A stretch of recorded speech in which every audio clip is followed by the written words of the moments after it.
Hello everyone, and peace of Christ all of you. Please invite your friends. And as you see, I'm really disappointed of the Christians.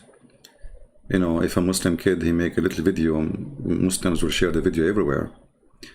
But we bring to Christians not only disasters to Islam and showing them how to refute the Muslims, we show them how Islam is disabled when you have knowledge. Yet the Christians, they have a hard time to bring a friend. And as you see, people are chatting, and we say to them, instead of chatting, what about you invite a friend? And now we have 177. I know that, sometimes the evil try to make you feel you are not doing good. But always I remember that the Lord himself, he have a 12 disciple. So I cannot complain. But I can say that many of those who call themselves Christians don't deserve to be Christians. Today our topic is the Quran unchallengeable. So I said to myself, what about if I go live on air and I say, well, you know what? I am here to challenge the Quran. And I want to see who is the Muslim he can take the stand to prove that nobody can challenge the Quran. Is that something the Muslim they say for the propaganda, or it is something true?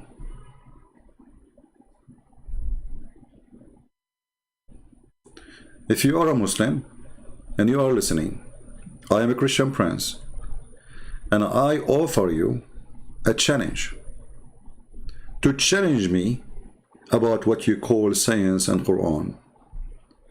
I say in the front of everybody that every single claim of science and the Quran is a joke. Look at the list here in the page, astronomy. The Quran speaks about astronomy, the Quran speaks about the sunset. But I'm not going to make any statement now. Choose any topic of astronomy in the Quran so we can laugh. The sun, moon, and earth, geology, end of the universe, human biology, historical, philosophy, plants and animals, human being, what is left? All of those in the Quran. So who is a Muslim he want to take a challenge to prove me wrong? I say that every single one of those is a joke.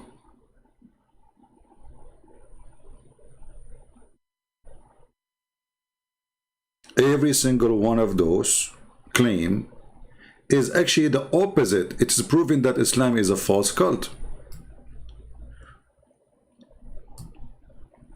You will notice that all those who can refute me, they don't call me. Did you notice that? And they will not even allow me to call them.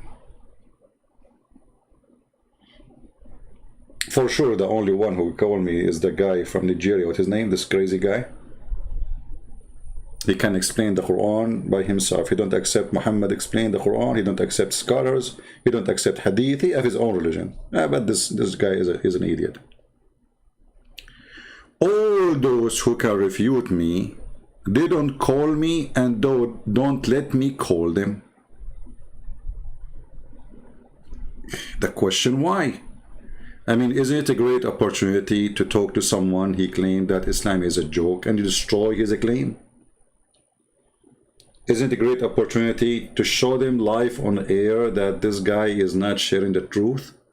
So how come they are so good as they claim? A Muslim, he's making a video exposing Christian Prince. You see the funny about videos, even some videos made by Christians, like this guy destroyed this guy, and this guy he destroyed that guy, and destroy. And this is very silly. Hold on, you're not destroying me. And I'm not destroying you.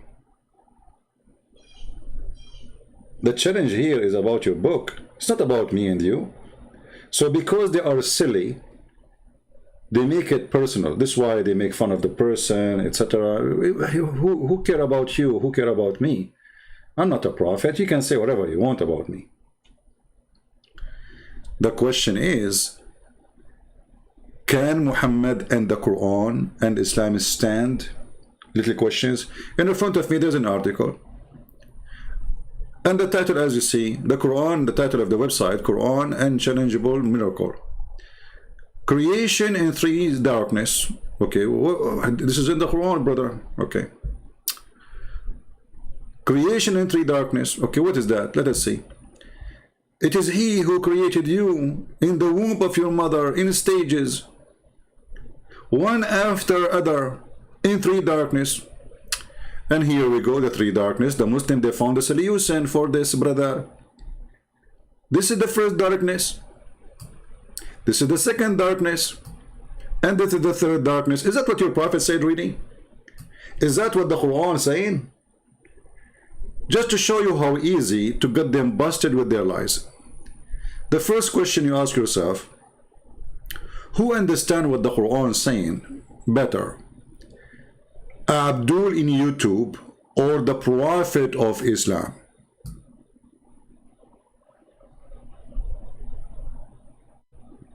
Any Muslim can help us? Who can understand what this verse means? Abdul in YouTube or the Prophet of Allah?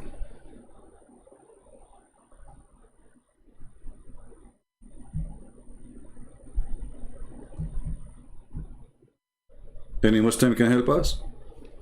Because, you know, we are not sure anymore that Muslim, they follow who? The Muslim, they follow Zakir Naik or they follow Muhammad. So the question, why Zakir Naik, he says something, and Muhammad, he says something else? So if we try to investigate this verse, and you will notice, by the way, that the Muslim, when they quote a verse, always you will notice this. There's a three dots. Why? Okay, why you put the three dots? Why? Why you don't quote the whole verse for us? What is the secret? And then there's three dots after. Like, that's it. Because this is the only point he wants. He don't want you to show. He don't want to show you the stupidity, the rest of the stupidity. He want to play with this. Okay, three darkness. Here we go. We have three darkness for you. Okay, and now we go here, and this is the abdominal wall and the uterine wall, and this is the I don't know how you have to read them, to be honest with you. But if you go and you see how Muhammad explained the verse, or even the scholars of Islam, you will see none of them he say what they are saying. Let us go to the hadith.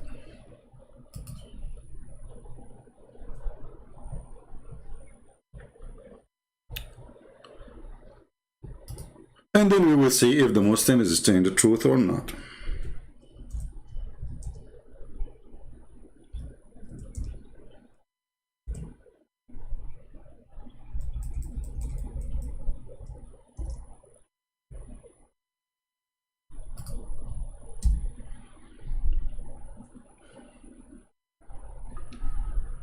Okay, we found the three stages. The three stages the Muhammadan they are saying is a fraud. This is the three stages in the Quran. Read carefully. The messenger of Allah, the truthful, the receiver of the truth. Look at all of this. All of this happened to Muhammad. I mean, he is the receiver. I mean, come on, everybody needs a receiver. Even if you have an internet, you need a modem. This is a receiver. You need you have satellite, you need a receiver. Muhammad is the receiver. He received what? He received truth. Let us see the truth. He informed us saying, the creation of a human is gathered in the form of semen in the womb of your mother for 40 days. This is the first darkness.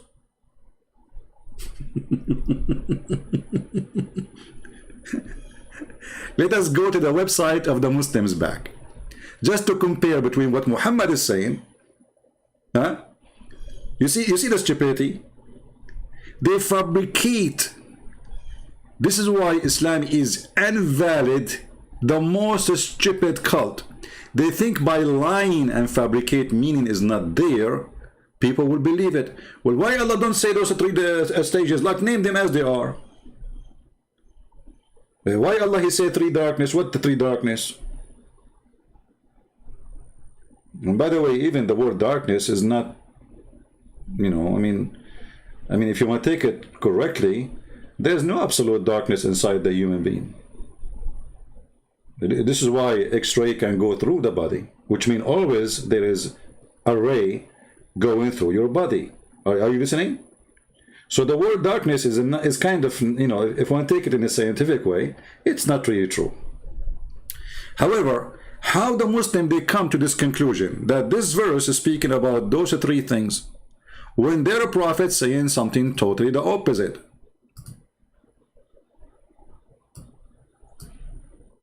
Let us close some pages. Too many hadith in my screen.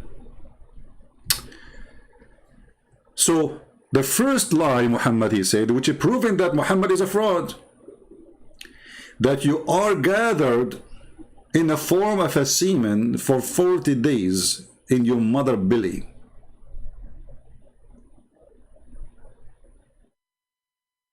You see here it says the word womb. In Arabic it says fi batni ummihi. Batn mean the belly. Usually we use it for stomach too, but it can be just the whole belly, you know. Any Muslim? See how easy to conquer the lies?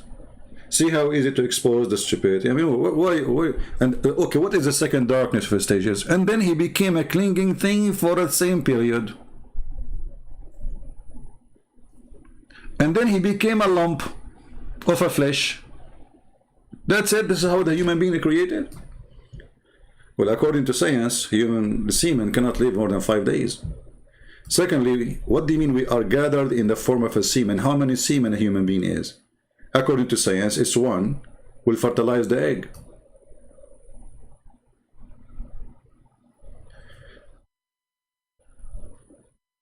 Maybe we should disable the chat for some time so you can invite your friends, because instead of inviting your friends, you are busy chatting. There's only one thing I say: Muslims are better than Christians. When it's come to support their lies, they do everything. Christians are very relaxed people. It doesn't matter really how many lies Muslims they say, and it doesn't matter how many Christians they lie to them and deceive them. Christians, they are very relaxed.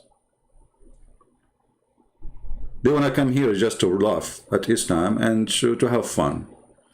Then after we finish the broadcast, nobody share the video, and then we stay away for 2 days, 3 days, and then the view is 17,000. If I was a Muslim, I would have 170,000. But anyway, I don't depend on Christians in what I do. I depend on myself and the truth, which is my Lord. So myself, I trust the Lord that people will watch and people will see and people will learn. And let us say from 17,000 fake Christians, maybe there's 7 true Christians. I care for those. And the Lord, He cares for them.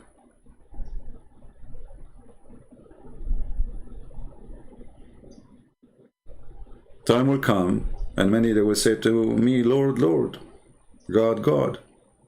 I will say to them, depart from me, I do not know you. But you Muslims are the first one to be denied. Because look what happened to you by following the Satan Muhammad. Not only you are following a false prophet, which is proven to you in your own translation, in your own website, in your own prophet words. In the top of that, you fabricate miracles in order to fool others, which means you now became officially a certified false prophet too. Because you are lying to people about what the Quran is saying. While your prophet is saying something, you claim something else. All of this for the purpose of what? To deceive. Otherwise, you tell me why you are lying. Give me one reason why they are saying what they are saying in the screen. Why they are not quoting what their prophet is saying. to explain what the Quran is saying.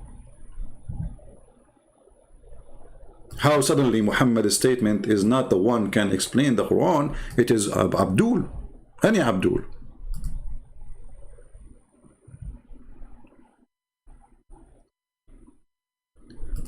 When I say stupidity is amazing, I have many reasons to say that.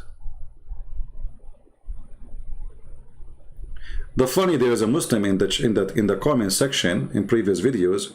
You know, he said, Christianity is a joke. Okay, why, my friend, Christianity is a joke? Your Quran saying that Jesus, he can resurrect people from death. Do you know what Christianity mean? Do you know what Christianity mean? You don't know.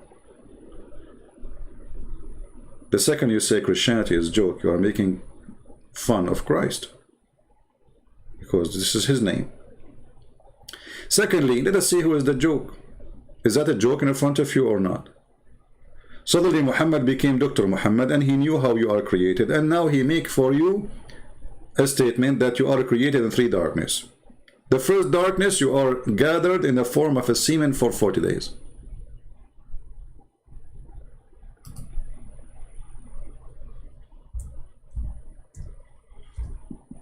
What else? What about, look here, Muhammad is not sure from the numbers, so he have to be honest with you. Like there's an error margin. The Prophet said when a drop of semen, no problem, remain in the womb for 40 or 45 nights. Look, Muhammad, how honest he is, my brother. 40, 45, depend on Airbnb. You know, maybe they are like not available for rent for 40. You know, they're like, you have to take it 45. You know, they will say we're not rent you 40. You have to rent 35. 40, 45. What? Is that an authentic hadith? Yes, this is Sahih Muslim.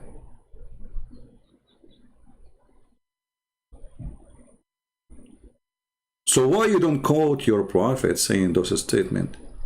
Is that because your prophet statement is embarrassment to you? You are trying to make Islam scientifically, you know, fit, but Islam is unfit for anything. I mean, this guy is an idiot talking. Somebody shut him up. Somebody turn off his microphone, because the more he talk, the more he make Islam look like a joke.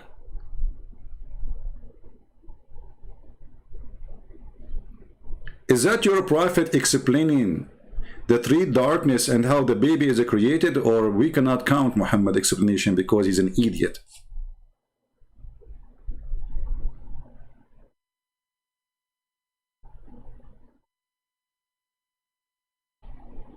Any Muslim can tell us why you Muslims are making your own fabrication interpretation for the Quran, when your prophet, he explained those things hundreds, if not thousands of times.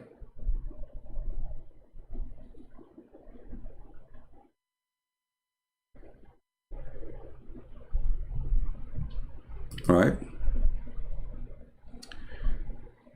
We have a Muslim here. You know, the funny that Muslim, they use Christian names, but it's okay. I mean, they are following a fake prophet, so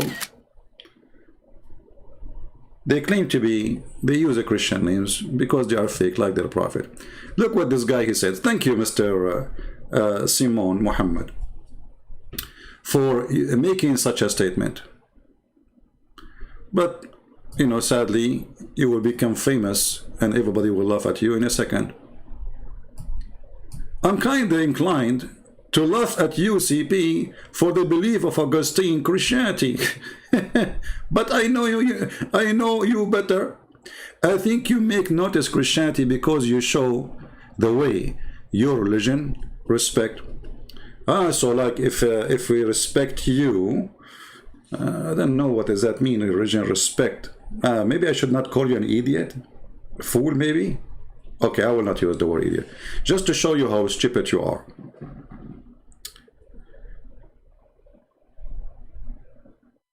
When somebody says to us the Christianity of Augustine,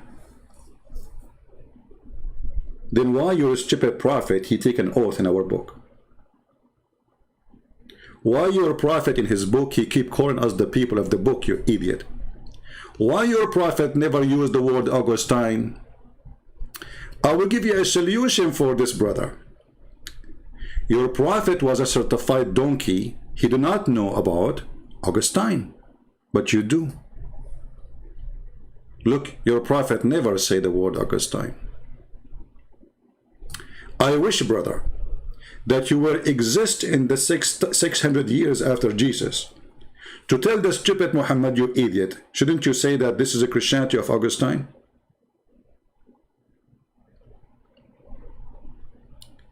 And the stupid you, don't you know that the Quran says that those who they are Christians and those who they are Jews, they will go to heaven? So how 600 years after, and they are following the Christianity of Augustine, as you said, but the Quran says we will go to heaven? Are you there?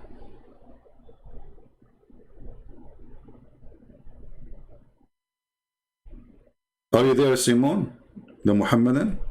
Do you want to answer? You see, the Muslim, they attack Paul. There's verses in the Quran about Paul. You remember Mimi Hijab, he says to me, you said this is Paul? You said this is Paul? You said in the Quran it says Paul, where it says Paul? Here you see the hypocrisy of this religion. When they want, it was made to appear to Alexander the Great that the sun set in murky water, but there is no word appear. And when they want, they say, where is the word Paul? In the tafsir.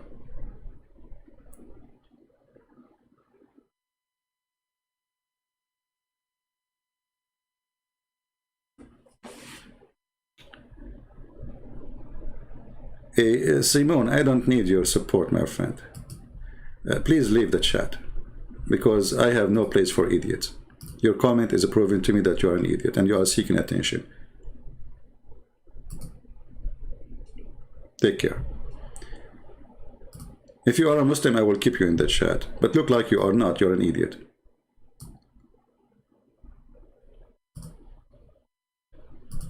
Do we have any Muslim to explain to us how the Quran is a book nobody can challenge, and we are here to challenge? Who is willing to call me in Skype? Let me open my Skype.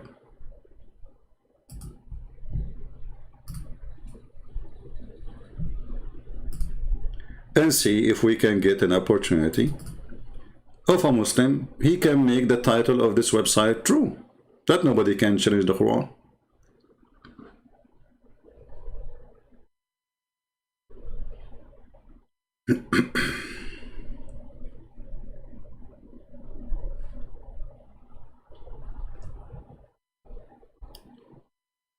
Do we have any Muslim would like? My Skype is open right now,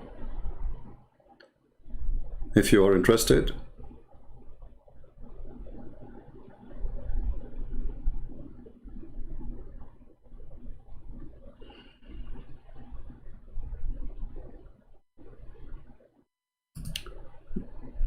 By the way, we receive a translation for my book Deception and Allah in the Persian language, which means those people in Afghanistan, they can read it too, and that is very good news. But we are checking it to be sure there's no I mean, everything is correct, as we give it to somebody who's an ex-Muslim from Iran to read it and to confirm that everything is fine. All right?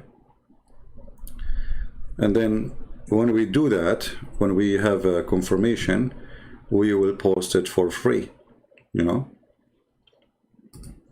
for free.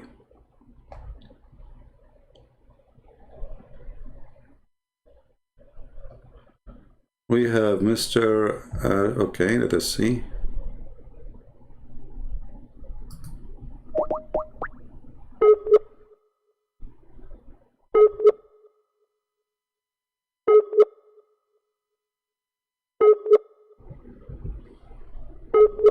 It look like he have no internet.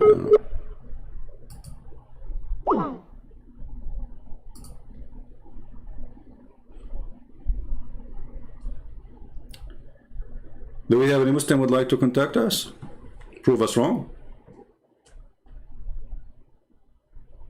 Anyone?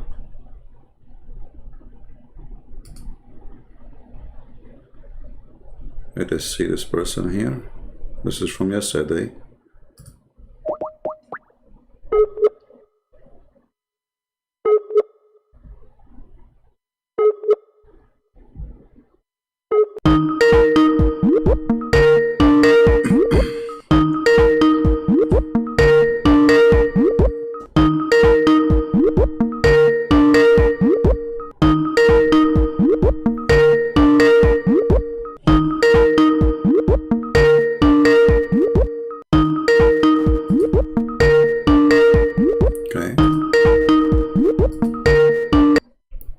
Well, doesn't look like he will answer.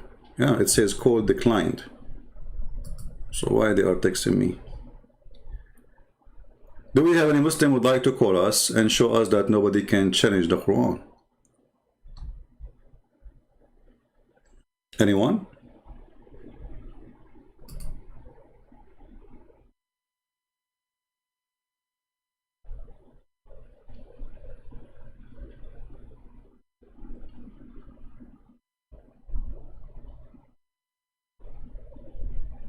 All right, well, look like we don't have any for now. But if you feel like, you know, you can call us, please feel free, just text me and I will be. What about my new channel? My friend, you guys are not encouraging me to open a new channel. You see, I mean, look, you know, don't you see?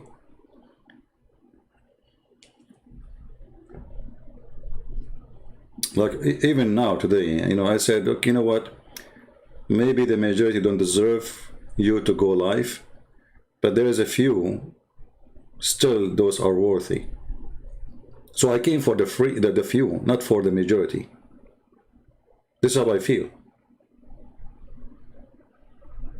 You will see a Muslim kid making a video, a kid. He will have 200,000 views. Why? Because Muslim, they share, Muslim, they work for their cult. Christians, they just, most of them here, they are coming just to laugh how stupid Muhammad is. They are just seeking entertainment, they are not seeking knowledge.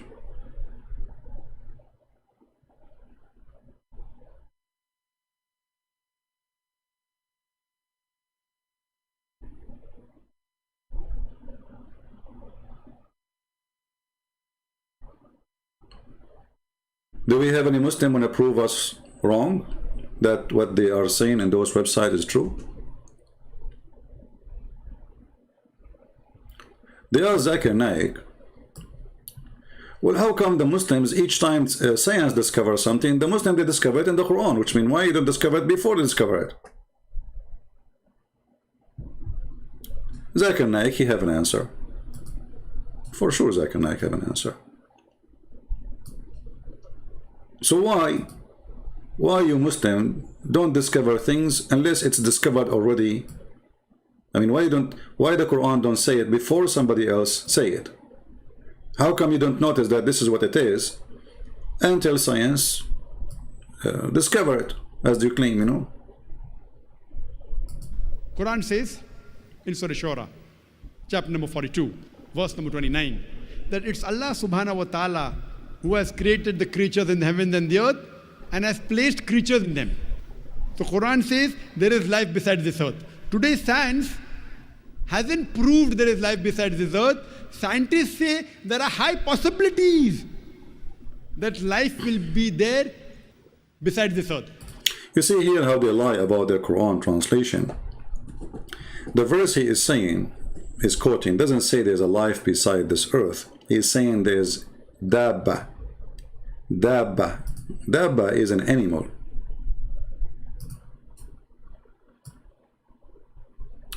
This is the chapter he is quoting. Read with me carefully. Did you see anywhere it says there's there's a life beside the earth? No. It says among his sign is the creation of the heaven and the earth, and all living beings he dispersed through both. Don't you Muslim believe that Allah, he have their angels? Don't you Muslim believe that Allah he sent his donkey Al-Buraq to Muhammad from the sky? Don't you Muslim believe that Allah have a dog? So this is the life beside the earth, that God have a donkey in heaven and he have a dog in heaven? This is what scientists are searching for. Isn't it Muhammad, he said to his cousin in the chapter of An-Najm, why you don't believe in the God of the Najm, which means the star? He said, I don't believe in the God of the star. So Allah, he sent his dog to eat him.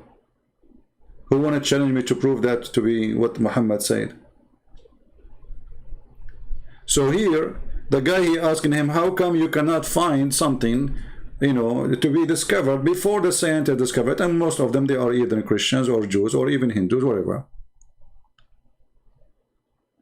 How come the science of Islam suddenly disappear after science appear? So Zakir Naik here is giving you like a game. Okay, you know, the Quran says there's other creatures. But this is stupid, silly, because the Quran tell us already, and Muhammad told us, what are those creatures?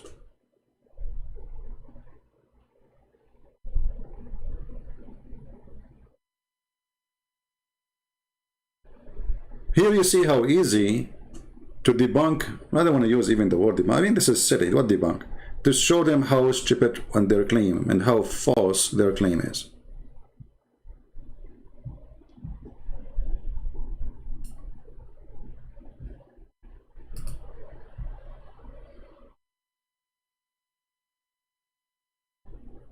And actually, I just received Quran and Science in Albanian language, so soon we will publish it.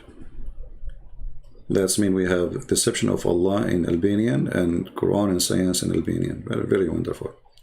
I want to say special thanks for those who they are translating the books, and they are doing that for free. You know, those are special people. I don't know them. You didn't know me. I don't even know their names. And I don't want to know their names. It is the Lord who knows their names. Because of their work, hundreds of millions, they will receive those books for free. And nobody can stop those books from flying around. Albania, soon we will publish the book to, you know, in Persian. Somebody, you know, working in the Chinese translation. We need somebody to do Korean. I don't know if somebody can volunteer, but it doesn't look like it. Korean people are busy. But it's wonderful. What is the verse in the Quran that says you can eat in your house and if and your parents? Let us finish this and then we can go. I mean, this is not important now, you know, verse in the Quran. I mean, how even we can call such a thing a verse? You see, the Muslims, when they make the Quran, did Muhammad give them verses? No. So where this is verse coming from? Even that word is not Islamic. This is coming from the Bible. Everything they have is a theft.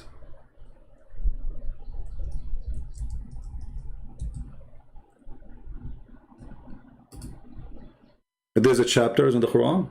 Did Allah give Muhammad a chapter like those we see now? No. Did he even give them like a whole thing by, you know, like the whole thing like as you see it here? No.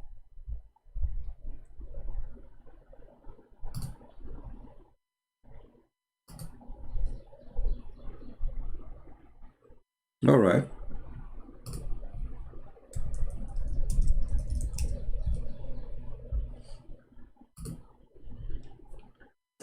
We are waiting for any Muslim to confirm to us that we are wrong. You see, if Muhammad was lying in one thing, he is a liar in the rest. So if a Muslim, he is going to be honest for a second, and that is very hard to find, otherwise he have to leave Islam. And then he see what his prophet said. And this is, as you see, this is Sahih al-Bukhari and this is Sahih Muslim, which means the most authentic books. And this is what Muhammad said. This is how the baby is created. Isn't it this is alone is enough for anyone who is seeking the truth to know that Muhammad is a fraud? Not only, it's not what science is making Muhammad fraud, but this is like a basic knowledge these days. This is not even science.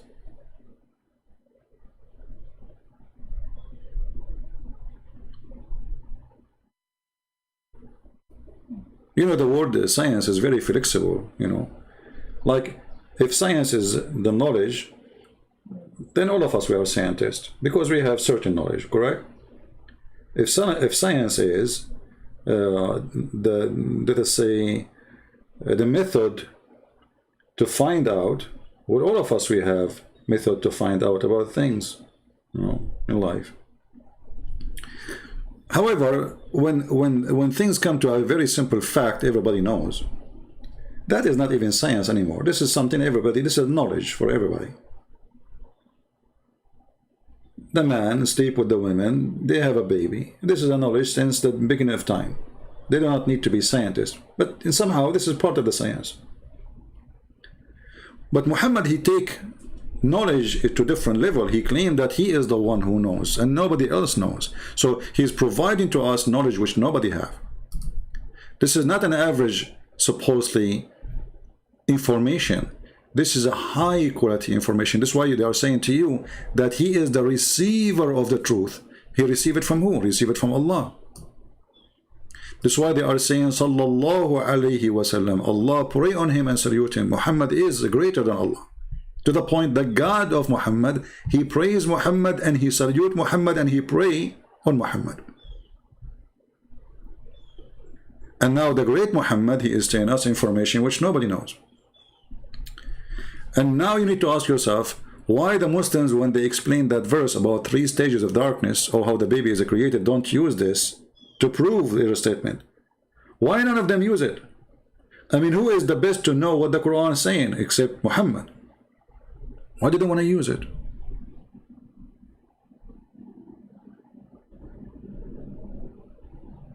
Right?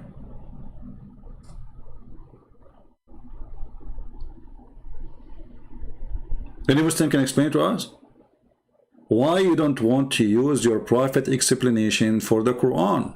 What is the problem exactly? Do you think he is unqualified? Do you think he is dumb? He's silly, he's stupid? Do you think that Zakir Naik, he knew what the verses mean? Or somebody, the one who made those articles, he knew better than Muhammad? Obviously you do. Otherwise, your prophet, he explained it. How it's made from blood clot? Yeah, the Quran says that, it's actually, it says in front of you, you see. And the funny, according to Muhammad, every darkness period is 40 days. So the total of a human being creation is 120 days.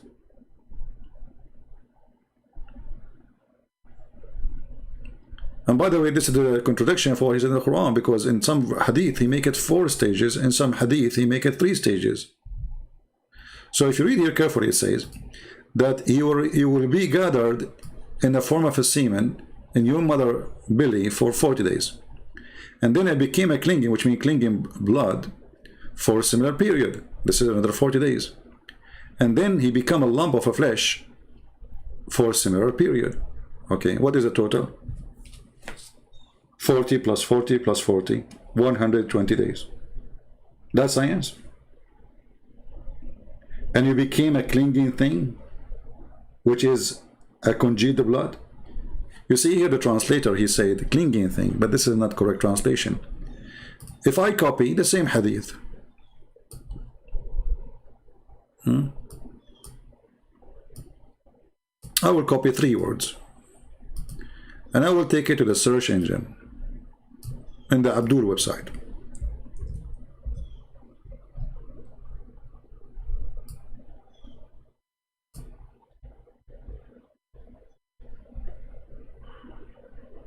Okay.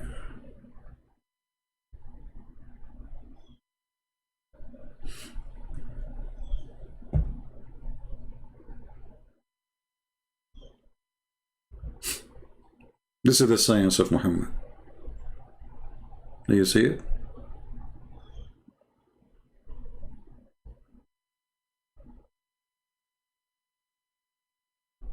Like this one is showing us too many hadith, have nothing to do with our topic. Hold on, let us see.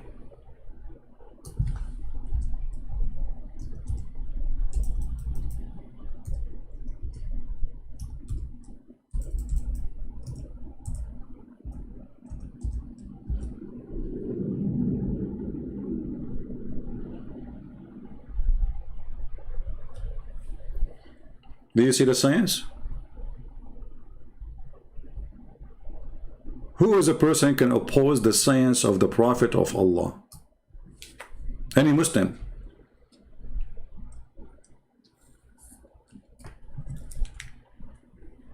In fact, all of them, they oppose it.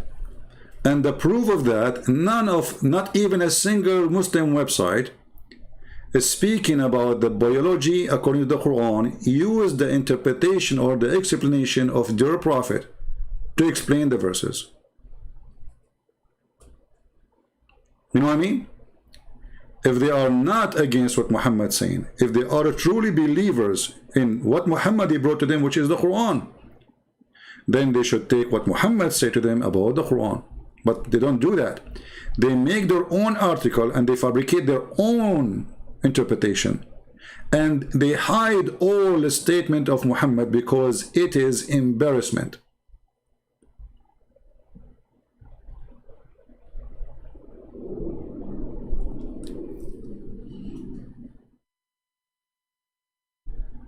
Any Muslim?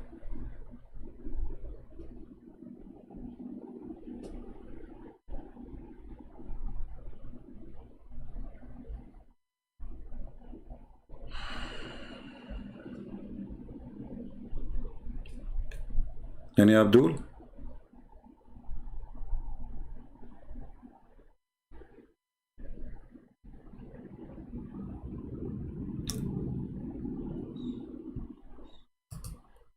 You notice this is the same hadith, but the translation here is different. Look here, it's more clear that this is a congealed dead blood. Then he become a clot of thick blood. Do you see it? In the previous translation, they tried to avoid using that word because this is again an embarrassment.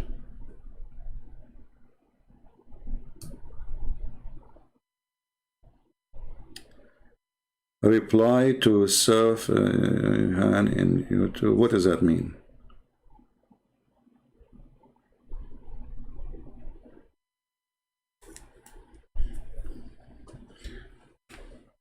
We do not need to reply to anyone unless he contacts us. Did he contact me? Here we go, my Skype is open. Don't come here and tell me reply to this guy and to this guy. All of them are kids until they prove that they are men or enough to be considered men to call me.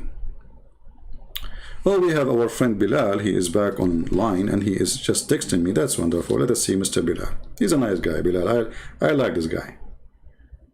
You know, at least he is not, you know, like the rest. Let us see what Bilal want to say.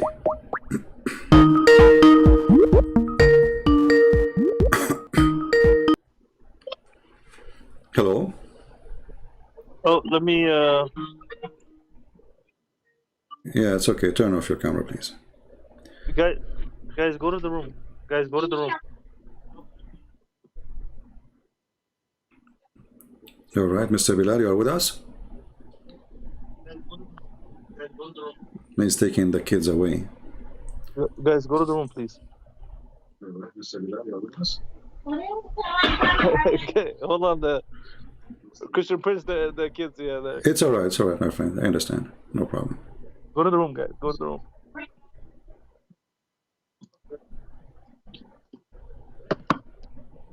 Just tell them Teddy Bear is outside and they will leave. I think there's a little bit of a delay, but go ahead, Christian Prince. Explain to me what the topic is for today and what's the issue. All right. Well, you know, we have tons of websites, as you know, Mr. Bilal, and those websites, they keep saying that Quran is unchangeable, like nobody can challenge the Quran, and it's talking about scientific miracles. Do you really believe in those things, or this is a, you know, some Muslim lying about science in the Quran? talking about scientific miracle. Do you really believe those things, or this is a... If you can mute YouTube, please. Mute. Yes, I do believe there are Quranic verses that are miracles that were... Okay. Sorry? Can you mute YouTube, because I have two sound coming. So you have YouTube on. Mute YouTube. Keep it running if you want, so you can see the screen with me. But mute YouTube and hear me only from Skype. Keep it running if you want, so you can see the screen with me. Yeah, the problem is I'm using my phone and I'm putting it on my Chromecast TV, which yeah, it's a little bit of a delay. Yeah, but can't you mute YouTube? Mute YouTube.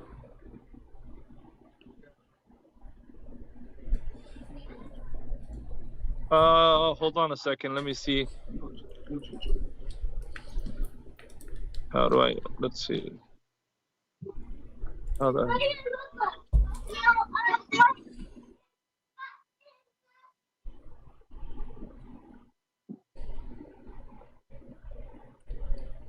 Okay, what I'm gonna do, I'm gonna call you back. I'm gonna just shut off the... All right, okay. Because I'm not able to see the screen at the same time. No problem. You know, I'm not able to see the screen at the same time. All right, no problem. Okay. Let him set up his stuff and he will be back with us.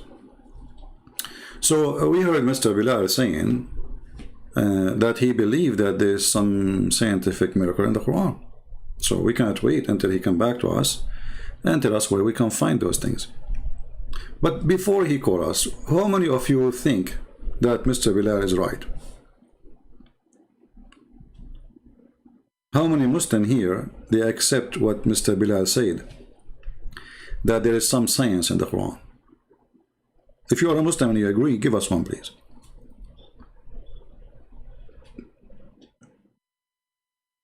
If you are a Muslim,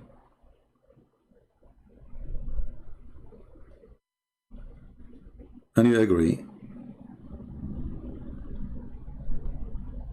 give us one, that there is some science in the Quran, as Mr. Bilal he said.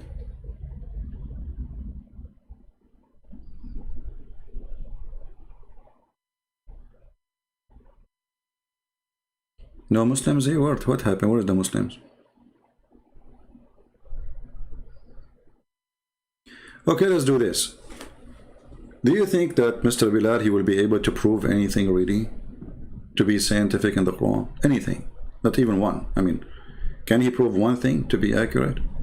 Because now when he come back, you know, we will ask him to show us those things.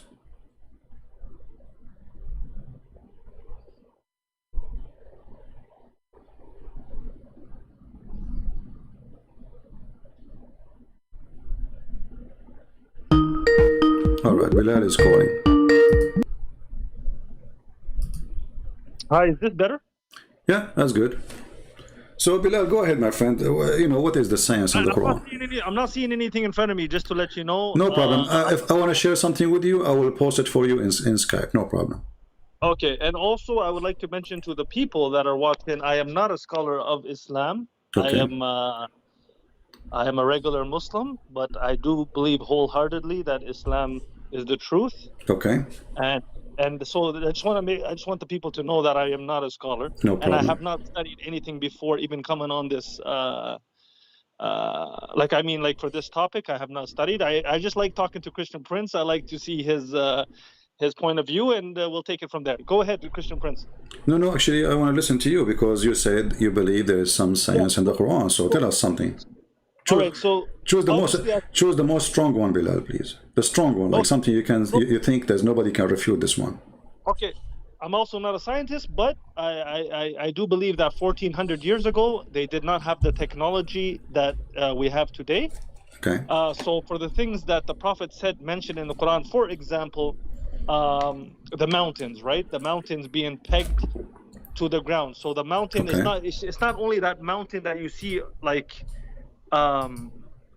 we can see, but underneath that mountain there's also like a mini mountain that is pegged to the ground. That's something that I don't believe the Prophet would have known unless it was God sent to him. Okay. Can you debunk that, or? No problem. No, sure I can. No, come on. This is very hard for me. Bilal, Bilal, let me ask you. Is the mountains coming from inside the earth, or somebody placed it in the top of the earth? Yeah, I don't know. You know, I'm asking you because you are the one who mentioned science now. Because you know, I mean, you do not know much about. You are the I one. told you I'm not a scientist, but what I see from the mountain, I see it there. Like when we see it there, right? But if I lived 100 years and I just keep looking at the mountain, I will say, "Wow, that's the mountain." I can see the top of it, just like the house, right? You see the house, Yeah, but you don't see the base. But you mentioned that the mountain is made like nails in the ground, right? Yes, like pigs. Okay. So is that scientific? Is that how the mountains are created, really? That is scientific, yes. Okay. Based on what? Because according to your Quran, Allah, He placed the mountains in the top of the earth. Is that correct? And also they're pegged. It's also mentioned in the Quran as well. No problem. But according to the Quran, the mountains is not part of the earth. Allah, He placed the mountains in the top of the earth. Yes or no? I do not know that exact verse. I would have to read it again. If you can bring it up, it would be nice. No problem. Chapter 16, verse number 15. Yeah. Can you put it on my screen, please? Because I'm not Sure. I will give you the link. You want me to give you the link in Skype? I guess so, yeah. All right. Okay. Here we go. Open the link from your side, please. And as you see, this is your translation, so you can change translation as you wish. Arabic English would be nice, yeah. Yeah. Well, you speak Arabic, which is good. It says, وَأَلْقَى فِي الْأَرْضِ رَوَاسِي. What أَلْقَى mean? What أَلْقَى mean? He put. أَلْقَى mean he thrown. وَأَلْقَى, he thrown, okay. Throw. So he throws something in the top of the earth, and that is mountains. Is that what science says? Is the mountain something we throw in the top of it? No, but he's into the earth firm mountain, so it does not shake with you, as well as rivers and pathway. Okay. For the rest of the place, but how he placed it, placed them though, Christian Prince, you cannot tell me exactly how he placed them. You can only, because you weren't there when he placed them, correct? Yeah, but what science says that the mountains is not something placed in the top of the earth. They are coming from inside the earth. So when there is either a volcano, and the volcano will make the magma go out, that will make a mountain, or there is a mountains, they are like exist because the tectonic plates, they are a pressure between two tectonic plates, and that will raise the ground. According to the Quran, it's the opposite. According to the Quran, the earth is flat, and Allah, He placed the mountains in the top of it, so the earth will not shake. But according to science, areas with mountains is the most shaky place. As an example, Japan, they have an average of 1,000, 1,500, even more sometime, earthquake, and it's an island of mountains. And why they have mountains actually? Because there is the ground there is not stable. So mountains is not to stop the earth from shaking.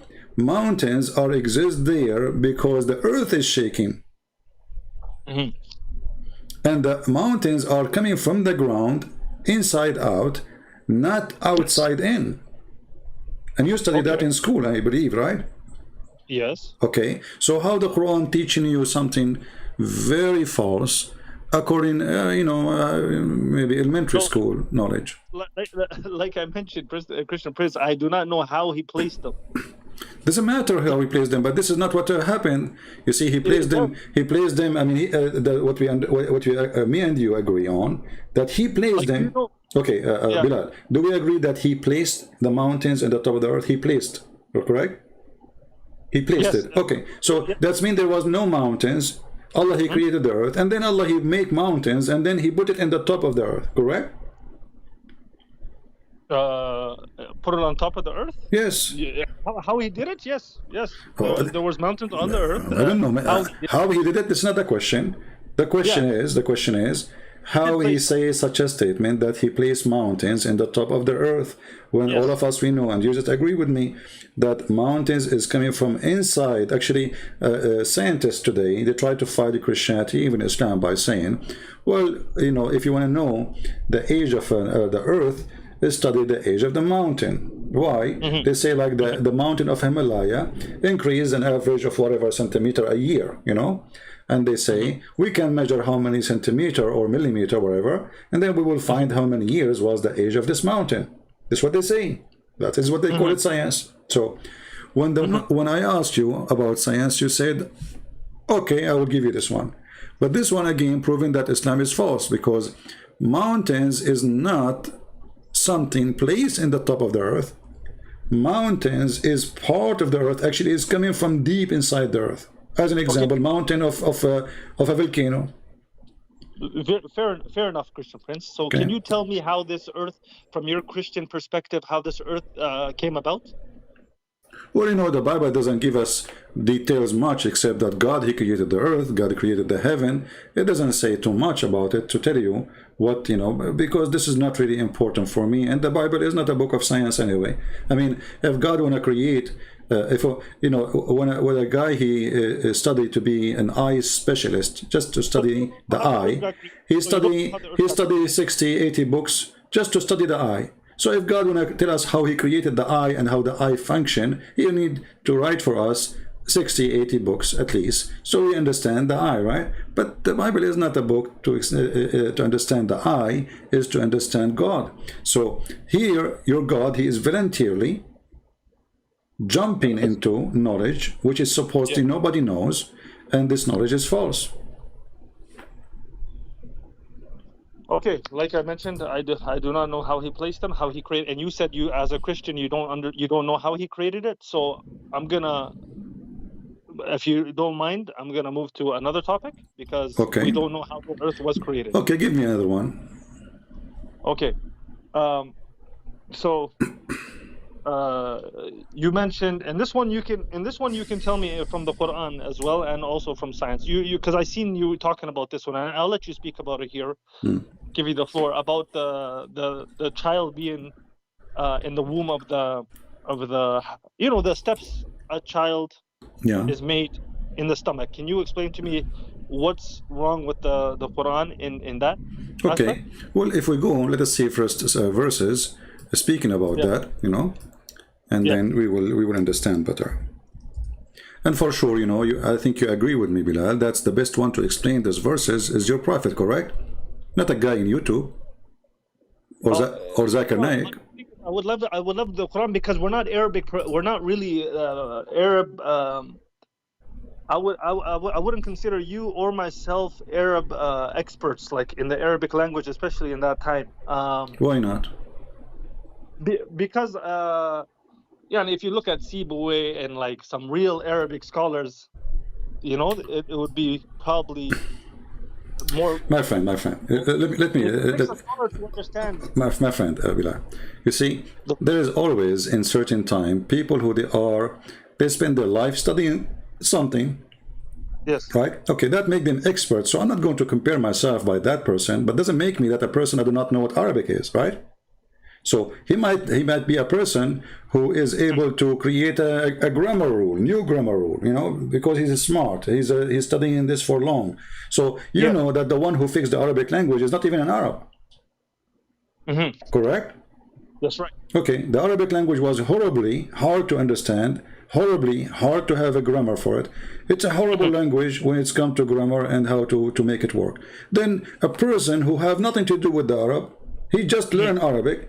He is so smart, he said to the dumb Arab, stupid Arab, let me fix your language, and he did. And until now you are going by his rules. Yes. Okay. So the excuse of not being scholar in Arabic, that's not an excuse, because Allah supposes speaking to every human being in that book, correct? No, I mean like like when you're in you're translating it to English, and also the hadith itself, you know, like I like to stick with your Bible and my Quran. If we can stick to those two, it would be very nice. You know, we can stick to anything you want, but the question is, are you trying, my friend, to avoid what Muhammad said because it's embarrassment? No, I'm not maybe trying to avoid. I'm not an expert in them. That's what I'm trying to tell you. No, okay. How suddenly you just say the Quran language is hard, but Muhammad language is harder? So you can understand the no. Quran, you can understand the Quran, what it's saying, but you don't. But you cannot understand what your prophet's saying. Explain the verse. No, first of all, when it comes to sahih, not sahih, those kind of things, I don't know if you're an We expert in it. will use only Sahih. Are you a muhaddith? My friend, I am not a Muslim at all. This is my friend. Are you a muhaddith? It No, doesn't no, mean no, you no. I will use your scholars saying this is Sahih. The scholars, the scholars. That's the thing. That's the thing. Like, if we stick to the Quran, at least I can. You will hold more weight, Christian Prince, because the Quran is like every Muslim My that friend, is watching this. Okay, you as a Muslim, how you learned how to pray? Of course, like I mentioned, we do have hadith that we do follow. Okay. Very, But very how well known. then? How come when you want you follow the hadith, and when you want you don't follow the hadith? There are hadith that are like universally accepted all across, and prayer is one of what them. if I do this? I will use only what is universally accepted. Is that okay? See, I don't know which one is universally accepted because you're not a muhaddith, and I'm not. My friend, I am not the one who will say that. It's you, Muslim, who will say this is very authentic. Okay, can you just prove me wrong with the Quran? Like I don't know what's the problem. It's every Muslim here watching this. You might have a Sunni, you might have a Shi'i watching this. The hadith that you bring, Bukhari, Muslim, the Shia. No problem. Let us go first to the Quran, and then, and obviously, you know, I can tell Bilal that you are terrified if I show you what your prophet said, because it's terrifying. I understand. Now I want you to read for me. This is a chapter 23. I like it. I like it when a Muslim he laugh about what I say. You know. By the way, I like I said many times in front of people, I like this person. Bilal is a nice guy. You know, so you are always welcome to call me. So Bilal, listen to this. I appreciate that. Thank you. Chapter 23, verse number 14. Can you read it for us? Open the link. Okay, you just sent it? Okay, hold on. I'm going to read it here. Yeah. Chapter 23, verse 14? Yes. Okay. Okay, it says here, I'm going to read it in English. Okay, then we made the sperm into a clot of congealed blood. Congealed blood, congealed blood, sorry. Then of that clot, we made a lump, a fetus, or a lump. All right. Then we made out of that lump bones and clothed the bones with flesh. Then we developed out of it another creature. So blessed be Allah, the best to create. All right. Okay. So do you find any mistake, or I should help you? You should help me, please. Okay, what is the first stage according to the Quran verse here? It says the sperm, right? It says sperm. Okay. And the sperm will become what? Comes into like a little clot. Is that what science teach? I don't know. What does science teach, Christian Prince? The sperm itself, I mean, come on, you know, Bilal, what is your education, with my respect to you? No, Christian Prince, seriously, like, I do not know how the baby is formed in the stomach. I really don't know. Okay, did you've been in school, right? I know that the sperm goes into the woman's part, and then it goes into the egg, right? It fertilizes the egg. Correct. And then the egg, after that, I really don't know what happens. Okay, so it's not the sperm will be transformed into blood. You just answer yourself. You just said the sperm go to the egg, and then the egg, what will happen? The egg will start, multiply cells, correct? The egg multiplies, yes. Okay. The eggs? Yeah. So the first part of the verse is absolutely false, because it is not the sperm who will transform into anything. The sperm will deliver the DNA message and will fertilize, which means activate the egg. That's it. And then the sperm demolish. That's it. The sperm is not going to be a baby. According to Quran, the sperm... Can I just jump in 1 sec? Sure. But what is that, like, here it's mentioned, right, the sperm into a clot, right? So after the egg is fertilized by the sperm, it does turn into like a small clot, doesn't it? No. It doesn't. No, because first of here, this is a clot of a congealed blood. Congealed blood means dead blood. Then what's a fetus then? Where is the fetus? Did you see the word fetus here? This is you Muslim putting things in the Quran. It's not there. This is not in the Quran.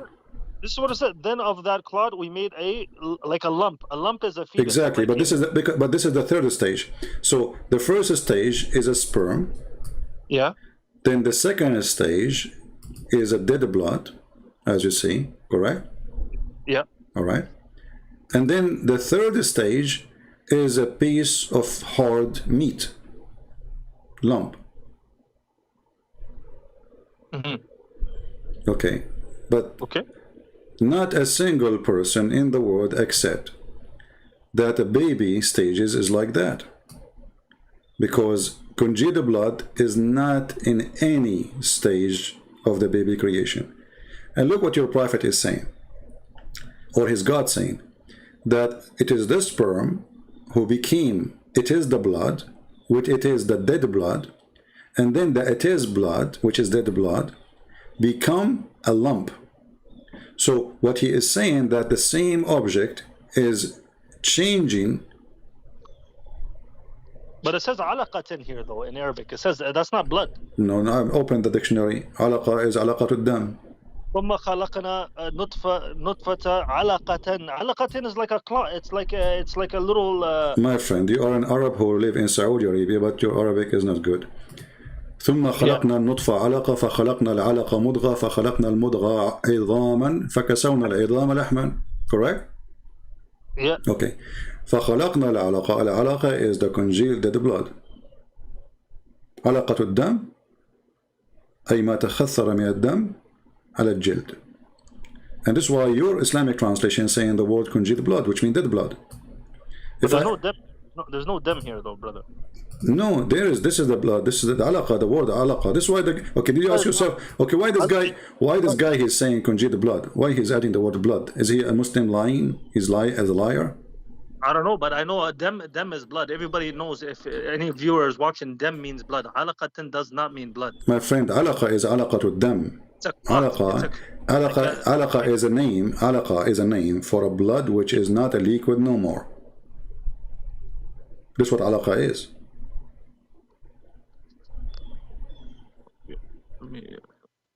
And we can open the dictionary right now, and we can open the interpretation for you. Shall we open interpretation?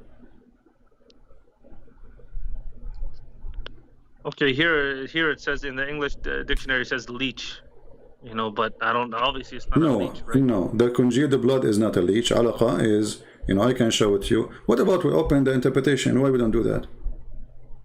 No, just make a dictionary. Alaqatan, what is it? Alaqa is khatrat al-dam. You know, the blood when it is dead, it became solid. Let us see. Hold on. Yeah, so yeah, you can show the viewers that. No, I will show you too, my friend. Yeah.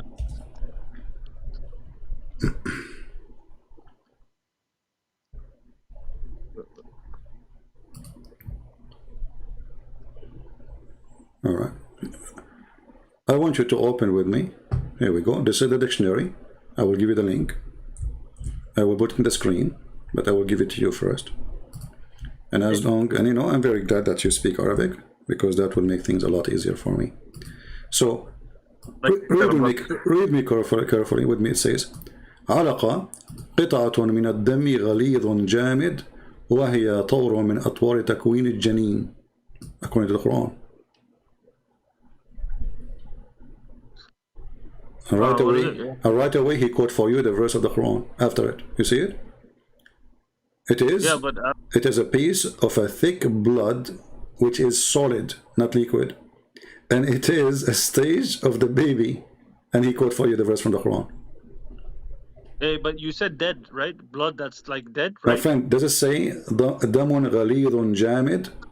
قطعة من دم غليظ جامد. Yes. جامد. So okay, what jamid mean? What jamid mean in English? Like hard.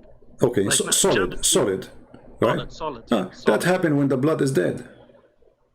Okay. Okay, so you said, show me the dictionary. This is the dictionary. And you said to me, where is the word blood? Here we go. Well, and then it says here, وهي طور من أطوار تكوين الجنين. Exactly, according to the Quran. This is why he's quoting for you the Quran. Al-alaq ismu surah min al-Quran al-Kareem. So according to the Quran, it is a stage of creation of the baby. This is you're showing me this is a translation, right? No. I'm showing you the Arabic. I gave you the link in Arabic. Yeah, this is Arabic. There's no ayah in the Quran here. It's just saying, well, No, it shows. No, read carefully. العلق اسم سورة من القرآن الكريم وهي سورة رقم etc. That's al-alaq. That's another name. My friend, he is mentioning to you to prove what it is, that this is mentioned in the Quran and this is what it's mean. Okay. Christian Prince, I read Arabic. I understand. It's saying here, it's giving you all the different alaq. No, it's giving you no. They are giving you a different pronunciation of alaq. This one is not alaq. This one is al-ulaqa. This one is ulaq. This is a different one. This is a different one. This is a different one, my friend. This is a different one. This is a different one. This is a different one. Those are words, are close. This website is ma'ani. This has nothing to do with the Quran. This website is ma'ani. My friend, it have to do with the Quran. Isn't you who asked me for dictionary? Yeah. Okay. What the dictionary? Okay. What is the first word saying for the dictionary? Alaqa. What it says?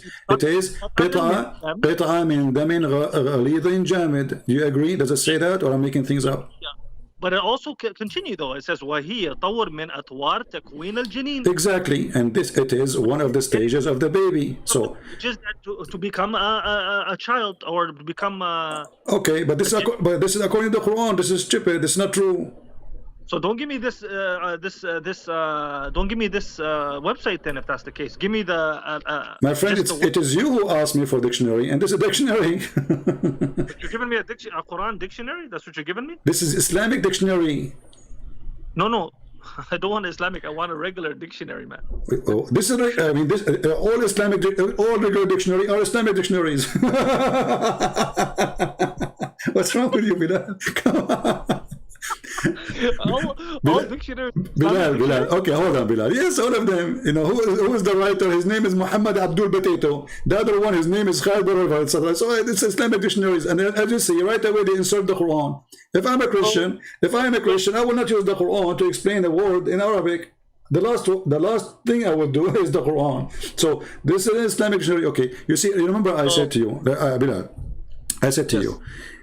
Can we go and see the interpretation of your scholars?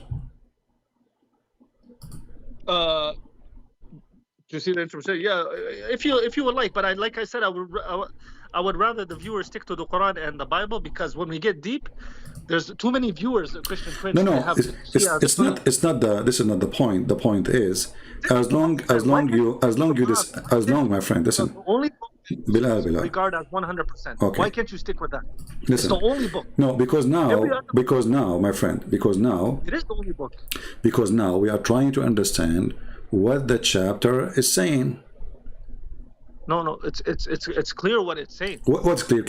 Okay, make it clear for me. Go ahead.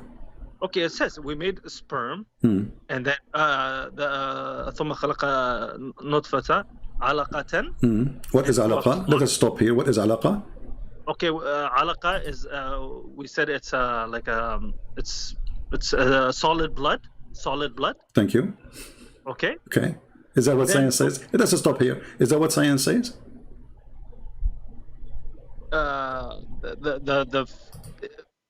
What is that solid blood though? I want to know, what is that called? You just told me it's your translation. It's your translation. You told me it's a solid blood. I'm asking you, is that what science says? What I told you, first of all, I told you that you didn't bring me like a proper translation, but it's okay. That's okay. You gave me alaqatan. Alaqan is like a clot, and we know that the fetus is a small clot. That's why when women have abortions, these things come out of them. When a woman has abortion, clots come out of them, like dead blood comes out of them. Okay, but this is not what the verse is saying. The verse saying that the sperm, there's no fetus yet. There's no fetus yet. It says the sperm became a clot. It's nothing yet. There's no bones. You see, even the Quran says the last thing is the bones. Correct? Yeah. Okay, but this is not what you were talking about then. So this is the stage. You see, you're a prophet, he said, that the stage is as the following. And this is why you're trying to avoid to talk about it, because that will make it clear. And obviously you don't want it to be clear, Bilal, because it's embarrassment. Let's read what your Prophet says. Bilal, honestly, you know, isn't it you Muslims say that Sahih al-Bukhari and Sahih Muslim is the absolute books of hadith? No, it's not. It's not the absolute. Okay. No, it's not. It's not? So why you call it Sahih? It's the Quran. What Sahih mean? What Sahih mean? No, I'm talking about hadith. Is it scholars in the past who have studied hadith? Okay. And who have claimed for it to be sahih from their ijtihad, from their so it is not sahih. But can I ask you a question? Are those guys that studied, are they perfect? Is your Prophet perfect? My Prophet is not. What do you mean by perfect? Okay, perfect. I mean, in given the message, like the absolute, and he gave the Quran, which is perfect. Okay, but the Quran is perfect. So are you saying to me that Islam is only Quran, because hadith is not trustworthy? We cannot trust the hadith. That's not what I'm saying that we are not scholars. Well, I am reading the scholars' words, and I'm reading your books, and this is what you teach. You know, you live in Saudi Arabia, and you know, like you go to the school 5 hours a day talking about Islam, and the last hour talking about sport. I mean, what are you talking about? There's no education in Saudi Arabia except Islam. You know, and the question is very silly. What is the name and the exam, guys, of the history? What is the name of the king, the founder of Saudi Arabia? I mean, everybody knows this question. You say it, you pass. I mean, come on, there's no education there except Islam. So I'm asking you now, is Sahih al-Bukhari, be honest with me, is it the most accepted, authentic hadith of your Prophet's statements? Either you say yes or you say no. Yes. Sahih Bukhari. Sunni it is the most accepted. Okay. So I'm showing you the most accepted hadith. Okay. So your Prophet saying that the creation. Read me carefully, my friend. Read me carefully. You should respect my wishes. That you stick with the Bible and the Quran. That's all I want to hear. Because now we have to solve a problem, which is understanding what the verse meant, and who is better to explain the verse except your Prophet? Not me, and not you. Go ahead. Are you saying you are higher than Muhammad to understand the verse? No. Okay, so you're a prophet explaining the verse, so why wouldn't I hear the Prophet speaking? It's like you are saying to me, Bilal, that Muhammad trying to explain the verse to us, he's listening to us now, and he say, okay, let me explain to you. You say, no, shut him up, I don't want to listen to him. But that's not right. So you're a prophet, he explained the verse, and look what he said. He says, the creation of a human gathered in the form of a semen for 40 days. Let me give you the link so you can open it from your side. Yeah, send it, please. Okay.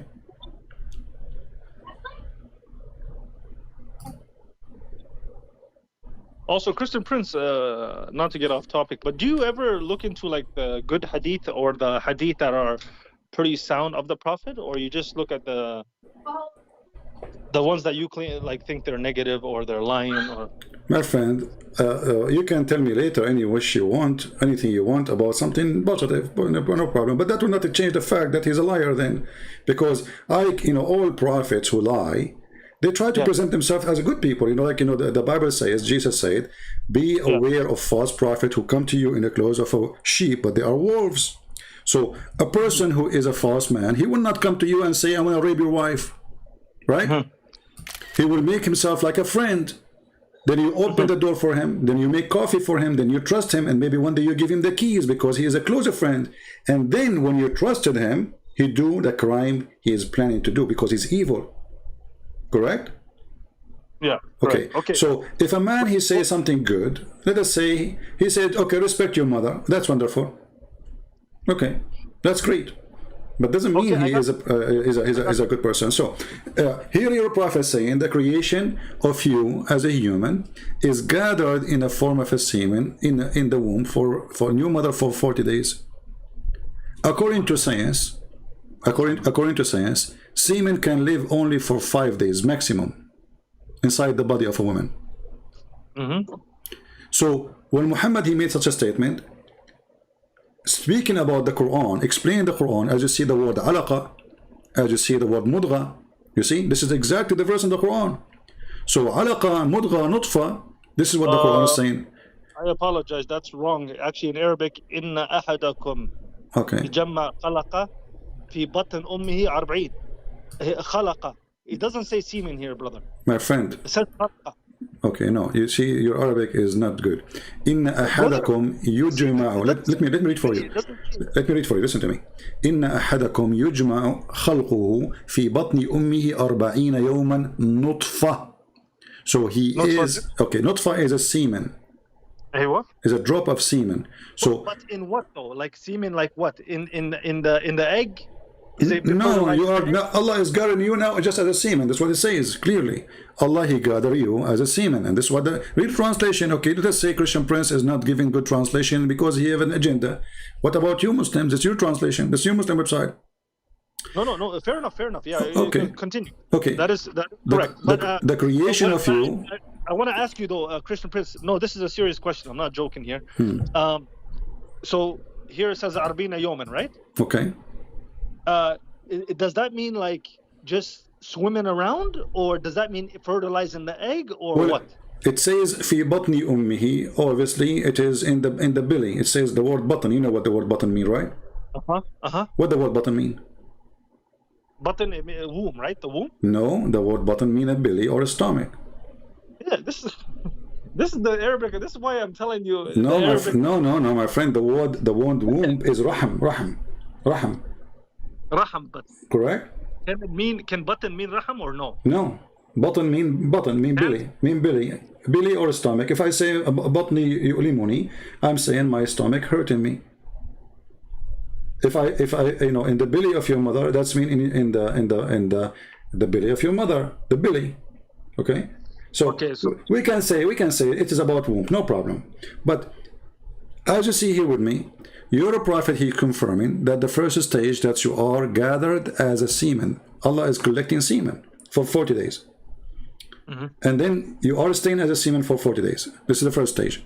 And then you become a clinging blood for a similar period. This is 40 days, total of 80 days.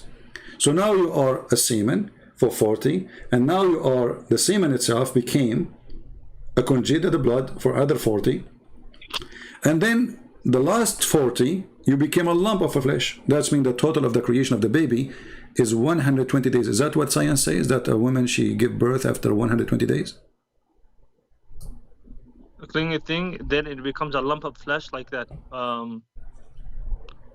It's not a. First of all, it says the creation of humans is gathered in the form of semen in the womb of your mother for 40 days. Then it becomes a clinging thing in similar period. A clinging thing, which can possibly be a fetus. Okay, then it becomes a lump of flesh like that. Then Allah sends an angel who breathes the life into it, and then the angel is commanded to record 4 things about it. Okay, we don't need to read the rest of that, but here it doesn't say the baby is complete, my friend. No, it says right there. That's it. Allah here now, He is writing his destiny. He's finished. Yeah, يؤمر بأربع كلمات, and then the angel. My friend, read carefully with me. And Allah, He sent the angel who breathed life into it. So according to the Quran, the baby don't have a life. He don't have a life until the last stage, which is very funny. So what is the no, sorry, don't what do you mean until the last stage? Yeah, here we go. You see, it is you who keep using the word fetus. It's you, correct? No, I'm telling you right here, it does not say. It says the Allah sends an angel. Okay, look, let's read, right? Okay, it says, when Allah, He sent the angel after everything is finished, correct? No, that's not true. What do you mean wrong? Okay, read. Become a lump. Okay, then read. Then it become a lump of a flesh like that. Please. We all know that the baby is alive in the stomach. He is. We all know this. So why Allah breathing life into him? No, not right away though. The baby is not alive right away. Obviously, he goes through the period. He's explaining here how it goes through the period of creation. So when the egg is fertilized, it's not a living creature. It's not living. It's what? When the egg is it's definitely not a baby. This is the baby. The egg is the baby. The egg is not a baby. my No, friend, the egg no. needs the egg My needs, friend, the egg is an early stage of the baby.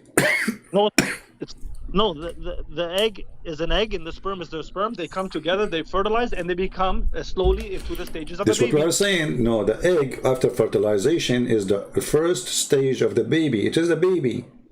Okay, can I just take 1 minute to speak so that I can finish what I'm saying, and then you can take it, please? Go ahead. Okay, it says, I'm going to read it again for you. The creation of humans is gathered in the form of semen in the womb of your mother for 40 days. Then it becomes a clinging thing. I'm not going to say fetus. I'm not going to say anything. This is what it says here. In a similar period. Then it becomes a lump of flesh like that. Okay, so how much is that? Let's just say when a similar period, let's say it means 42. Okay, so 40, 40, 40. How many days is that? 120. 120. Perfect. 120 is how many months? 4 months. Yeah, I mean... about four months, right? Yeah. About 4 months. Okay. In the time of the Prophet, in the time of the Prophet, did they have babies like we have babies, or they had special babies that came out 4 months? In the time of the Prophet, there's babies, they are born in 4 months. No, I'm asking you, is that the case?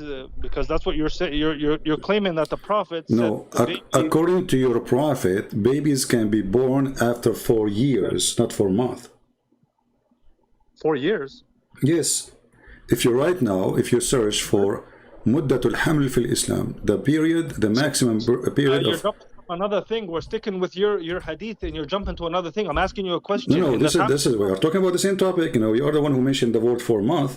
I'm correcting you. It says Islam believe that a woman, she can carry the sperm of a child for 4 years. Some even they say unlimited, some they say 10 years. And I can show the reference. What is your sect, Bilal? What is your sect? You're a Sunni. Christian Prince, let me finish, Habibi. Let me finish. What is your sect? Can you tell me, please? It says 4 months. Okay, what is your sect? Here it says 4 months.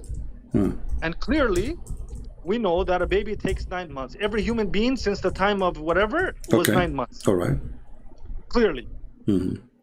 So this does not mean in the end here, when it says the angel blows into him, it does not mean the end of like when the baby is going to be born. That's the stuff that happens in the stomach, in the womb. Okay. So don't make out the Prophet to look stupid here, like he didn't know that a baby comes out in 9 months, because we all know, every human being that is a parent or whatever knows that it takes 9 months, or at least it could be 7 if it's premature, or things like that can happen. But so this hadith doesn't really validate what you're trying to say here, because the formation of everything in the stomach, it happens, and the angel blows into blows the spirit into the yeah, you can look, yes, blows the spirit into him. Okay, so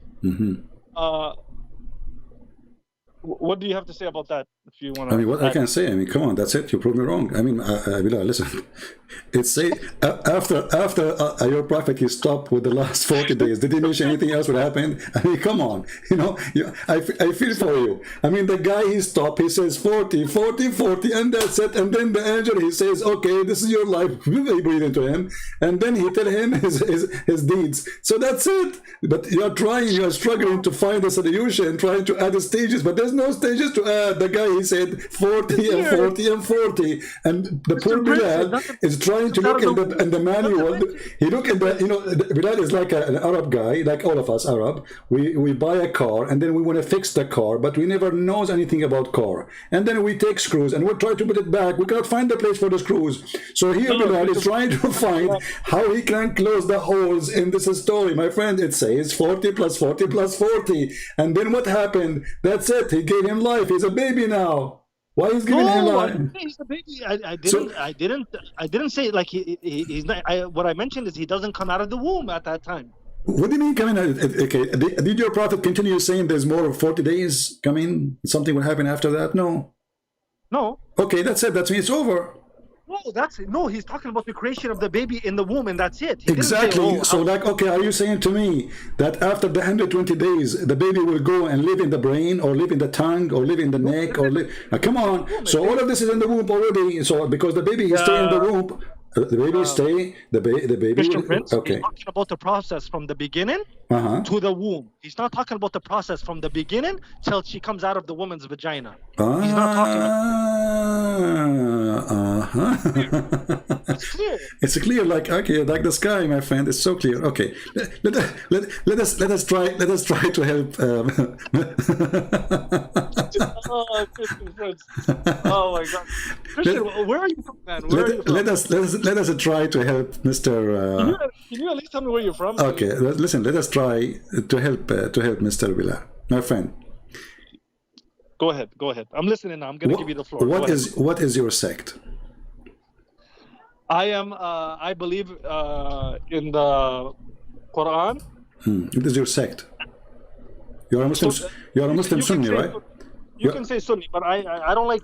I know. But you are a Sunni what? You are a Sunni Hanafi. You are a Sunni Shafi'i, Hanbali, Maliki. No, I'm nothing like that. I follow the Quran and authentic hadith. Okay. But you did not. You just gave me a false hadith now. A false hadith? Yes, you just made up things. It's not in the hadith. You added things saying the prophet. He did not say this is until he come out of the vagina. He said until you are in the womb. Okay. I said he did not do that. Okay, hold on. Okay, so when the baby he is a sperm for 40 days. Yes. Is that true that the baby is a sperm for 40 days? Okay. Once again, my friend, you keep saying, is that true? Yes, I'm asking you. The sperm, like I told you, it says here, if you read the hadith, your hadith that you brought, the creation of humans is gathered in the form of semen in the womb of your mother for 40 days. Now, when we say semen here, right? Does that mean? Because we know does that mean like it goes to the egg and then to the womb? Like that's like the details I'm not sure about, right? The details I'm not sure about. So that's my question to you. 40 it fertilizes then goes to the womb. Or am I wrong?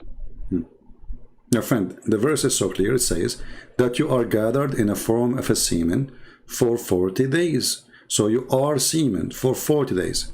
According to science, or what doctors they study, that the maximum semen can live inside the body of a female is 5 days.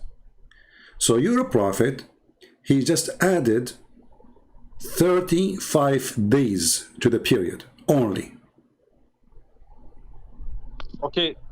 When it says a womb here, my friend,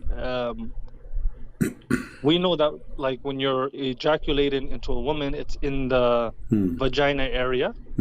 It does not go to the womb, right? Yeah, it's going to take 40 days journey, right? No, like I said, like okay, I'm not. Like I mentioned, the details I'm not. But here it says womb, like it's in the stomach. How did he jump from like semen to womb? When you know clearly it has to go through the vagina, obviously, and then that area, you know. Yeah, Bilal. The ovaries. Bilal, I feel for you, my friend. But when they say that it is 5 days maximum, and then your prophet says 40 days semen, it's a lie. This is not 1 day mistake. Let us say if Muhammad he says 6 days, we'll say wow, it's so almost close, you know. If Muhammad he says 4 days, he said okay, well, you know, but he said he gave extra 35 days. And Muhammad, remember, he claimed that a person he is a person who is receiving this information from his God, correct? This is not him being a doctor, correct?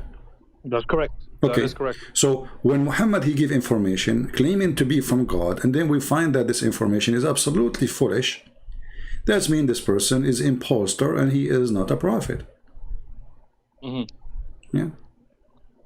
Okay. Let me ask you. Can I ask you? Hold on. I have a Bible question. Before we change the topic to something else. According to science, who is the one who decide the gender of the baby? What did decide? According to science, Yeah, what decide the gender? the male, right? The male. Okay, thank you. Well, Bilal is educated in that field. You know, that's wonderful. Not really, actually. Okay, no problem. Yeah, the male. You are right. The sperm of the male. But look Yeah, what you're. Okay. The X I believe is female, and the YX is male, right? Okay. Well, no problem. This is like a symbolic they give it to understand, to make it easy. So, Okay. according to your prophet, if the woman she have orgasm first, the baby will be a female, and if the man have an orgasm first, the baby will be a male.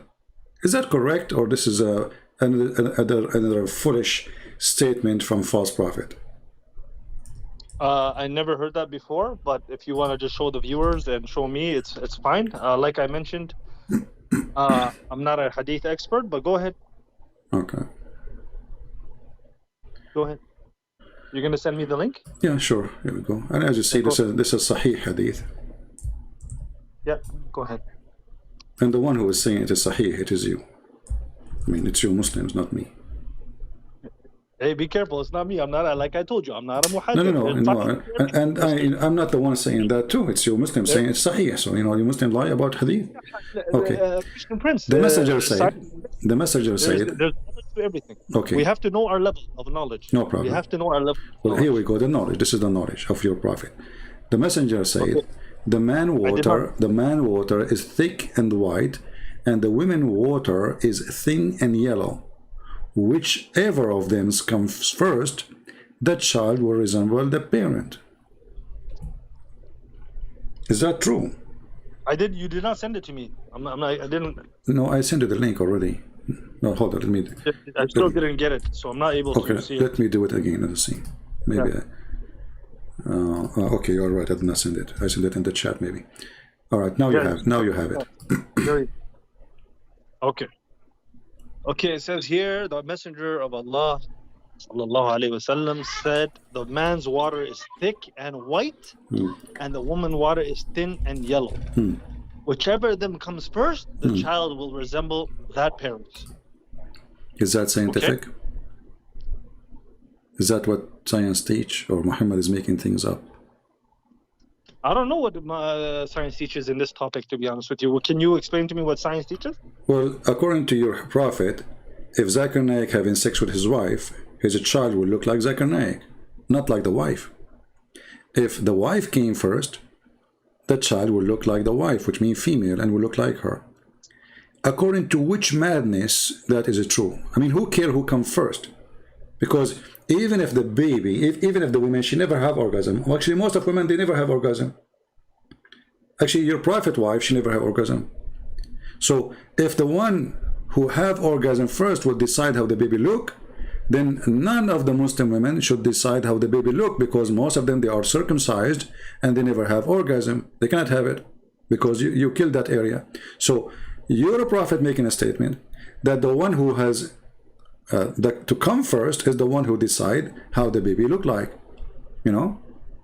Yeah, look like, but not male or female, right? No, it says in different hadith, adhkar, so it's going to be a male. I can show you the hadith too, you know? Okay, go ahead, show me the hadith. Okay, let me find the hadith. Hold on, give me a second, please. Go ahead.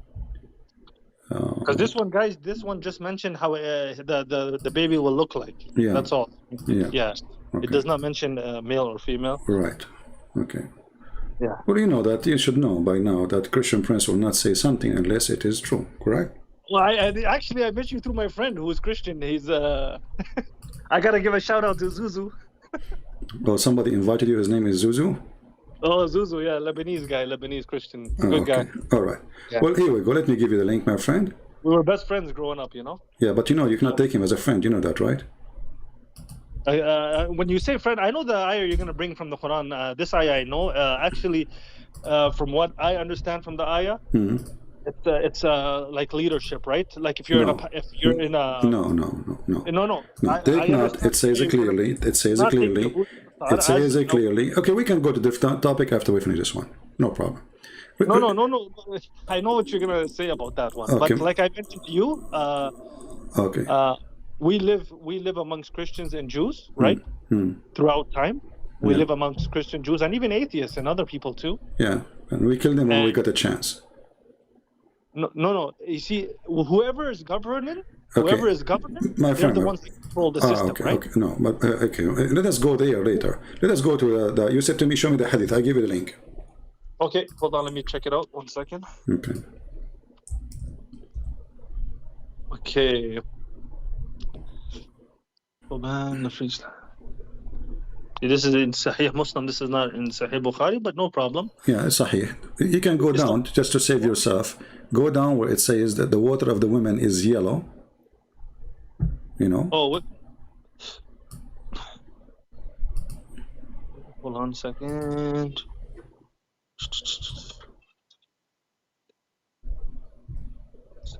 Okay, okay, keep going. Where it says like, what would be their drink? Okay, and he said the reproductive substance of man is okay. So the Prophet ﷺ said the reproductive substance of man is white and that of woman yellow. And when they have sexual intercourse and the male substance prevails upon the female substance, it is the male child that is created by Allah's decree. And when the substance of the female prevails upon the substance contributed by the male, a female child is formed by the decree of Allah. The Jew said, "What have you said is true. Verily you are a messenger." He then, also the Jew even confirmed this? Even the Jew confirmed that. You can believe it. You know. I can't believe the Jew confirmed it. Sometimes you like to use the Jew but, so you asked me to show you where it says that if the man have orgasm first, the baby will be a male, and this is the that says that. And look what the Muslim they did in translation. Do you notice they say the word substance? Suddenly the water is substance. Did you notice they say the word chromosome between two brackets? Suddenly the yellow water the woman she see in her vagina is a chromosome. It's orgasm. Women orgasm is a chromosome. So in order to cover, look at the Muslims what they do. In order to cover the stupidity on this story, they add a chromosome, they add the word substance, they add, when the Arabic it says, read with me, here we go, it says وَمَاءُ الْمَرْأَ أَصْفَرْ وَمَاءُ الرَّجُلُ أَبْيَض. Read. ماء الرجل أبيض وماء المرأة أصفر. The water of the man is white, that is the sperm, and the women water is yellow, that is the water she see in her vagina when she have orgasm. But this is not what make the baby. فإذا اجتمعا فعلى مني الرجل, which means he comes first, مني المرأة, then is going to be a baby by the will of Allah. And if the women have orgasm first, the baby will be untha, a female, by the will of Allah. Look what the Muslims they do. In order to cover the shame, the stupidity, they add the word chromosome, substance. If we go to the other hadith, which is exactly the same hadith, but there is no chromosome. Read with me carefully. The water woman is thin and yellow, and the water of the man is white and thick. And whichever of them comes first, the child resembles the parents. Actually, to make it more clear, you know, let us see different hadith. Just one more to make it more clear. Yeah.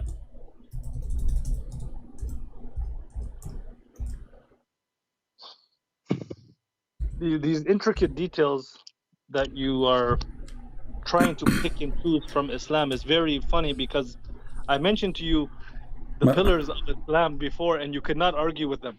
Yeah, though we can argue with them because they are very funny and very stupid. We can go there after this one if you want. My friend, the pillars of my friend. Jesus wouldn't speak like that.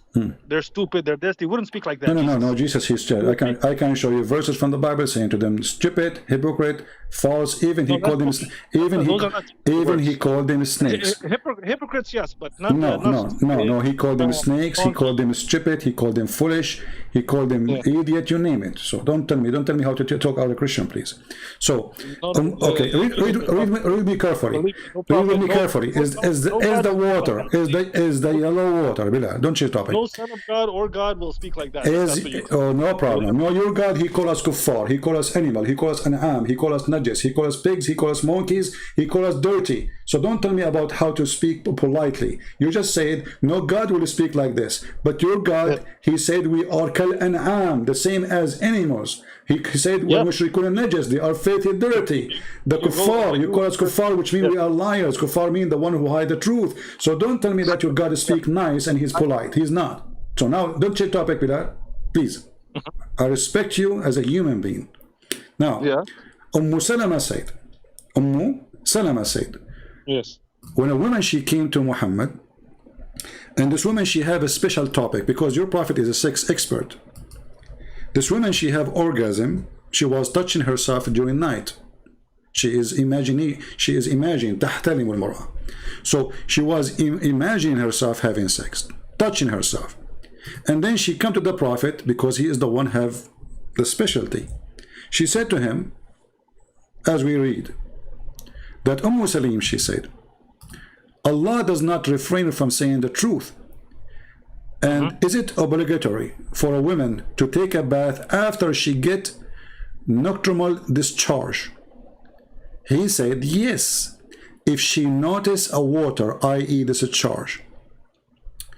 Salama smiled, said, does the woman get discharge? Allah also said, yes. Then why does the child resemble its mother? Do you see it, my friend? Yes. Okay. So according to your prophet, the water which the women she have from her vagina when she have orgasm is the reason for the baby to look like her. So when the other hadith saying, if the women she have orgasm first, the baby will resemble the mother, and if the man have orgasm first, the baby will resemble the father. Muhammad is speaking about what? Muhammad is speaking about liquid women she have in her vagina, not the egg. It's a water. Where she see, it says she sees. She sees. You see it? She got, he said, yes, if she notice water, i.e. discharge, if she notice, if she sees in the Hadith Sharif. You know, in the Arabic it says إذا رأت الماء, and you speak Arabic. إذا رأت, correct? It says إذا رأت. Yep. So if she sees, so it's something you see. It's not something inside. It is something you can visually see. So if she see that water, she have to wash. Salama, do you know who's Salama? Salama? Believe it's one of the prophet's wives, correct? Exactly. But look what your prophet wife she said. Like what? Women have orgasm? How in the world Salama, she never heard that women have orgasm? That's mean Muhammad, he never been able to make his wife have an orgasm. She never heard of such a thing. She was like, what are you talking about? Women, she have orgasm, and who is talking is the wife of the prophet. So the wife of the prophet, she got him busted in many ways. He cannot have sex, because there's no way he's having sex with her, and still the women, she can't have orgasm. And well, I know many men, they didn't. They're well, I'm not gonna discuss, but Christian Prince, I don't know if you're a professional sex guy, but a lot of women don't have orgasms, by the way. Okay. Just with regular sex. It's true. Yeah. No, it's true. They like vibrators and dildos and stuff like that, extra stuff, you know. So your prophet, he cannot do what the dildo can do. This is what you are saying to me, Bilal. You're laughing. I know. You see, this is the problem. You know, the Muslims, they say things and then they regret what they said. You just said that a dildo. Hey, Muslim women, go and get a dildo, because the best. How you Muslim, you proud say Muhammad the prophet, he was the best man for sex, and now you are saying to me, Muslim women, they buy dildo because the prophet or the man, he cannot make them have orgasm. Come on, man. Are you gonna go that low to sex, man? I'm not the one who mentioned the word dildo. It's you. No, but I'm saying, like, is this what you're gonna cling on to? Like cling on to something with more, like. Okay, like, but let us go back to the topic. Okay, but according to the hadith, if the women she have discharge, it's not me who went to talk about dildo. It's you. It's not me who used the word vibrator. It's not me. It's not me who used the word vibrator. It is you. Yeah. Okay, so don't tell me don't go that low. It's you who did that. So I'm asking you now, is it accurate that the water in the vagina of the women, which she sees and she have to wash it, is that what decide the gender of the baby? Okay, not all water in the vagina is orgasm. Actually, doesn't matter. I don't care what kind of water. Let us say it's a cocktail of whiskey. My friend Bilal, please. Bilal. What does that mean? I don't care what kind of water. It is a water she see in the vagina.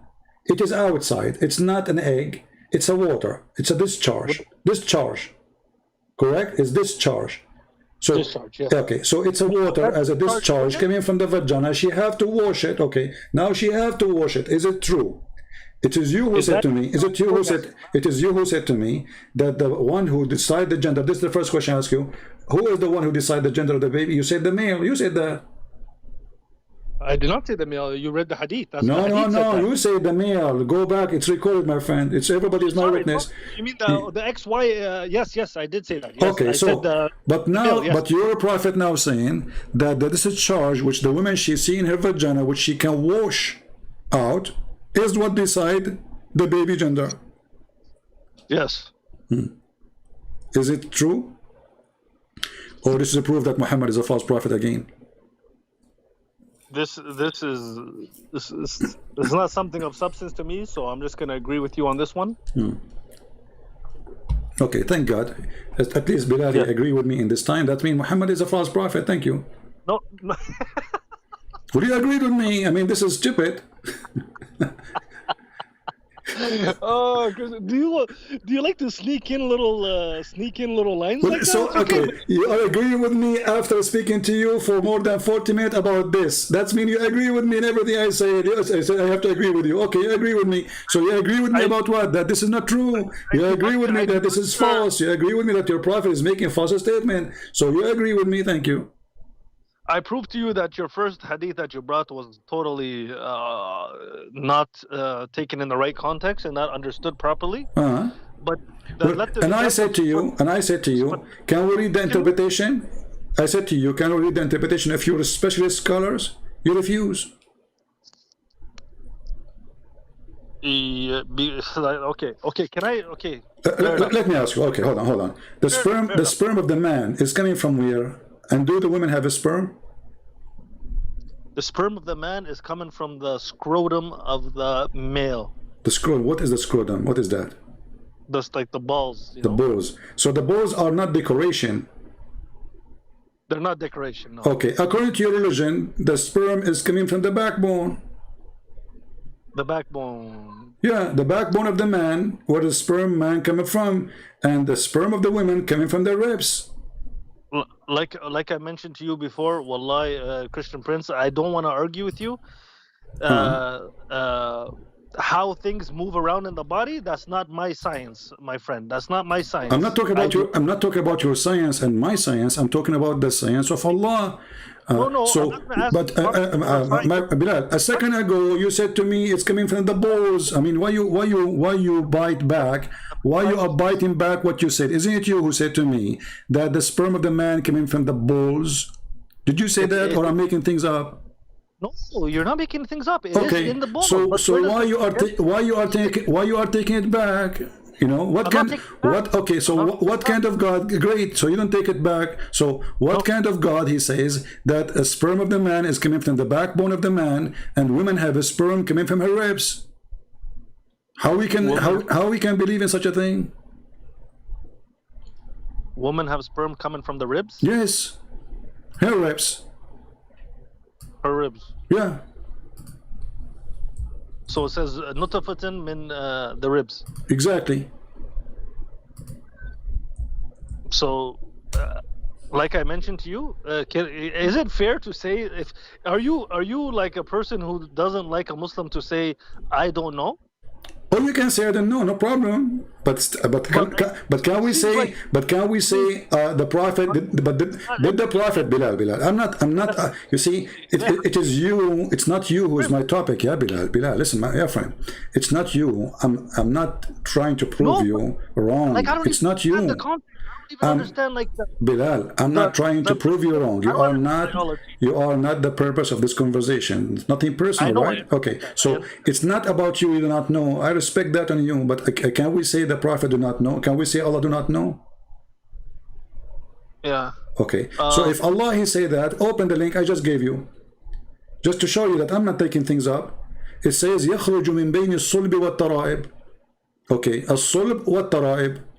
The sulb of the man, which means the backbone of the man, and you are the one who said to me the sperm coming from the testicles, the balls. So, and what taraib? A taraib is the name of the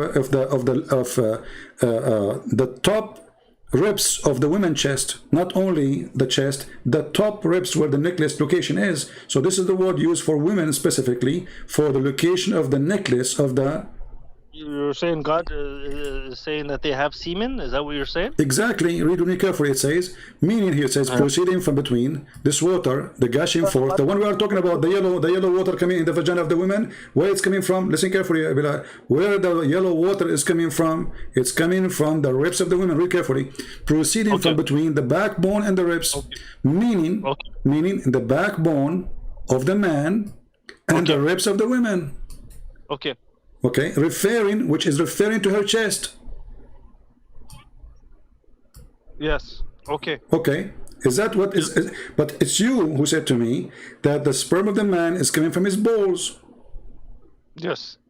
But you're wrong, my friend. Allah is correcting you.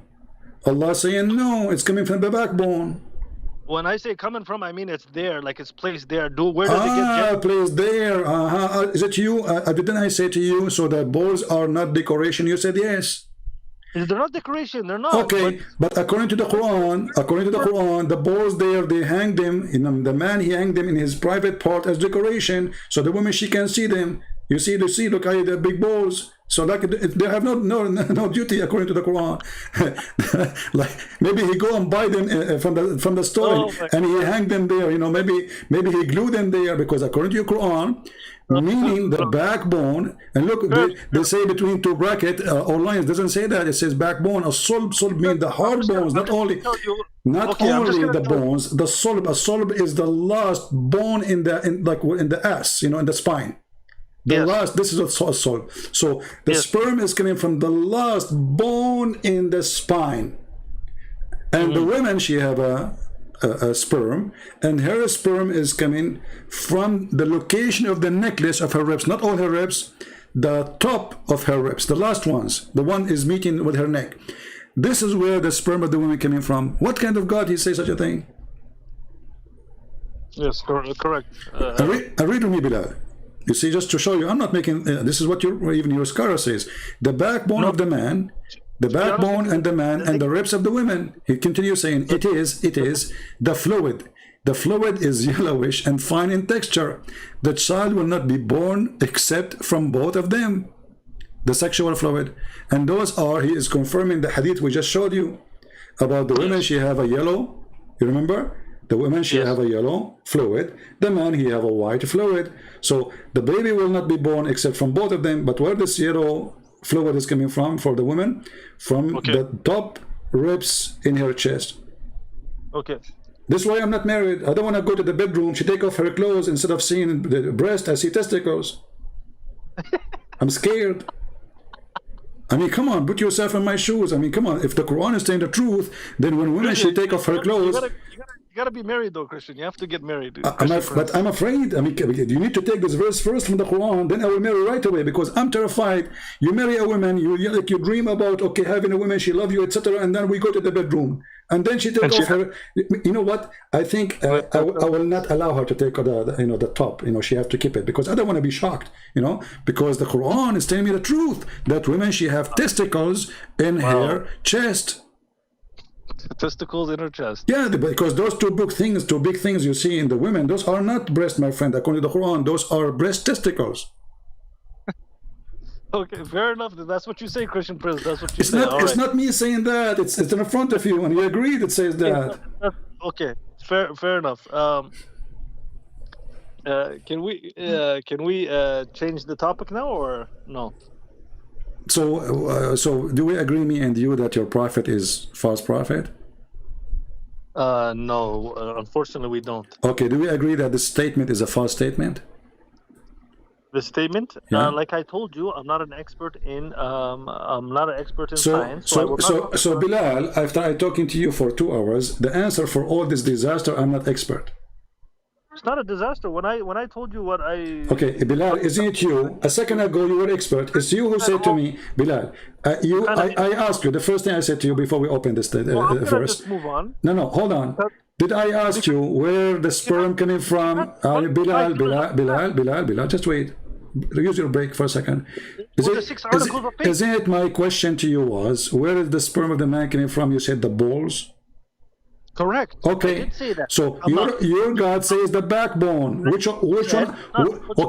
Okay. So according to science, so you agree? According to science, it's not coming from the backbone, correct? I do not know. What do you mean not? So why you told me it's coming from the balls? But I told you it's there. It's in the balls. That's where it is. Okay. Why you told me? Why you choose the ball? Why you not choose the nose? Why you said the word ball? I said to you, where the sperm coming from? You did not say from the nose. You did not say from your eye. You said from the balls. Why you chose the balls? Because that's what I know. Okay. I know what's in the balls. So where do you get what you know? Where did I get what I know? Yeah. From sexual experiences.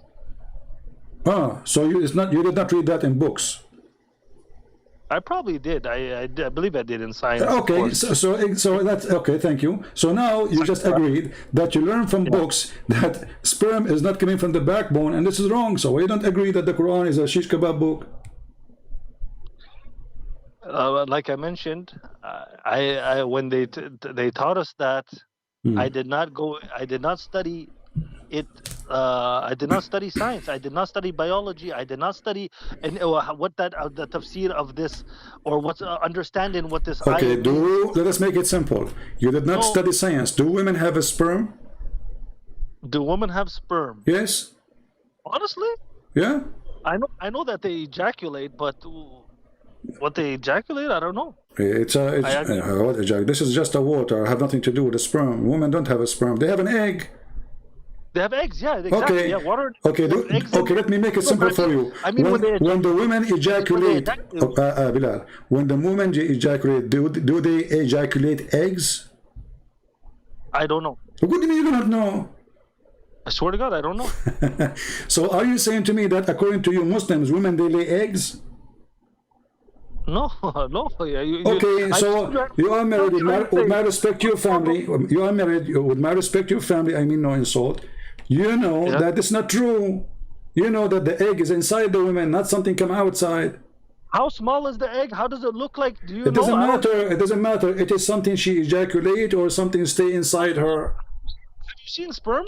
By the way, have you seen sperm? It doesn't look like the sperm on the microscope, brother. Oh, you know. It looks like when it comes out, it looks like a wet semen-looking white thing that comes out, but it doesn't look like when it's in the body. So the egg could be the same thing, my friend. I don't know. Okay. I don't know. Yeah, the best answer is I do not know. Okay, yeah, Bilal, I will free you from all of this. Tell me something else. Go ahead. Okay, so when men fight with one another, and the wife of the one draws near to rescue her husband, okay, from the hand of him who has beaten him, and puts out her hand and seizes him by the private parts, then you shall cut off her hand. This is in Deuteronomy 25:11-12. Okay. In the New International Version. What does that mean? That verse mean? Okay, I want to ask you again. I don't mean to disrespect you again. Just you mentioned the topic. If I'm fighting with you, and your wife, she put her hand there in my private part, is that okay in Islam? Is that okay for Muslim women to do?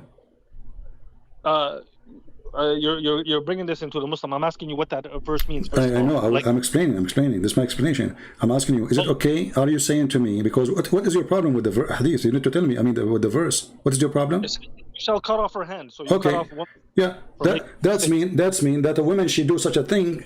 Obviously, she's a whore. Obviously, she have no respect.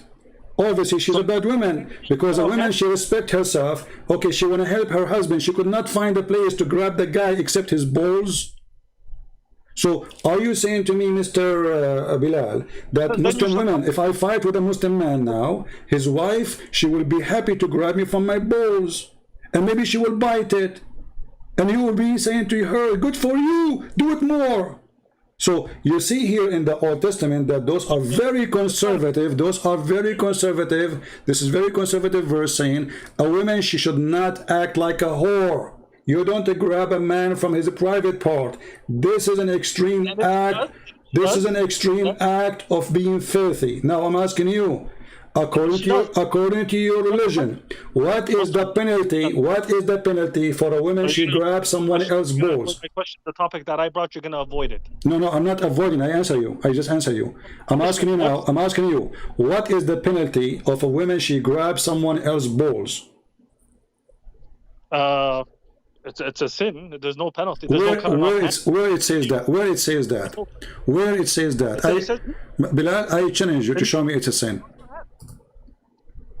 Go ahead. I can send it to you right now. Okay, I'm saying what is the punishment? Show me. And what is the sin? Go ahead, guys. He's going to show me a verse in the Quran saying that if a woman she grab a balls of a man, that is sin.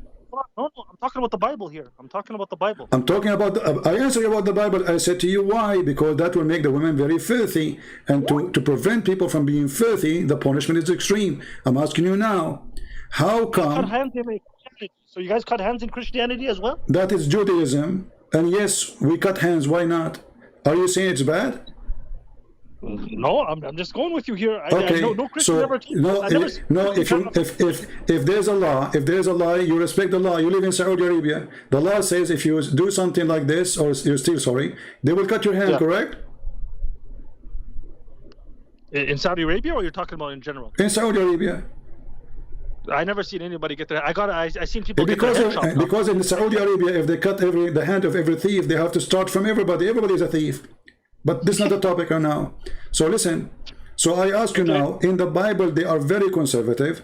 A woman, she cannot do such an act. What if I show you in the Quran that a Muslim man, he can grab the vagina of a Muslim woman? And that is not even counted as a sin. So you could cut off a woman's hand in Christianity. Can you behead them as well? Well, I'm not saying we can cut off the hands of a woman in Christianity, because we don't practice the law of Moses. The law of Moses was given from Moses to the people of Moses. And I think you know that. But I'm saying to you, if I am a Jew, if I was a Jew in the time of Moses, this is the law, and we will practice the law. We will obey the law. So he is the when the king, he says this is the law, this is what we should practice. We practice what the king says. If the Bible says so, we practice what the Bible says so. Now I'm asking you, how come we cannot find the same in the Quran? You Muslim, you claim to be conservative. We find that Islam is the most lousy religion. In the Quran, it says that if a man he commits something, it's called al-lamam. This is not even a sin. Allah forgive it. It's not even there's no punishment. And we read the story of a guy. His name is Nabhanut Tammar. This man, he is a woman. She came to him to the store, and he said to her, go inside the store. Go inside the store and I will give you extra palm fruits. They are so good. And when they go there inside the store, he touched her everywhere. He had orgasm. He kissed her. He did everything. And then he went to the Prophet and he said to him, Prophet, I did with this woman everything except intercourse. Everything, Mr. Bilal. Do you know what your Prophet said? What did he say? He said, no problem. There's no punishment. There's no penalty. Allah forgave this sin. This is not even considered. Is that true, or I'm making things up? I don't understand the context of that. I don't understand the place. Well, here we go. I don't understand. It's chapter 53, verse number 20. Hold on, Bilal. Look what we discover. Look what we discover. Look what we discover. We discover that Judaism and Islam, they are no match.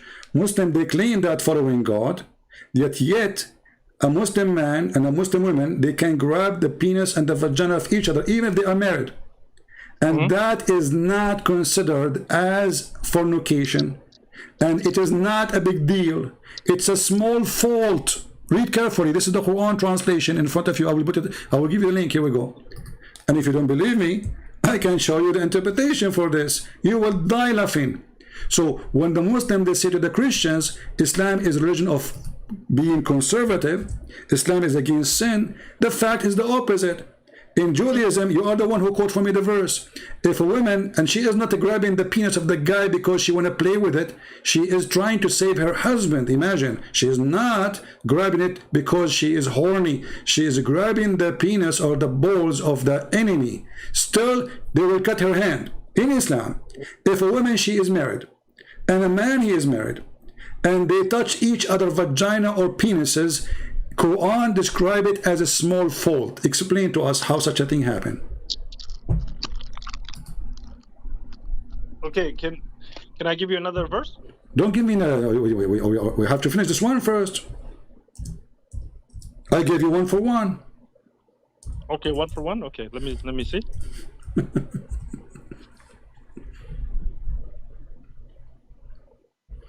Okay, you want me to read it? Verse 32, correct? Yeah. Okay. Those who avoid great sins and shameful deeds, only verily the Lord is ample in forgiveness. He knows He knows you well when He brings you out of the earth and when you are hidden in your mother's wombs. Therefore, justify not yourselves. He knows best who it is that guards against evil. Okay? Okay, explain to me this verse. Well, just explain to you it? Like, what do you mean explain to it? Okay, so it says here in Arabic, basically those who avoid great sins, kabair al-ithim, and fawashah, and to... Bilal, I will help you. Read for me. What does it mean? What does that mean? I will give you the interpretation. Read for us. I just gave it to you. I did. And shameful deeds. No. Read the interpretation. Read it in Arabic and translate. Let everybody laugh. And this is your Saudi Arabia website, official government website. So you cannot deny it. You didn't send me a website. Yeah, I sent you the part because the page is linked. Here we go. I sent you the link. I sent you the website. But I want you to read because there is a long interpretation for the whole chapter. So I'm asking you to read that part. Do you have an issue with this? Do you have an issue with the verse, or do you have an issue with the interpretation? Which one? The verse. Interpretation of the verse is the verse. So no, does it say that this verse, does it say, my friend, does it say that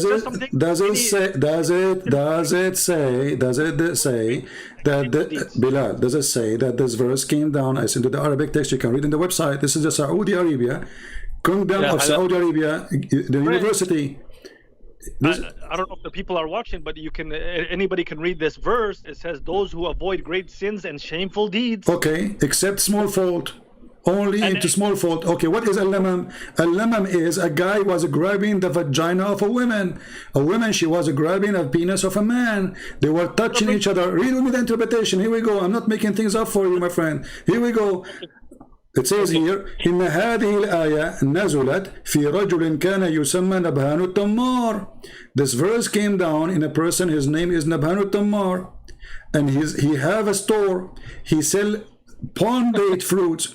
A woman, she came to him, فجاءته امرأة تشتري منه تمرا. A woman, she came to him to buy from him a pond date fruit. He said to her, inside the store there is something better. And then when she entered, راودها, he wanted to have sex with her, but she refused. وانصرفت نبهان التمار. But then he went to the Prophet and he said, what exactly happened? He said, فأتى رسول الله صلى الله عليه وسلم وقال ما من شيء يصنعه الرجل إلا وقد فعلته إلا الجماع. So when he did that with the women, he did everything with her, everything except intercourse. Okay. The Prophet said, and then the Prophet says, maybe her husband doing this is how he said it, right? Maybe his husband doing like that. That's how he said it. Yeah, right? it says لعل زوجها غازٍ. Can't you read? Are you blind? Yeah, it's not about being blind or not. You cannot debunk the ayah, so you go to interpretation. No. You just said that. Does it say that? I said yes. Read it. لعل زوجها غازٍ. She is married. Her husband is doing. Her husband. Her husband. He joined ISIS to defend Muhammad. And then it says فنزلت هذه الآية. Do you see it? So the man, he did with the women everything the man he do Everything. Everything except sexual intercourse. Okay. So, what okay? Okay, I'm like I told you before, I am not going to take any interpretation that you bring me. I'm gonna go with not giving you this is your religion. This is not my interpretation. Why you are saying, my friend, why you are saying this is my interpretation? Because well, I mean, it's coming from you, like to me. I mean, I'm not talking about. This is the official government website of the Kingdom of Saudi Arabia. This is the interpretation of Al-Qurtubi. It's coming to me. That is funny. What does that mean? Al-Qurtubi now he worked for me now. He's a Christian. Is America Christianity? My friend, don't change the topic. So you are the one. Okay, look what happened, guys. Look what happened. In Islam, a woman, she can grab a penis of a foreigner man.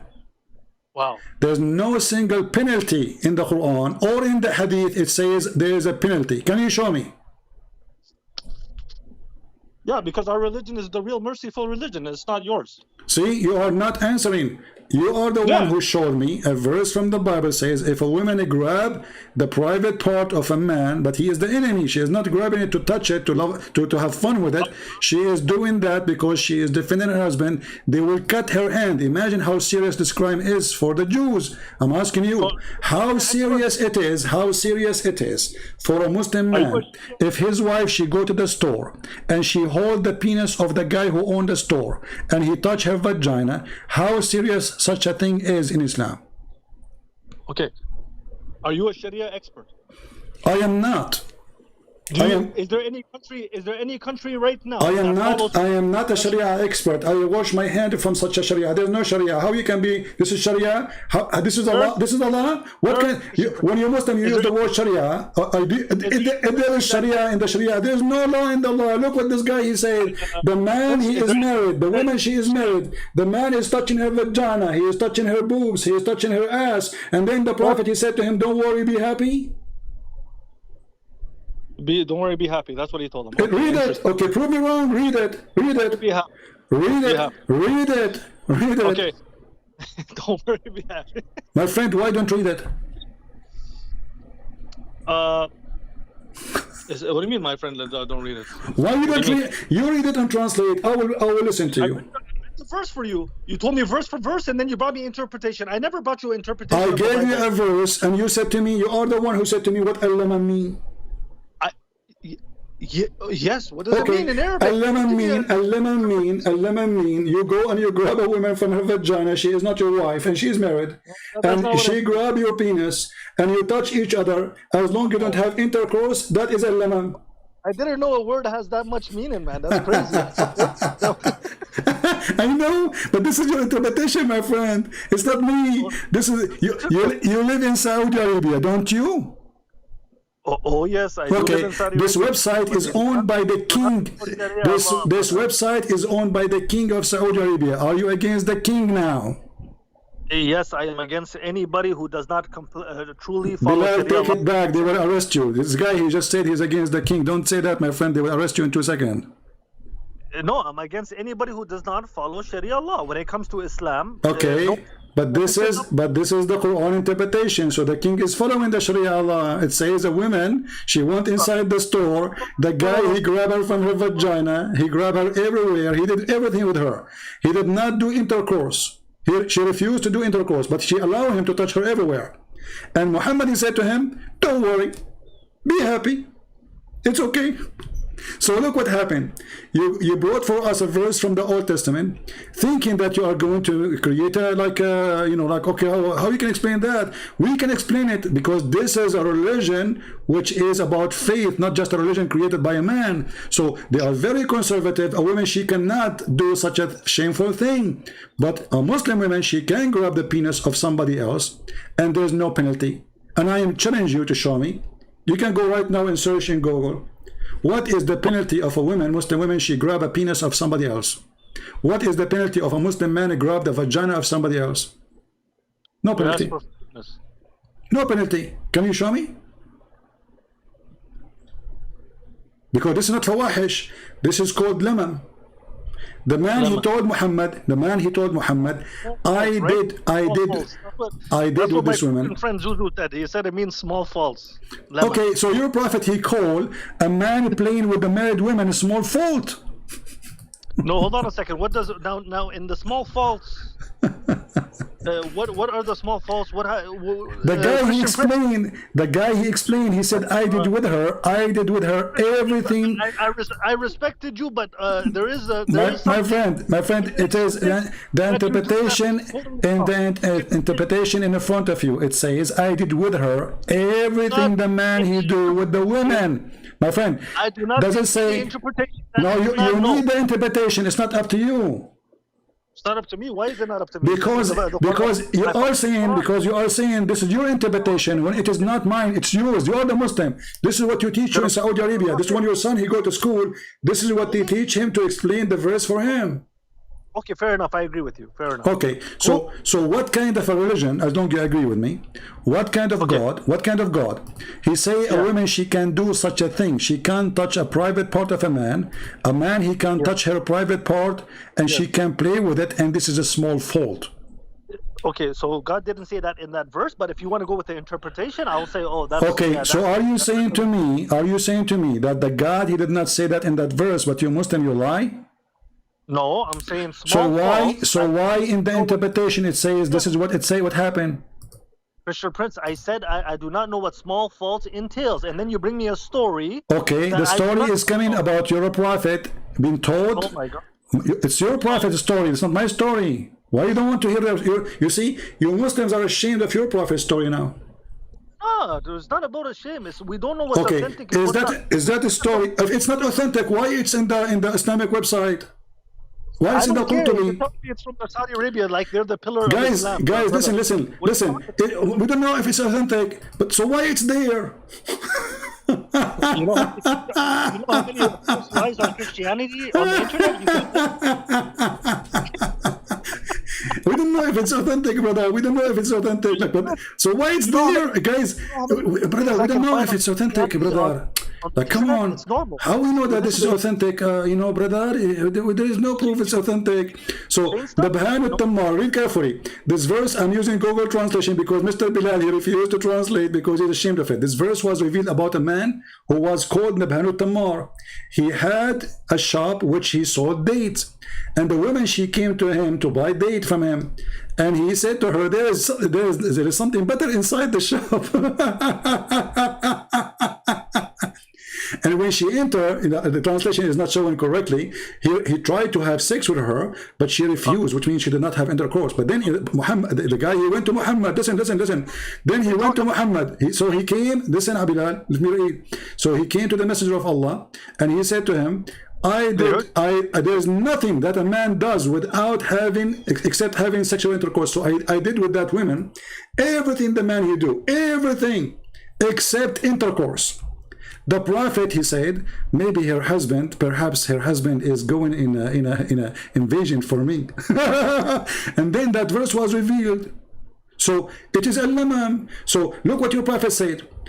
It is, the lamam is, such is, as long it's less than intercourse, like such as a kissing, winking, looking, if you do any of that, kissing, touching, looking, this is called a lamam.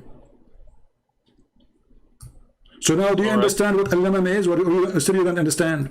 Yeah, small faults, yes. I understand. Okay. It means small faults, yes. So the man, he touch a woman, he kiss a woman, she touch him, she grab him from his penis, he grab her vagina, he grab her ass, and it's still, according to Islam, this is a small fault. Interesting. Exactly, interesting. So you see the difference? In the Old Testament, if a woman, she grab a private part, and the purpose, imagine, we can't even compare. The purpose of that woman, she grabbed that penis, is not because she is filthy, because she is defending her husband. Still, they will cut her hand. In Islam, you send your wife, with my respect, your wife, she go to the store, a man, he invite her inside, and he touch her everywhere, and he have orgasm, but he don't have intercourse. That is called a small fault. So what is fornication in Islam then? Fornication in Islam? Yeah. As long as a man, he can touch a woman, in her private part. He can have orgasm. She can touch him. She can kiss him. They can kiss each other. So what is fornication in Islam? The penis entering the vagina. Exactly, guys. Did you hear it? In Islam, the only thing is considered as a fornication is the penis entering the vagina. But now let me ask you: is it true that you have? Is it true? Is it true, Bilal? Is it true that you have to have 4 witnesses to prove it? Now, okay, hold on a second. Hold on a second. Hold on a second. So imagine, guys, you go home, you find your wife is sleeping with someone else. You cannot do anything. You have no proof. You have to go and find 4 witnesses. You go in the street, knock at the neighbor door. My husband is not there, because the witnesses have to be men. And then until you find 4 witnesses, you come back home. And now they need to see the penis of the man going in and out. Not only they see them naked, it's not enough they see them in the top of each other. They have to see the penis of the man going in and out. Is that true, or am I making things up? Christian Prince, you asked me what's fornication, and I'm going to give it to you here. It says Abu Huraira, that it was narrated from Abu Huraira, and I'm going to send it to you, so you don't tell me I'm lying or something. All right. It was narrated from Abu Huraira that hold on a second, let me send it to you, and also send it to a friend here. Copy the Arabic for me, please. 1 second.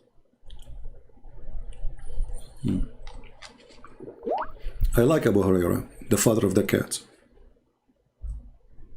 You like him? All right. You know, he's a cat boy. Okay, it was narrated from Abu Huraira that the Prophet, peace be upon him, said, Allah has decreed for every son of Adam his share of zina, which he will inevitably commit. The zina of the eyes is looking. The zina of the tongue is speaking. One may wish and desire, and the private parts confirm that or deny it. Thank you. Guys, do you see? Okay, Bilal, did I pay you to bring this hadith, or you did it voluntarily? No, I did it by myself. Honestly, did I bribe you? Because I was going to use it next. Really? Yeah, because look what you did. You just approve that you just destroyed Bilal. You just demolished Muhammad. Look what happened, guys. Read very carefully. This is the choice of Mr. Bilal. He is the one who chose the hadith, not me. Be my witness. He is the one who sent me the link, not me. And before even he sent the link, by the way, I was opening the hadith. Read carefully. Verily Allah has fixed the very portion of adultery which a man will indulge in. Bilal, according to your religion, when a man he sleep with a woman, Allah is forcing him to sleep with her because this is a destiny. He's forcing her to sleep with her? Yeah, read it. This is the hadith that says that. Read it. Yeah, it says Allah has decreed for every son of Adam his share of zina, which he will inevitably commit. The zina of the eyes is looking. The zina of the tongue is speaking. One may wish and desire, and the private parts confirm that or deny it. So he's giving you types of zina. So does it necessarily have to be the penetration, the actual This is not a question. Focus with me. Focus, Bilal. You know, it's the food you are eating is not working. Listen, verily Allah has the fixed very portion of adultery which a man will indulge in. So Allah, okay, and then he says, and which of necessity must commit. So Allah, he decree for you fornication, and he decide for you how much fornication he will do. He commit, in which he will inevitably commit. No, which he will commit. Correct? Yes. Okay, so Allah, he wrote for you before you are created. This guy is going to sleep with 10 women. He will kiss 100 women. He will touch the ass of 50 women. He will grab the boobs of 200 women. And then Allah will punish you for sleeping with those women, but he is the one who decreed for you. The punishment is not based on that. It's based on if you seek repentance. You seek repentance from God. Hold on, guys. But I can show you a hadith where a woman, she came, she said she did fornication. Still Muhammad, he stoned her. She repented. Christian Prince. Voluntarily she came and she repented and she said, I did fornication. Still Muhammad, he killed her. So your statement is false. So why a woman she will be stoned, and why a man will be punished, and why a man will not be punished if he grab a penis, a vagina of a woman? Very stupid religion. And look what happened now. We learn now that everything you do, all the wrong you do, is not your decision. It is a destiny. Well, the God wouldn't be the all-knower if he didn't know what you're gonna do. Okay, this is not about knowing. It's about decree. He decreed for you. Yeah, it's decreed. Okay, so Allah he decree, Allah he decide for me, I'm going to sleep with this woman. Why I will be punished for sleeping with her? He knows that you're going to do it. No, it's not about he knows. You agree? It's the decree. Okay. Okay, so it is a decree, which means it's not your decision. It is Allah's plan to make you fornicate. So why Allah will punish you for His plan? Christian Prince, hold on a second. Why is he punishing you for the plan? You can say a lot of whys. Why is somebody, he made somebody handicapped? Why is somebody not? Okay, but I don't want to get into there. There's not a question. There's not a question. You see, somebody is handicapped. Somebody is handicapped doesn't make him less than me. But this is not a sin. This is not a sin. Hold on, don't go there. So a person is a handicap. He might be a very wonderful man, way better than me. What that have to do with our topic? I'm talking about now this. A God who make us commit sin. He forces us to commit sin. So Islam is not a religion which is asking you not to commit sin. It's the opposite. This God is evil. He is the devil. He decreed for you that you have to fornicate. And then you are saying to me, oh, you have to repent. So Allah, He make you commit sin. And then you ask Him, please forgive me, Allah. This God is a mentally ill, because He made you do it, and now He's asking you for forgiveness for something you did not do. The Quran states He teaches you the right and the wrong. My friend, how He teach you the right and the wrong? What the benefit if He's forcing you to do the wrong? He's not forcing you. We have a It's decision. a decree. You agreed. It's a decree. It's a decree. So He's forcing you. When we say it's a decree, it's mean you have no choice. You must commit. Does it say there? Does it say which he of necessity must commit? Does it say that? Hold on. Can we just confirm that zina, fornication, does not mean only adultery? Can we confirm that from this hadith? Yeah, but your prophet confirmed that touching a woman's vagina is not considered fahisha, which means a sin. It's a small fault. But here it does though. Here it says that all of this is a form of fornication. I agree with you, but according to your prophet too, because we have to connect. According to your prophet, kissing a woman, touching a woman's vagina, playing with her, even if she is married, is not a fornication. It's a small fault, a lemon. So, wait, this one or the one that you brought me? Which one is right? Oh, you are saying to me your prophet, he says stupid things. He contradicts himself. Lele, I'm asking you. No, you tell me, because both of them they are wrong. Because here your prophet is getting your God busted. He in one verse in the Quran he's saying that those are small fault. Hold on, a small fault. Those who you do the following: kissing, touching, seeing, blah blah blah blah. Those are small fault. But intercourse is a sin. But listen carefully. But here he's saying too that intercourse is not a choice. So how that can be sin? Oh my God. Okay. Do you know what's going to happen to you in the next hour? I know. What's going to happen to you in the next hour? We will laugh at this video.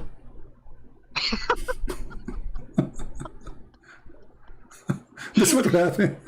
Honestly, people will die laughing. You know, you are jumping from a tree to a tree. I feel sorry for you, Bilal.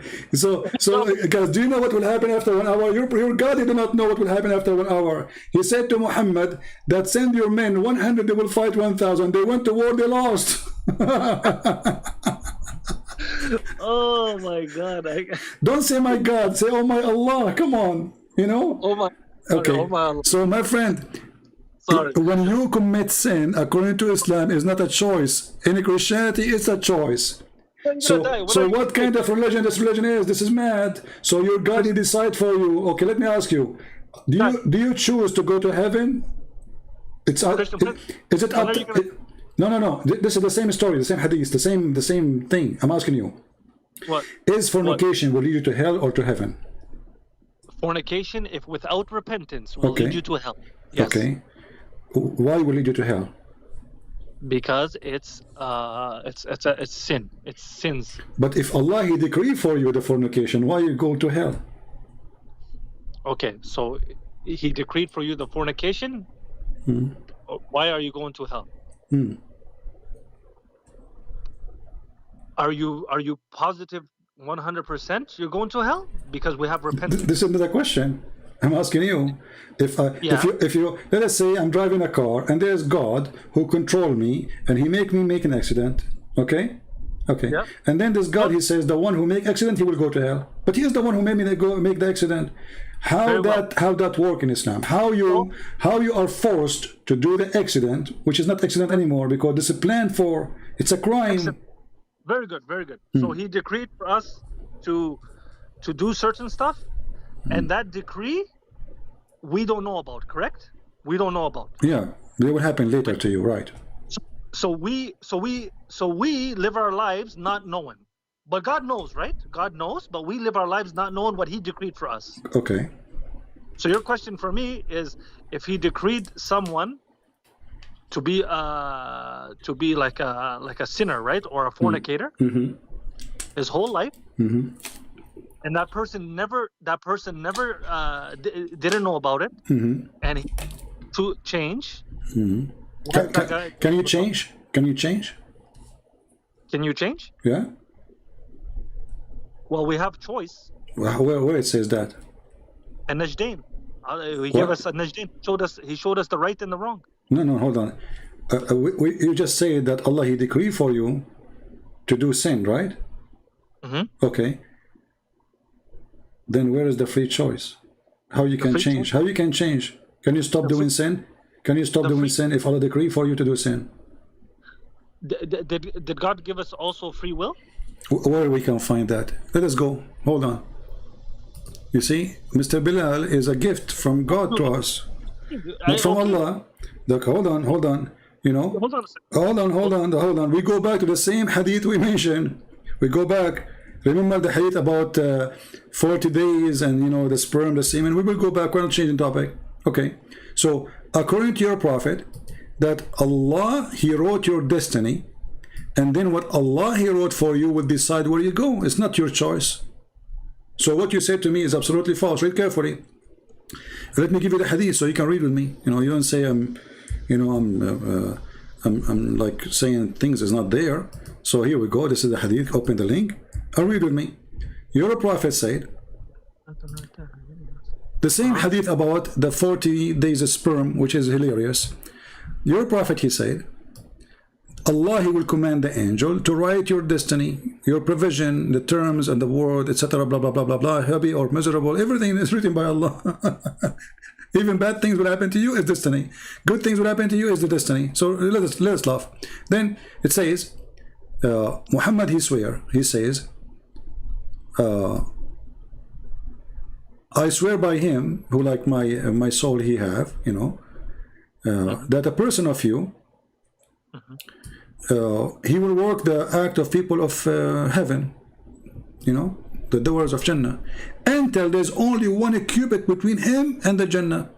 You are doing the work of heaven with very good things. Okay, then what Allah ordained will come to pass. Do you see it? So what Allah decree for you will come to pass, and then He performed the action of inmate of hell, and he enter it. So what is the free will? He did the actions of hell after. But Allah, He forced him. Don't you read? He forced him to do it. It says He forced him. Yes, it says what Allah He ordained for him to do will pass. Yeah, the decree. It's ordained. It's known. It's in His. No, this is the decree. This is the decree. What Allah He wrote for him, wrote for him, will come to pass, and then He will do the act of people of hell, and he will enter hell, and the same will happen again for the opposite. And one of you, read carefully, and one of you would perform the action of inmate in hell, until there's only one cubit between him and hell. and then he would perform the act of the doors of Jannah, and he will enter it. Yeah. Okay, this is all destiny, right? Hold on a second. The true conformance, the creation of humans. Did you send it to me? I sent you the link. I can send you a new one too. I have tons of them. Man, I have like I have 10,000 of them. You know? I know you. I know. Yeah. Okay. Wish I had the time to just sit there and. Wonderful religion, you know? Man, how do you make money, man? You must make good money on this. Huh? I make a lot of money, my friend. Thank you, Lord. The Lord, He has given me. Yesterday, I was able to buy bread, and I was able to have a tomato. Is that a problem for you? No, that's very good. Well, yeah. That's I want to live that. Yeah, the Lord is our, my friend. The Lord is our provider. We are not. You see, since I go live, did I say to people, give me money? At a fireplace. Hold on, Bilal. Did I say to people? Did you hear me saying to people, give me money? No. To be honest with you, this is the second time I'm listening to you. Okay. I don't know. Okay. Let me ask you. Did your prophet he claim that if you give him money, Allah will forgive your sin? Are you selling books? This is my books. Yeah, there's nothing wrong with that. It's my books. Give it for free because it's the. I give it for free. Who said I don't? I'm giving my books for free to everybody. Ask them in the chat. Yeah. All languages. What is your origin language? English, but I'm originally Arab, but I was raised here in Canada. Oh, okay. Because we have an Indonesian, soon we will publish it in Persian for free. Soon the Chinese for free, Albanian for free. I mean, you name it, Malaysian for free. All is for free. No problem, my friend. But your prophet, he never gave anything for free.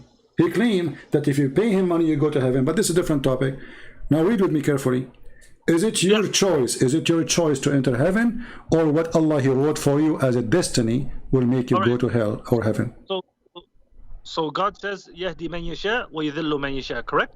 But this cannot be true, because if Allah He guide who He want and misguide He want, can be true only if we accept the destiny. So Allah He destiny for you that you will be misleaded, and Allah He destiny for you to be guided, correct? Yes, everyone. Exactly. So where is the free will? God knows where people are gonna go. Yes. This is not about knowing. Don't change the word. I said to you, destiny. He destiny for you where you will go. Okay. Okay. So you said to me, you can change, you can repent, but this is not true, because it is. Well, no. Because if you repent, that's because Allah He wrote for you to repent. It's not you who repented. Yeah. Well, no, it's free will though, right? My friend, how it's a free will, but fornication is not. Going to heaven and to hell is decision made by the decree. Does it say in the hadith that this is a decree? Yes, it does say it's okay. Yes. So it's a decree before He created you. Okay, okay. My friend. You know, Bilal. You see, the point of you and me talking is not me shouting at you and you are shouting at me. It is you and me being honest with ourselves, correct? Because if I'm lying to you, I will be ashamed of me claiming to be Christian, and if you try to lie to me, you will be ashamed of yourself to be a man. That's right. Okay, that's right. So I'm showing you everything I say in the screen. Did I show you what I say? Does it say in the front of you it's a decree? It says that. Okay, so what Allah wrote for you as a decree is going to take over. Let me give you the other hadith, because here they are using the word decree clearly. So it's a decree, and then what will make you go to heaven, and the decision will be by the decree of Allah, not by your own deed. Because as you see here, a person who is doing the deed of heaven, he almost enter heaven. Yeah. But then what Allah He decree for him will take over, and that will make him go to hell. So it is a decree, which means Islam is a joke. There's no point of converting to Islam or not to convert. There's no point of praying or not to pray, because at the end of the day, what Allah He wrote is going to pass, and I will do what Allah He decided for me before He created me. I agree with you there. But I have to tell you that we don't know the decree though. Exactly, but doesn't matter who knows or not. But this is mean. But this is mean. Islam is a foolish religion, and there's no fair. So being good or bad doesn't matter. Being a believer or not, it doesn't matter. Being a Christian or a Jew or a Hindu or a Buddha, it doesn't matter, because all is a decree. And then what Allah He wrote in the decree will happen at the end of the day. So Bilal he pray, I don't pray to Allah. Bilal he fast to Allah, I don't fast to Allah. Bilal he do jihad, I don't do jihad to Allah. So Bilal now he might go to hell, even though he did all this, because it says here it's a decree. At the end of the day, before you die, Allah will make you do what He decreed for you. Yes. So what the point? The point is we do not know. Who cares if we know or not? This is a stupid. So now Islam is a stupid religion, because you believe or you don't believe. Who care? It is what Allah He decreed for you. So Bilal, you pray 5 times a day. Who care? Allah saying to you, you pray, you don't pray, I don't care. You fast, you don't fast, I don't care. You hate Christian prince or you take him as a friend, I don't care. At the end of the time, you do all those things before you die. I will make what I wrote for you happen, and that will decide where you go. Okay, so you feel right, Christian Prince, you feel that when you pray, when you do good deeds, you give charity, you feel good, right? No, I don't know. Sometimes I feel bad. Like now, I'm doing charity for you. I feel bad for you, actually. Oh, you feel bad for me, but I'm talking about you. You feel No, good, right? I'm just giving the answer. Not all the time I do charity, I feel good. Now I feel bad. I feel bad because a person I'm trying to save him from a stupid cult, still he don't want to listen. So sometimes we do good, but still we feel bad. I feel bad for you. Look at this. You just agreed with me. You just agreed with me, Bilal. What's wrong with you, Bilal? You just agreed for the sake of whoever you believe. You agreed with me that at the end of the day is not what you do. It's what Allah decide. So why you are a Muslim? Because at the end of the day, what Allah decide is going to happen. So you leave Islam, it's a decision of Allah. You become a Christian, a decision of Allah. You become a Hindu, a decision of Allah. You fornicate, a decision of Allah. You are a thief, a decision of Allah. I mean, what's wrong with this Allah? So why we are alive? According to your religion, we are insect, and we are programmed. And Allah decide for us where we will go. It's not us who choose. So now you understand why I feel bad. I'm doing charity right now. I'm talking to you. I'm not charging you. It's for free. I'm a person who have degrees. I can make money instead of talking to you, spending my time, losing my voice, screaming. Maybe I will have a heart attack one day from screaming at people. I go have fun and have make some money and go to a restaurant and have fun. But I'm spending the time with Bilal, and all the time Bilal is agreeing in his heart, but trying to resist the truth. Can I break it down like real simple? Break it down. Go ahead. You have God. He's the all-knowing, all-wise. He decreed who's going to go to heaven and hell. Fair enough. We agree there. He has humans. They don't know if they're going to hell or heaven. They don't know. He sent messengers to teach them how to go to heaven and how to go to hell. What? Bilal, stop. Bilal, stop. He teach them how to go to heaven. He teach them how to go to heaven. Well, this is how to go to heaven. It's not your choice. What's wrong with you, Bilal? We are going to zero. It is not teaching you how to go to heaven. Will make you go to heaven. Why you are going back to zero? You are the same as a grandma. She's trying to learn how to drive, and she is 113 years old. My goodness. How you say to me the messengers will teach you how to go to heaven when we just found out that there's no teaching to go to heaven. It is decree. It's the decree. Do you see in front of you this person? He prayed to Allah. Listen carefully.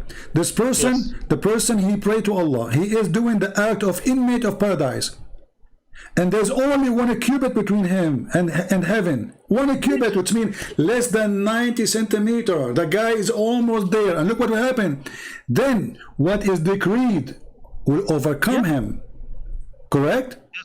So 90 centimeters, my friend, in your life, the last 90 centimeters in your life is the one will decide where you will go. And none of them is your choice. None of those centimeters is your deed. Is what Allah He wrote for you. Correct? He wrote for you. Yeah, decree. But you don't know what he wrote for Who you. cares if I know or not? This is not that question. So let us say, for the sake of argument, somebody was able to hack the computer of Allah, and he found out that he will go to hell.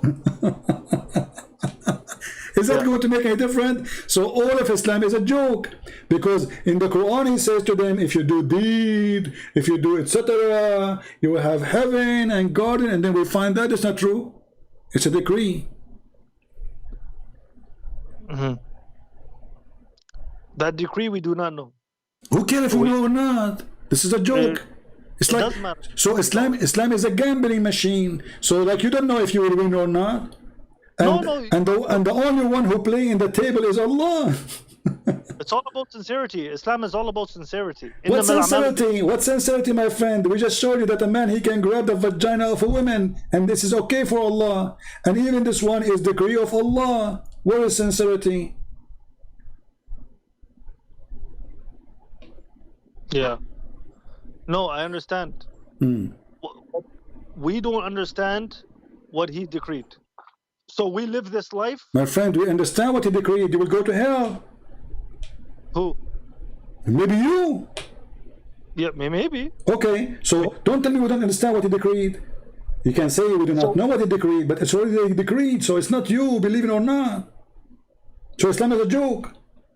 Because maybe me, in the last 90 centimeters, maybe Allah, he decreed for me, I will do something, and I will go to heaven, according to it says. What does Allah say in the Quran, the first surah in Baqarah, Surah Al-Baqarah, the first ayat? What did he say? What Allah said in the Quran, beat them with the beef, he will come back alive, and this is how Allah resurrect people. I mean, have you ever heard of a stupid statement like this? ألف لام ميم ذلك الكتاب لا ريب فيه هدى للمتقين لا ريب فيه. لا ريب فيه هدى للمتقين. Guys, let us go there, just because he's trying to escape, but we will go with it. So you are the one who chose this verse, not me. No. Oh, no, it's you who choose it. Alif Lam Mim, Alif Lam Mim, hold on. Alif Lam Mim, this is the book of guidance. Like, hold on, how this is the book of guidance, and you just said to me Alif Lam Mim. What Alif Lam Mim mean? Alif Lam Mim are letters that Allah knows their meaning. So how this is the book of guidance if only Allah knows the meaning? Is that the only words in the those the Well, only this is words? what he start with. This is what he starts. So this is the book of guidance, Alif Lam Mim. How in the world this is the book of guidance? And when I show you the interpretation, you refuse it. So if you are guided by the book, so why you have millions of interpretation? Each one of them is different. 99% of the Quran, and you're gonna focus on Alif Lam Mim? Okay, hold on, guys. 99% of the Quran, it is you who choose for me a verse, and we laugh at it. It's you who said to me, the mountain Allah, he placed at the top of the earth. This is the one. Is it clear for you? Okay, hold on, Bilal. I have a challenge for you. Can you show me a verse is very clear in the Quran, or a chapter is very clear? What do you mean a chapter that's very clear? What do you mean? I'm asking, is there one chapter in the Quran is clear? It's not stupid. One chapter in the Quran. Yes, it is one chapter in the Quran. It's not stupid. Like, challenge me that there's a chapter in the Quran, you cannot find something stupid about it. Can you challenge me that? You can challenge me. You can tell me. No, I'm asking you to challenge me. Say to me, I challenge you to find me one chapter in the Quran that's stupid, and choose the one where you think there's no way I can find something stupid in it. And my duty to find you how stupid it is. What do you think? Okay, no problem. This is how sure I am. You have 114 chapter. I am sure that every single one of them is stupid.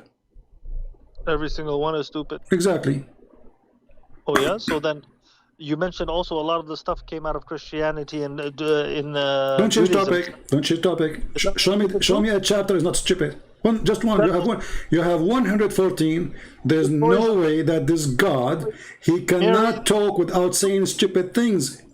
Can you find me out of 114 chapters? A chapter is not stupid. Okay, give me Surah Al-Ikhlas. Go ahead, Surah Al-Ikhlas. Okay, we'll go to Al-Ikhlas. Guys, he chose Al-Ikhlas. Go ahead. What do you want to, you like Al-Ikhlas chapter? Yeah, go to Surah Al-Ikhlas. Go ahead. Okay, remember this is this is your choice, not me. Yeah, fine enough. Okay. قل هو الله أحد. What Allah Ahad mean? قل هو الله أحد, the one. Ahad mean one or one of? قل هو الله أحد, the one. My friend, Allah Ahad, Ahad is not a word by itself. Ahad mean one of, correct? No, so that's what you're gonna do. You're gonna No, the word Ahad, you speak Arabic. Ahadut Tullab, translate. Ahad Tullab, one of the student. Correct? He is the one. No, he's one off. He cannot be one. He is one off. So the verse here, look what Muhammad did. He says, قُلْ هُوَ اللَّهُ أَحَدٌ. Ahad must be the idol, which is the Muslim they worship and the Arab they worship. Ahad, one of the idols of Mecca. But look what he did. قُلْ هُوَ اللَّهُ أَحَدٌ. He is trying to steal a verse from the Old Testament, say that God is Echad. This is what Ahad. But because Muhammad is a fool, he used the Arabic word Ahad, which does not make sense here, because Ahad is always a word mean one of, not one alone. So Muhammad is one of alone. Hold on. Allah is hold on. Allah is a Samad. Huh? Allah is okay, hold on. Let us see how stupid that is. So say that Allah is one, Allah is a Samad. What does Samad mean? What does it mean, as-Samad? You tell me, I don't know. No, you tell me. You said it's stupid, right? You gotta find Samad it. is from Masmuda. This is an Aramaic word. The one who is gathered. So how Allah is one, but he is gathered in Masmuda? You in Arabic, you use the word Masmuda, where people, they put coins, they have something made from clay, and they have a hole in it, and they collect coins. I apologize to the watchers. I'm not an Arabic expert. If whatever he says, it doesn't matter. You can check it out. So Allah is the collect of God. And then it says, hold on. It says here, he begotten not, nor he is begotten. Okay, so he did not have a children, and he is not begotten. He is not born to. That's wonderful. Okay, how that can be true? Then in the Quran, in different chapters, it says that if Allah, he wanted to have a child, or he will have a wife from ourselves.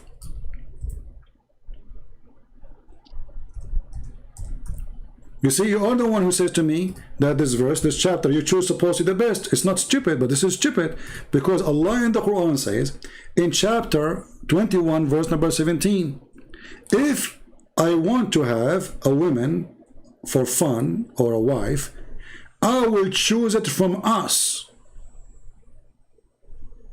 Us who? When I checked the translation of Samad, it said the everlasting. What everlasting? You mean the Samad? Yeah. They are guessing, because, okay, this is why you see everybody giving you different meaning, because they don't know what Samad mean. This is Aramaic word. So listen carefully. Yeah. Allah, if you want to take a wife, he will take it from us. Is Allah is one? The verse you gave me, chapter you gave me, قُلْ هُوَ اللَّهُ أَحَدٌ, you claim that Allah is saying he's one, correct?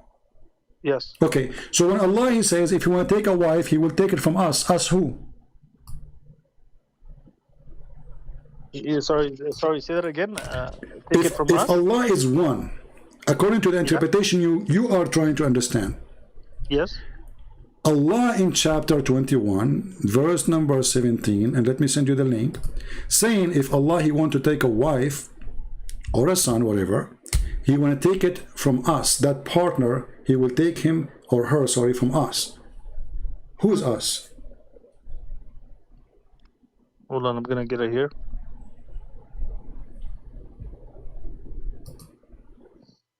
In verse 17, right? Had we intended to take a wife or son, we could surely have taken it from us. If we were going to do that. Lahu la atakhnahu min ladunna.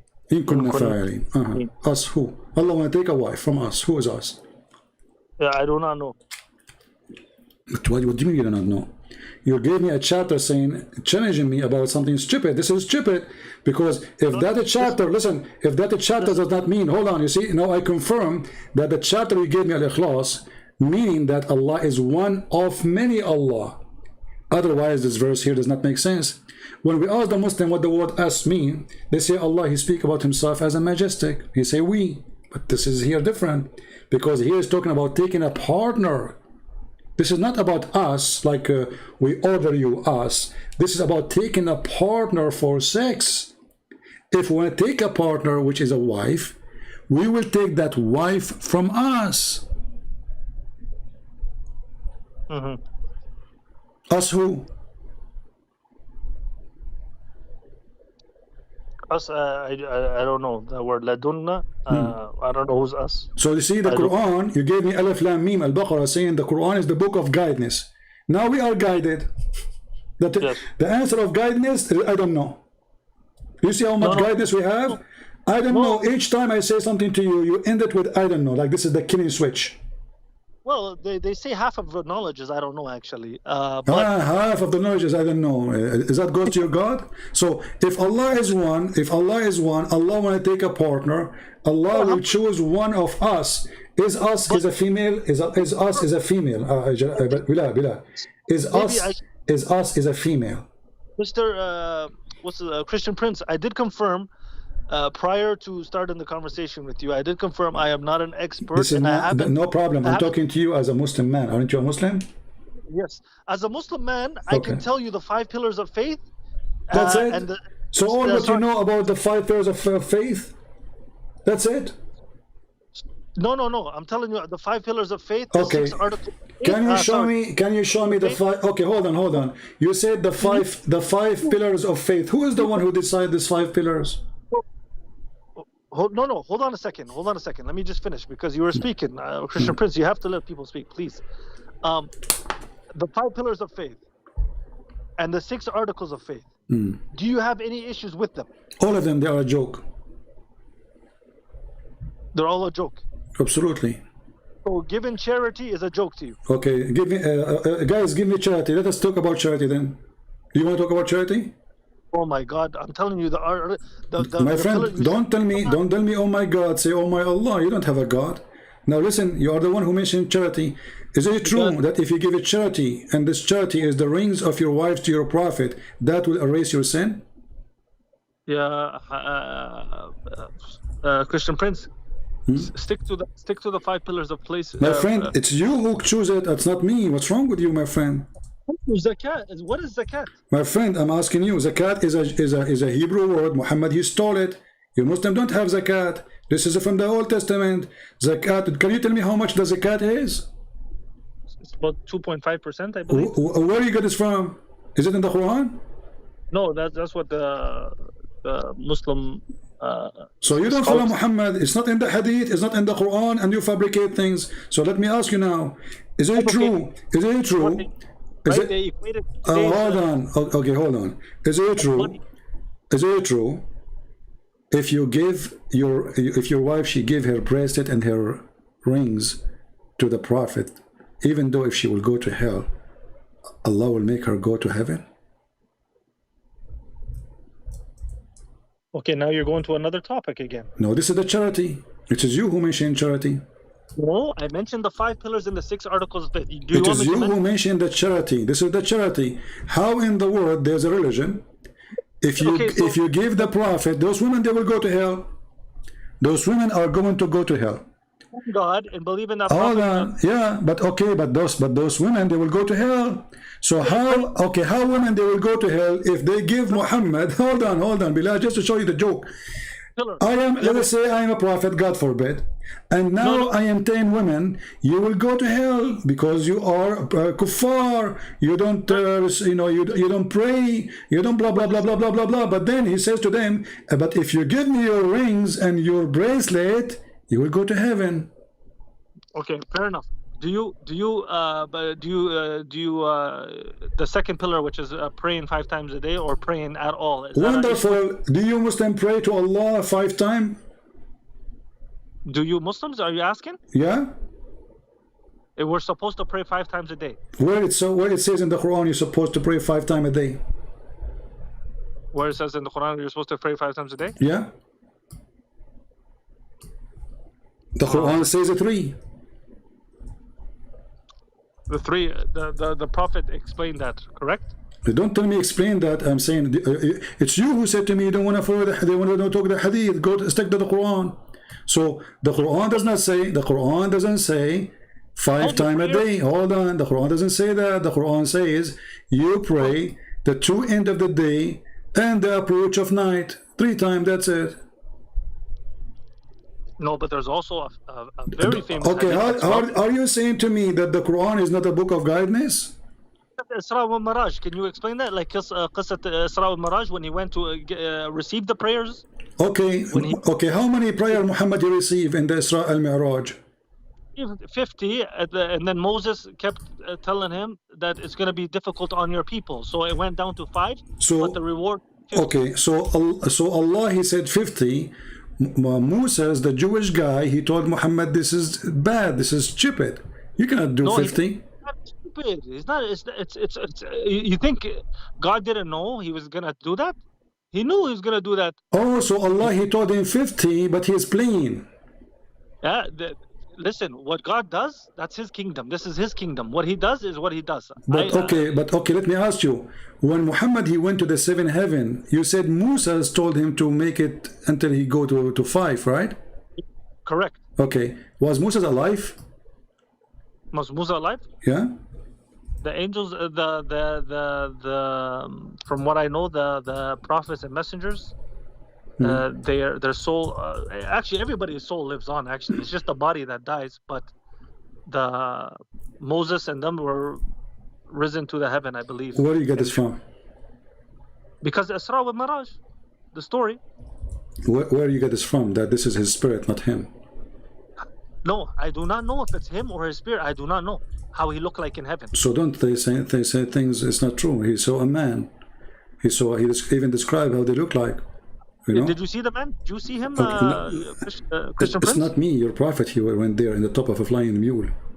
Yes. Okay, so it's not me who said that. So when he saw a man, he described even how Isa looked like. He described Adam praying and tears coming from his ears. So he described a man. So, but according to your prophet. Okay. So what does that have to do with what I told you though about the prayer though? Okay, what does have to do with the prayer? The prayer is 3 times in the Quran. Muhammad, he come with different story. Allah, he told him, you pray to 2 end of the day and the approach of the night 3. Then why Allah later he make it 5? Is that a joke? Sorry, say that last. What is the purpose? What is the purpose? If Allah told him pray to 2 end of the day, which means in the morning, purpose, okay, and when the sun set, and then the approach of the night 3 times. Okay, why Allah he changed it? He found that he's wrong. No, I do not know the purpose of why he okay. Told him. Let us see first. Do you really Muslim pray? You don't pray. Do you pray? Maybe you can look at it as how merciful he is. He's understanding. Maybe but he increased it. He did not decrease it. It was 3. He made it 5. No, I'm talking about in the story in the hadith when he goes up to. Okay, so as long everything happened is a decree. So did Allah decree to Moses to say 50? Mention this, by the way. When we say 5, guys, it's actually worded as 50. So God is showing here a lot of mercy. Oh, okay. So you pray 5 times, you get 50 prayer. Yeah, it's rewarded as 50. Why not 500? That's how it is. Okay. I don't know why. When you are rewarded 50, what does that mean? Allah will put like in bank some deeds for you? Yeah, we definitely have a good. We definitely has a good account and a bad account. Okay, but we just showed you that it's decree. So what is the point? I mean, how stupid is that? If it is a decree at the end of the day, you pray or you don't pray. At the end of the day, is what Allah wrote for you. A decree will happen. It's a decree that we do not know about. So no. Doesn't matter. You pray. It says in the front of you that the person he was praying to Allah, doing what is in made of heaven, doing. Until there's 90 centimeters between him and Allah or the heaven, and then what Allah decree for him will happen. So what the point of the decree of the prayer? Nothing. And what kind of a prophet he says to women who will go to hell? If you give me your bracelet and your rings, you will not go to hell no more. Can you bribe God? Are they now better people after giving the ring? So if a woman, she is a whore, and now she give a ring to the prophet, she will go to heaven. But this is what she do for a living. Is that okay? It's okay. And by the way, is a business as a whore forbidden in Islam? Sorry, is what? Sorry? Is business, the pimp work, the pimp, is it forbidden in Islam? Like a man, he make women work for him as whores. Oh yeah, it's forbidden, of course. Where do you get this from? Where do you get from? It's forbidden. It's Where it says it's forbidden. As I know, it says no. It says it's allowed. correct. Pimping whores is fornication. No. Well, no, fornication in Islam is okay as long you are having sex with the slave girls. So Muslim men, they capture women, they force them into a sex human trafficking, and this is allowed in Islam, chapter 24, verse number 33. Yes, correct. Okay, so you capture a woman, you force her to be a whore. In a worse, no. You don't give her to other people. It's your slave. No, you give her to other people. It says here prostitution. Read it with me, and it says force them not to do prostitution, which means if they agree, try to make them agree. So if they agree for prostitution, it is halal, and even if you force them, there's no penalty. Allah is all merciful. Can I go up to a woman in the street now and make her my slave as a Muslim? You can, as long as she is a Muslim. As long as she's what? As long as she is not a Muslim. I can go on the street now and make her a slave? Yes, you can. As long as she is not a Muslim. According to Islam, you can. They didn't make the Jews in Medina. He did. Okay, who is Safiya? Isn't she? She is one of his slaves. From where though? From what happened? He killed her family. He killed her husband. He killed her father. He killed her brother, and he raped her half-mile away from the house. A half-mile away from the house. Yes. What happened in that situation though? What situation? They killed the husband. The woman, she is just a bride. He killed the husband. He killed the father. He killed her brother. He killed her tribe. And then listen. And then he raped her. And a guy was guarding him out of his tent when he was raping the women. He was guarding him outside of the tent when he was raping the woman? Exactly. I can show the reference. You know, I don't say things unless I can prove it. Yeah, no problem. I'm talking about what did those Jews do that they killed? My friend, they did not kill anyone. Stop lying. That's not true. That's not true. They did not. They did not kill anyone. That is a lie, my friend. Listen carefully. Listen carefully. Your prophet is the one who started assassinating the Jews. The story Abu Akif, a guy, he is over the age of almost 90. He sent a guy to assassinate him just because he refused Muhammad. Your prophet, he killed the women. Her name is Qufa. He split her to pieces between two camels when she's alive. She did not go in war. She didn't have an army. She killed, and he took her daughter and he raped her. Yeah. Yeah. That is your prophet. So as you see, prostitution in Islam is legal. Came to attack the Muslims. I'm going to bring you, and then they it is your prophet. Okay, hold on. Your prophet, when he attacked the Roman, did he attack them to convert them to Islam or to get the blonde girls? Your prophet.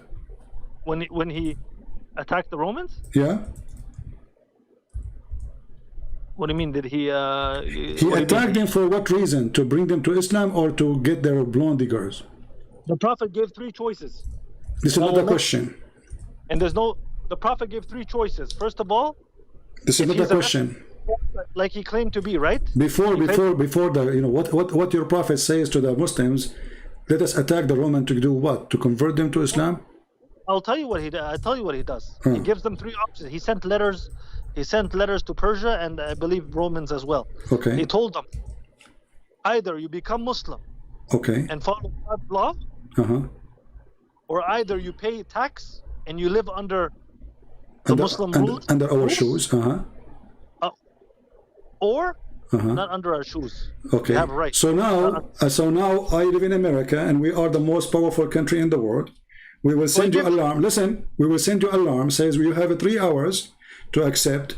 Either you pay us jizya as a dog, and you live under our rules, or we are going to kill you. That will make it good people, right? Yes. So you don't mind if we go and invade Saudi Arabia and force you to pay us money to stay as a Muslim? Right. As long as he is if he's truly the prophet of God. Okay, we have a prophet. His name is Mr. Trump. He was sent by a God. His name Aloha. No, hold on. I'm talking. Listen, let's stay on topic here. Hold on, guys. As long as he is a prophet of God, he can do that. So a prophet of God, he can attack the neighbors to get the blonde girls. And look here, this is your prophet said, attack the Romans so you can get the blonde girls. Is that true? It's not mentioned in the Quran. This is in the interpretation of the Quran, and this is in the story, and this is in the hadith. You're always going to bring me interpretation. I'm not going to listen. But you are the one who said the prophet, he sent the letter. Is that this is a hadith? It's a hadith, yes. Okay, so how come you accept that hadith? You don't accept the rest of it? Because I don't know where you're getting your hadith from. I don't know what's. I'm giving a reference. I never said something. Yeah. Without giving the reference. Yeah. Okay, so you have no excuse. I do have an excuse, because if the prophet wanted a woman, he would have married 9 virgins. He only married 1 virgin. What do you mean 1 virgins? He slept with many virgins. We do not know how many. Yeah, no, from he married. I'm talking about marriage. Ah, so you don't count the one he raped. No, you say raped like as if you were there, brother. Hold on. You say only 1 virgin she slept with him, correct? Yeah, from what I know, Aisha, yes. Okay, was Aisha a virgin? She was a virgin, correct. Okay, then how do you explain to me this hadith? You can bring me any hadith you want. Well, for sure, I bring a hadith I want. Why not? Yep, go ahead. Okay, how a woman, she never had sex with anyone before Muhammad. She is a proud. No. Hold on. If my wife, she say that I am the best in effing. Wow, she said I'm the best in effing? Okay, now I'm saying to you, if my wife, she said I am the best in effing, that means she knew many men before me, correct? No. Tell me someone penetrated her. Say there was my a friend, guy. If Aisha, she said that he is the best of those who control his penis, وَمَنْ يَمْلِكُ إِرَبُهُ, and he is the best of we have a one who have a desire. How she knew? So that means she's not a virgin. That's what you're saying. Well, how she knew that she is asleep in the bed with someone else? Okay, so you're bringing me an obscure way of thinking that what I know to know. I'm not bringing for you. If a woman, she never have any relationship with any man, how she knew that he is the best between all men when it's come to their penises? Is that based in experience, or she's lying? Read the hadith, man. Read the hadith. Read the hadith. Read the hadith. Read it. Okay. Read it. Okay, read the hadith. Okay, your prophet was a perverted man. When the women, they have their menstruation, still he wanna F them. Read it. It's in front of you. Here we go. Let me give you the link. Isn't it the Quran says وَإِنَّمَا الْمَحِيضُ أَذًى, and the menstruation is hurt? Stay away from the women when they have their menstruation. Your prophet, you don't.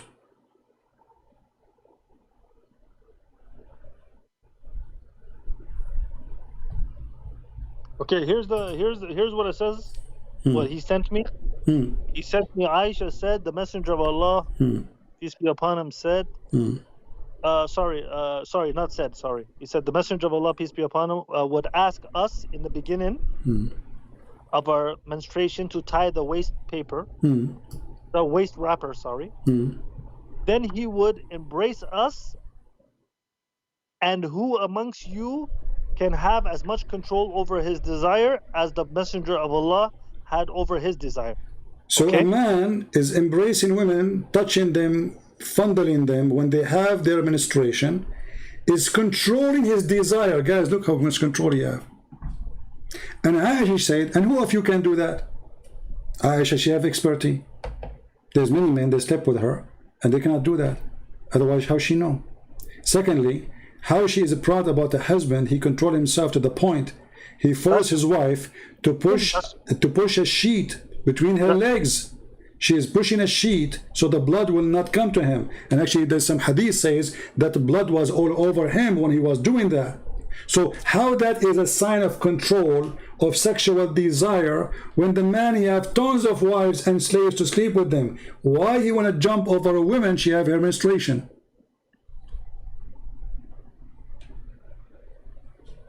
So that's your proof she's not a virgin?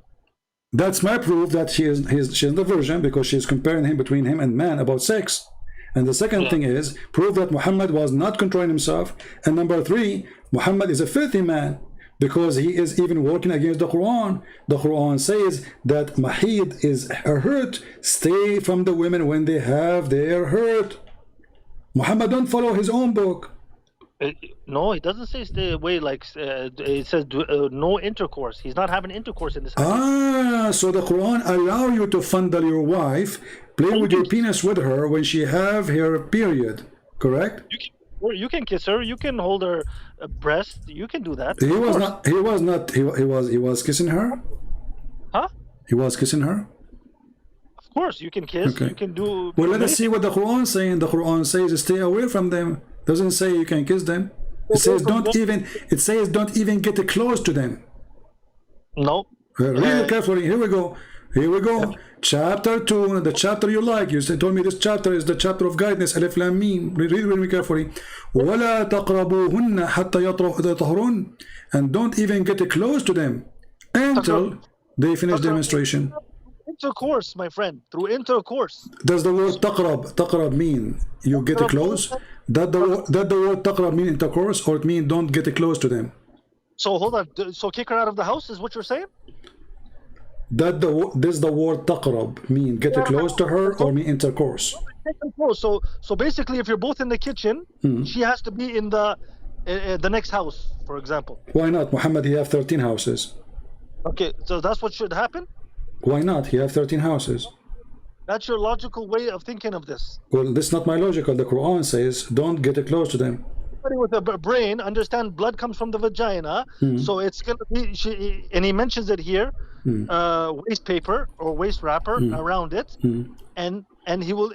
You do not touch it. You do not have sex, man. It's very clear. Okay, so your prophet, he have all those women, all those slaves, and now there's a woman, she have her period, and now he is controlling. The hadith says that he is the best who control his desire. Is that a way of controlling your desire? Why you don't go to other women? She don't have her menstruation. He did go to his other woman. Well, it says here he wanted to satisfy himself by the women who have she have menstruation.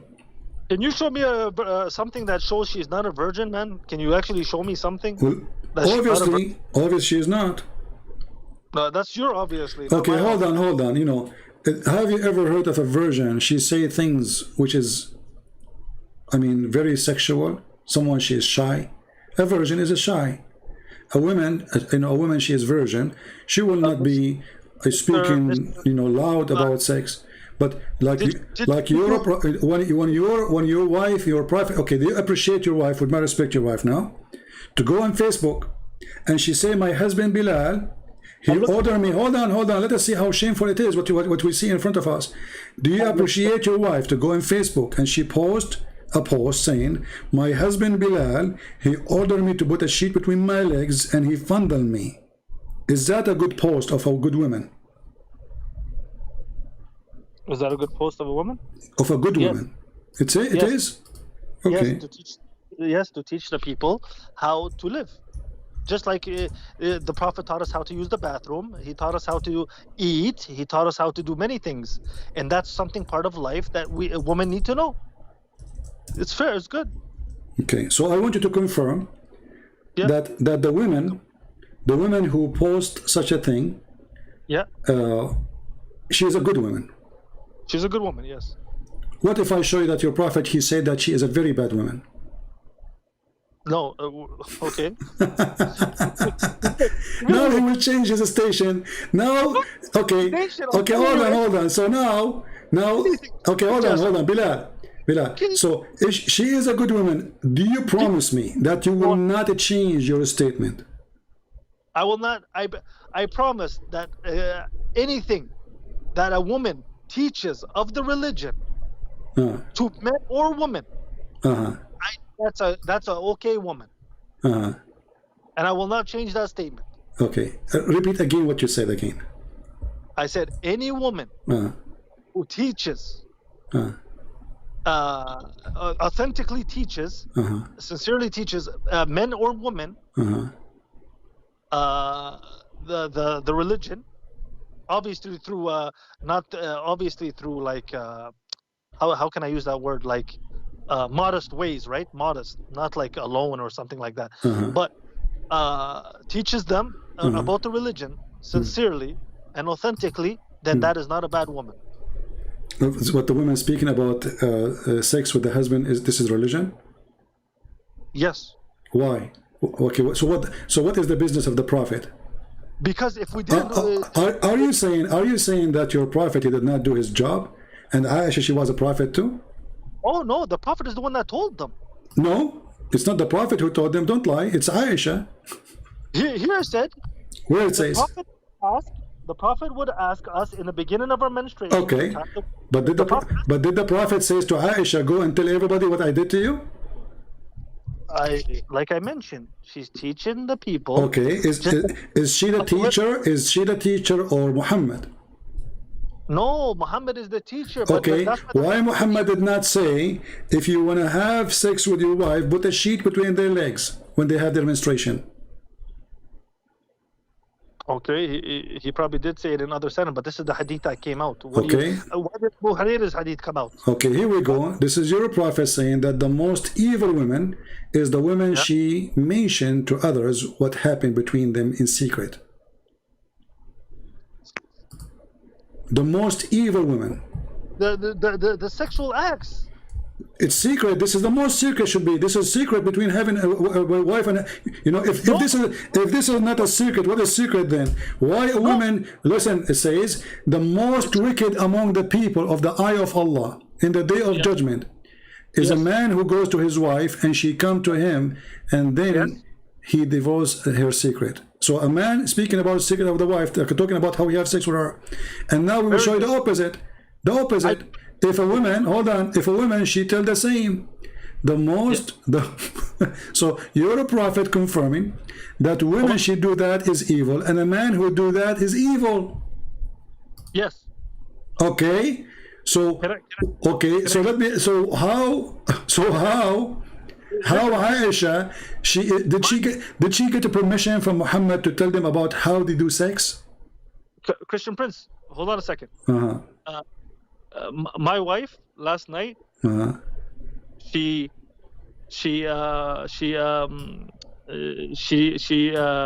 like we did so and so last night together.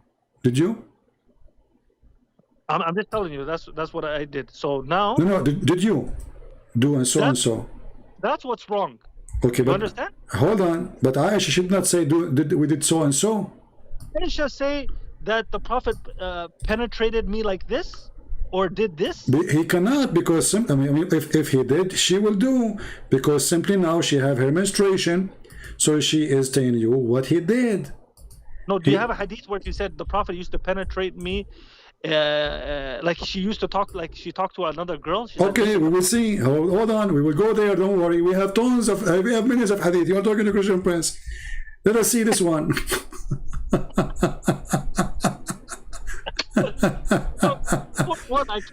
I gotta talk to you. You're a prophet. He said it clearly that a woman she tells such a stories, she is a shaitana. She is a devil. That's right. That's right. Any woman that says my husband, he what's it called? For example, I go to someone, I say, hey, listen, my husband, man, he does this like this, like he licks like this, he does. Okay. So if a woman she say that my husband he ifs so good, is that okay in Islam? He ifs so good? Like that? I like that. like he ifs so good. Like well, yeah, that is, I don't think it's like good if you say like he f's so good like that. No. I'm just asking you, is that okay? No. It's not to say he f's so good. No, it's not good. Is it okay for Muhammad he say that he is so good in effing? It says he's so good and he has the strength of whatever, that many men. That's what from what I know. Do you have another one where he said I have sex so good? Did you just say that your prophet he can f how many women? I don't know how many. Okay, what kind of a prophet he go around and he say I can f those women as many as etc.? No, that's what he said. I can have the power to sleep with that many women. Is that the hadith you're talking about? I don't know. You tell me the hadith you are talking about. So your prophet, he go around and he say that he have a powerful penis? No, the strength. He said the strength, right? Okay, but he's talking about strength of his penis, right? No, even the strength of his body. No, he was. Also, this is your prophet. He don't have sex with his penis. He uses his finger, maybe. No. This like his total. Okay, strength, so when you talk about the power of effing, is that involve the power of the penis or his nose, maybe? No, the power of effing is. Okay, so finally you say it. Thank you very much. So what kind of a prophet he go around and he speak about how good his penis is? He actually said that, how good his penis is? Well, you are the one who mentioned the story for me. You said the prophet, he mentioned that he have the power of etc. Not me. No, show me the hadith where he said that my penis is so good. It is you who mentioned to me a second ago that I know that the prophet, he mentioned that he can do this and that. Correct? No.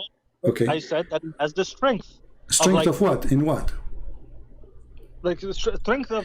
Okay, why you don't tell me the hadith? Tell me the hadith. What he said. I honestly, I don't have it up here. Maybe you're better. You can pull it up. No, tell me. Remind me. Okay, if you give me time, I can try to pull it up. Okay. Yeah. Okay. I will wait for you. Pull it up. Christian Prince, you mind me asking you? I'm looking at it, but I'm looking for it. But have you been Christian all your life? There's nobody who was a Christian all his life. Okay. When did you accept Jesus into your life? I don't like to talk about myself, but I accept Jesus every day. Oh, every day? Every day. Okay. Because every day you have to review yourself, review your life, and you have to be consistent. So a person who claims to be a Christian, he have to go through a life journey. And I can say I'm a Christian just by saying I'm a Christian. I have to review my life every day and accept Jesus every day as my Lord. And this is why we pray, our Father, Lord, in heaven.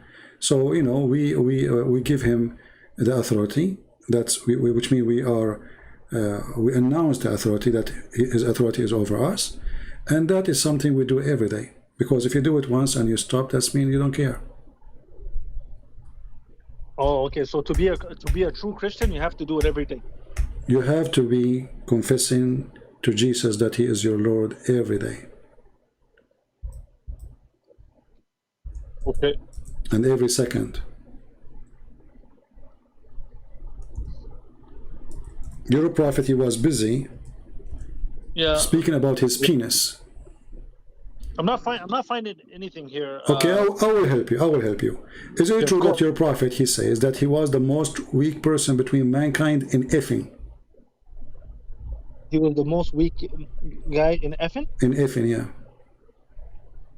He didn't mention that. Did he say that? Oh, yeah. Show me. Okay, no problem.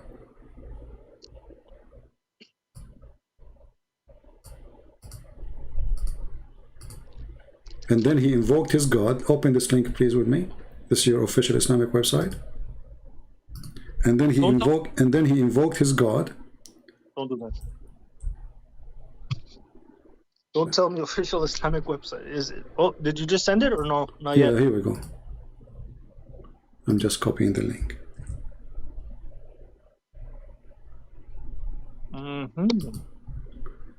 All right. So read for me, Mr. Bilal. Let us have fun with this one.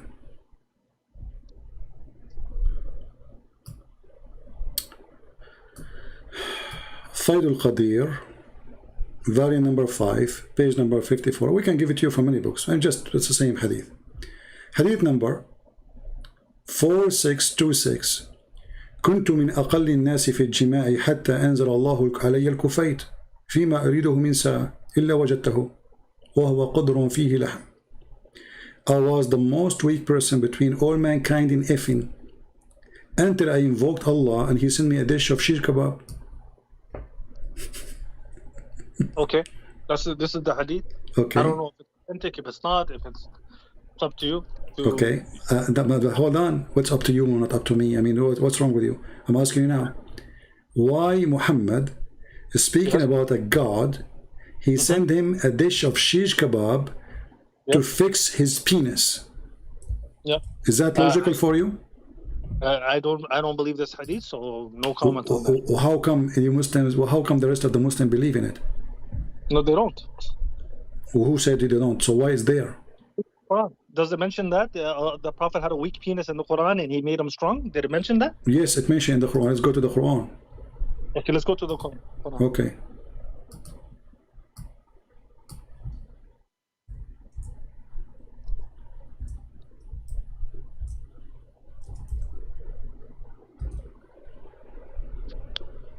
Chapter 108, verse number 3.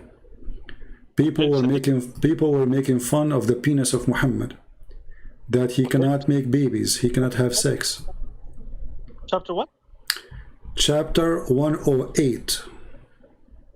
Verse? The whole chapter is 3 verses anyway. I mean, it's just a silly chapter. They call it chapter. Okay. Oh, Al-Kawthar, huh? Uh-huh. People, they were making fun of Muhammad, that he cannot have sex. No, I told you the Quran. This is Quran. This is Quran, chapter 108. Uh-huh. Well, so guys, this is what it says in the Quran, right? It says, indeed, we have granted you, O Prophet, abundant goodness. So pray and sacrifice to your Lord alone. Only the one who hates you is truly cut off from any goodness. Indeed, any goodness? Okay, that's it. Cut off from what? What is goodness? What is that goodness? Okay, now here comes Christian Prince, and he's going to give us the explanation of the Quran. Okay, are you saying to me that your Muslim explanation is funny? You told me his penis was weak, and you're going to mention it in the Quran. You give me this verse. Yeah. What is that? Okay, hold on. Are you saying to me that you're Muslim, when you explain those verses, you lie? No. When you. Okay, so I'm asking you. This chapter is about what? Is it about the penis of Muhammad, a man he accused him that he cannot have babies? Yes or no? In your opinion, it is. Oh, okay, I did not say my opinion. I said according to Islam. According to Islam, is it about the penis of your prophet? He cannot have babies. Yes or no? Granted you, O Prophet, abundant goodness. So pray and sacrifice to your Lord alone. Only the one who hates you is truly cut off from any goodness. That's what it says. Cut off from what? Cut off from any goodness. Okay, I thought the Quran is clear. What is the cut off? Who is the one who insult him, and what he is cutting off from? Well, it says here, huwa al-abtar, right? Yeah, abtar. What abtar mean? That's wonderful word. Abtar. Now you give me your Christian Prince explanation. No, I'm not giving you. The word abtar is the one whose penis is cut off. It means it. Yeah, he's cut off. Read with me. This is Ibn Abbas. Tafsir Ibn Abbas. This is the official government website of the King of Jordan. They are saying that Muhammad, he cannot have babies, he can't have children, he can't have sex. So clearly, guys, we see in these ayah, it does not say penis at all. But it says penis. It says he is abtar. He's cut off. Okay, cut off from what? Where is the word good? Where's the word good? Okay, hold on. When the Muslim translator says he is cut off from good, where's the word good? You speak Arabic. Show me the word good. No, it says cut off. It says okay, cut off from what? What is cut off? What is cut off? Cut off from what? From what? From what? You tell me. From what? I'm asking you from what? From what? He can't have offspring. He can't have babies. He can't have sex. And here we go. This is confirming what Muhammad said. Are you against that? Muhammad, he said, this is At-Tabaqat al-Kubra. This is way more powerful book than the other books. Actually, the Muslim, they use it to refute me in their videos. And which is funny, you know. It says At-Tabaqat al-Kubra, Muhammad ibn Sa'd, volume number 8, page number 192. Muhammad, he said, I was the most weak person between all mankind. And then in effing, imagine, until Allah, he sent me down a shish kebab. Then I ate, and I get it and right away I ate it, and it's have a meat in it. And then after I ate it, here he continues saying, Allah, he sent me Jibreel, and he gave me a dish. I eat from it and I get the power of 40 men in effing. So Muhammad himself, he say, not me, not Christian Prince. Hold on. Muhammad himself, he's saying, I was the most weak person in effing. Correct? Why he's saying that? It's not mentioned in the Quran, like you said. It was mentioned. So, but this is your prophet. And no, the Quran confirmed. The Quran confirmed that he's cut off. The people are saying to him, "You are cut off." Allah said to him, "No, no, no. We give you a fountain in the heaven, and this fountain is white like a sperm." Al-Kawthar, go read it.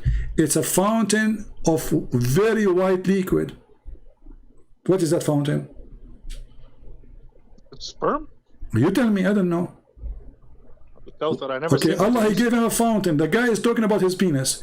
Allah saying to him, I will give you a fountain in the heaven, and this fountain have a white water or white liquid. Okay, what is that?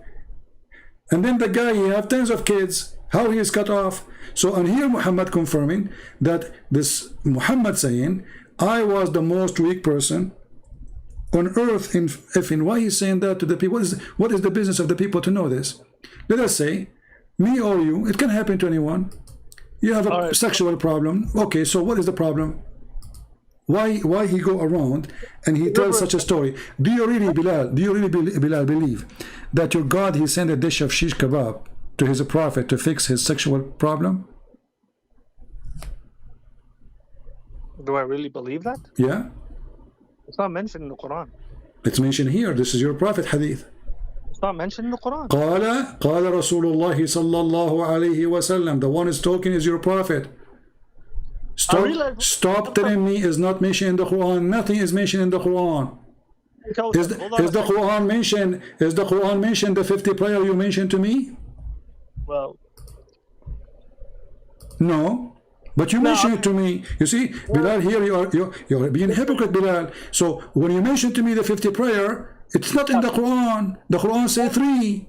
So what you do when you want to accept the hadith, when you want to spit at it. So I post the link for everybody in the chat. They can use Google Translation. And now, hold on, I will give you the link. You speak Arabic, you have no excuse. I encourage you, Mr. Bilal, to translate for us. Here we go. This is the reference. I'm not making things up. This is the reference. Please read for us. Read for us. I will use Google Translation. If you refuse to read for us, you are forcing me to use Google Translation. So do you want to translate to us or no? No, I will read, but I gotta just explain to the people that you told me that cut off the penis is mentioned in the Quran, or he. So what is cut off? Okay, hold on, guys. It's not about his penis. It's about what? He was weak. You said he was weak in his penis. So show me where it says that in the Quran. You couldn't show me that. Well, you did not show me. Okay, no, because the stupid Quran did not. He stopped. That's it. What I will do. Is that my fault now? When we say somebody is cut off, what is cut off? They are saying to him, they have no penis. Okay, I'm going to say now you are cut off. You tell me, what does that mean? Cut off? Yeah, you are cut off. I'm saying to you, you are cut off. Now, what do you think about that? What I'm saying? Can I read the whole thing? It says, Inna ataynaka, we have given you Al-Kawthar. Okay, Al-Kawthar is a fountain in heaven. What does have to do with cut off? Okay, you tell me. Hold on a second. First of all, he's talking about the time when we go to heaven. Okay. Verily, we have granted you Al-Kawthar. فَصَلِّ لِرَبِّكَ وَانْحَرْ. So your God and sacrifice. إِنَّ شَانِئَكَ هُوَ الْأَبْتَرُ. For he hates you, he will be cut off from obviously the Kawthar. So the person, he said to Muhammad, you are cut off. Allah said to him, no, he is the one who's cut off.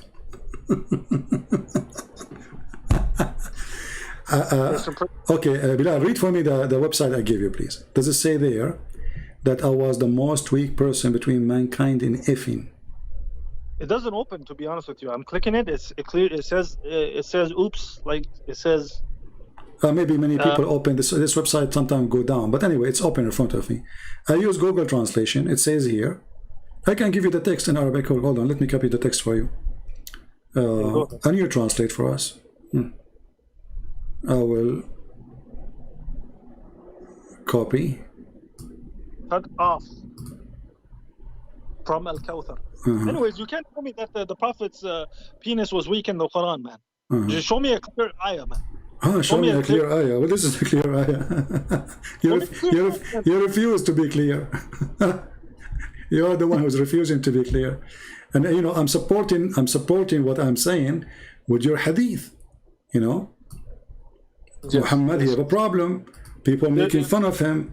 People say he cannot have sex. People say he cannot have kids. People say if he is really from God, why is God, he cannot fix his problem. And now Muhammad, he come with a solution. Read for me. I just gave you the text in Arabic.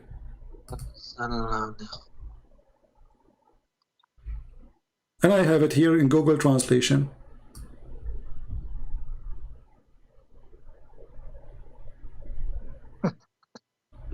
What, you don't like shish kebab? Do you have anything against it? This is the mercy of Allah. The Prophet penis is not working. Allah, he go to the kitchen. Allah, he go to the kitchen. He made a shish kebab dish. He come back and he say, Prophet Muhammad, don't worry. I send you a dish of shish kebab with Jibreel. I should not debate someone who spends his life, and he does a good job actually, Christian Prince. I want to just mention that. And I do not spend my life doing that, so it's really not the spot for me. But I only came on here to speak to him, talk to him, see where his brain was at, and everything like that. And he obviously is, you know, he has his point of view, which it is what it is. I cannot obviously change anyone's shish kebab. You know, it is what it is. Shish kebab. A prophet, he go around and he talk about the power of his penis. How do you explain to me? How do you explain to me that there's a prophet of God? He go around with the power of his penis. Talk about it. What is that? What is that telling you? But when it comes to the 6 articles of faith, of basically the prophet mentioned the pillars of faith. What is the pillar of faith? There's nothing. There's no such a thing. I showed you. Islam is based on destiny. Actually, even the pillars of Islam is based on the destiny. Can you deny that? Believing in God. Can you deny that? Can you deny that? That destiny. Can you deny that destiny is the major belief in Islam? And the Torah. Can you deny that? I want an answer, Bilal. Don't jump. Destiny, correct? So what pillar of faith? This is your destiny. It's a stupid religion. So it's a destiny that Allah, he made Muhammad penis doesn't work. It's a destiny that Allah, he make him commit sin. It's childish to talk like this, man. It's childish. If you're gonna debunk the monotheism, I just did. I just showed you. You said you are monotheist. You are not. Allah, he said, if you want to take a wife, he will take it from us. How Allah is one, he will take a wife from us. What you did, you jump over it. So we debunk it. You know, you Muslims are mushrikeen, you are kuffar. You cuss a black stone, claiming that a stone will erase your sin. No, we don't. Who said that? What do you mean? So why you kiss the stone?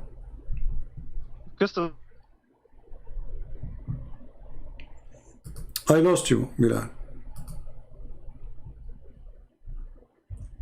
Hello?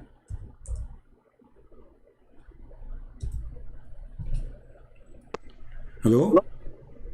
Yeah. So are you saying that the one who believed that kissing the stone erase your sin is a false teacher? What did Umar bin Khattab say when about kissing the stone? What did he say? What he said? Tell me.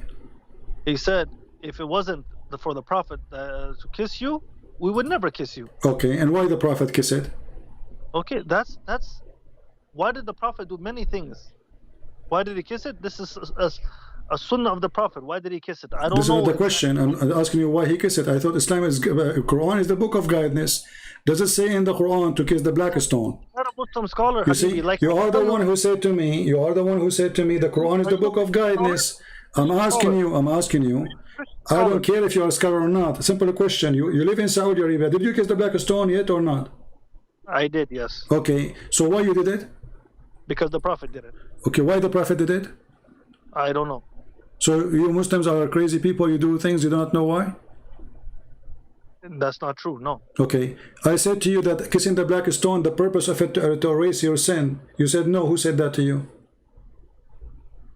There's a big sheikh, he said that. I can show you the video. A big sheikh, he says if you kiss the black stone, if you touch the black stone, it erases your sin.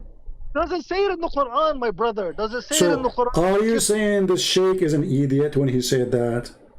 I am saying that I don't trust anybody except the Quran. Okay, Only. are you saying he is wrong and he is being silly when he said that? Because why he's saying that if you touch the black stone, it's erase your sin? Christian Prince, are my words not clear? No. It's clear. The Quran, I believe it 100%. You can tell me Sheikh or Fulan or Fulan. Okay. I do not care about them. Oh, he's a big Shia sheikh. I don't care. Shia, Sunni, Kalbi, whatever. I don't care. So okay, so they are wrong. Do you believe that? Okay, so do you believe that this is wrong? If somebody says touching the stone erase your sin, do you believe this is wrong? If it's not mentioned in the Quran, I don't believe it. Okay, is it wrong or not? I don't know if it's wrong or not. So why you don't want to believe it? So there's nothing wrong with it then. Is it wrong or not? Okay. I'm telling you. Are you feeling that if you touch the stone and you think it's erase your sin, do you think that this is paganism? Do I think that if touching the stone erase the sin, do you think this is a clear sign of paganism? If somebody believe in that. paganism? I would say more possibly well, paganism, I don't know, like I don't know what like it's not something that I know who forgives sins is God. Okay. Who forgives sins is God. So if somebody said if you touch the black stone your sin is erased, is he being pagan? Is he wrong? Is he stupid? What he is? If he touches the black stone, yeah, and it erases his sin, yeah, I'm gonna tell you, and I'm sorry to say it again, I don't know. But you use your brain for a second. If there is a belief, say believe, believe that if you touch this stone, touching it erase your sin. Is that a good belief or pagan belief? What's wrong? Did I mention to you like the stone itself? It's something I don't even know. I don't know the full history about and stuff like that. It's not the question. I don't care if you know history or not. This is not about the birth certificate. This is not the topic. I'm talking about if somebody says to you, you go to the mosque, and then the sheikh, he says, if you touch the black stone, it erases your sin. Is that wrong? Yeah, that's wrong, yeah. That's wrong. Thank you very much. The one who said that is your prophet. The one who said that is your prophet? Yes. And the hate in front of your eyes. Here we go. I'll give you the link. Go ahead. Here we go.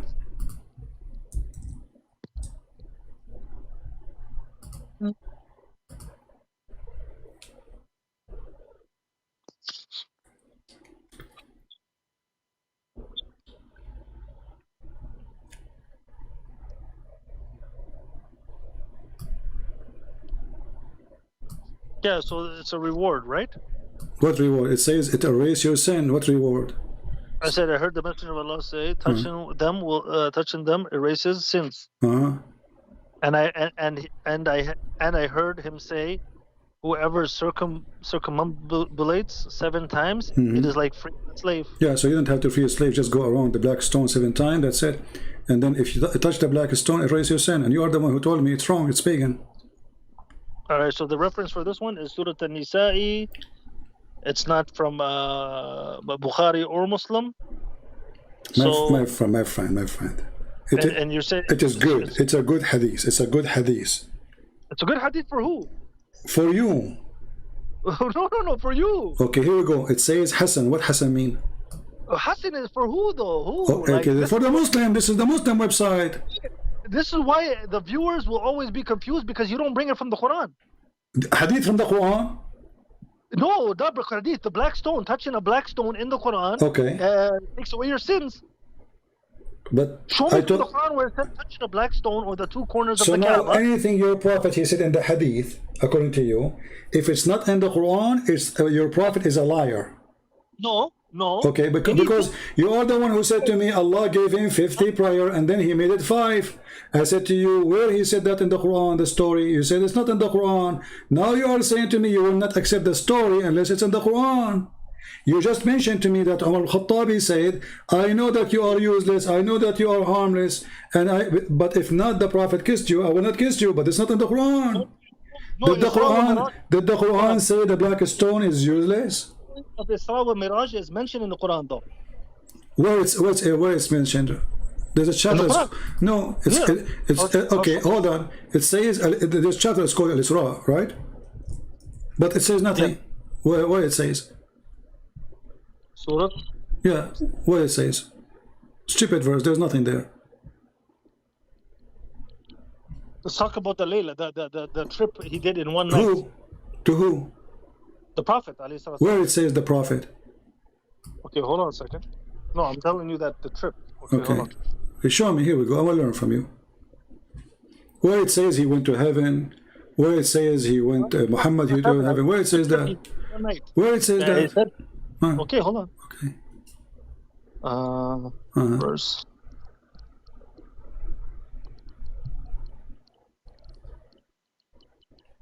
My friend, you don't need to look for it. Chapter 17, verse number 1. And tell me any translation you want, I will put it for you. What translation you like? Yeah, just put Quran, Quran.com. Okay, this is Quran.com. Okay, where it says that Allah, he took him to heaven. You Muslims are lying to yourself. Subhanalladhi asra bi'abdihi laylan min al-masjid al-harami ila masjid al-aqsa. Okay, right there. okay. Who is Abdihi and where is the heaven? Abdihi, Habibi, we all know it's Prophet Muhammad. Is there anybody else? Okay, no, there is don't Allah, he love Jesus too? No, but is there another guy? Oh, Allah love only Muhammad?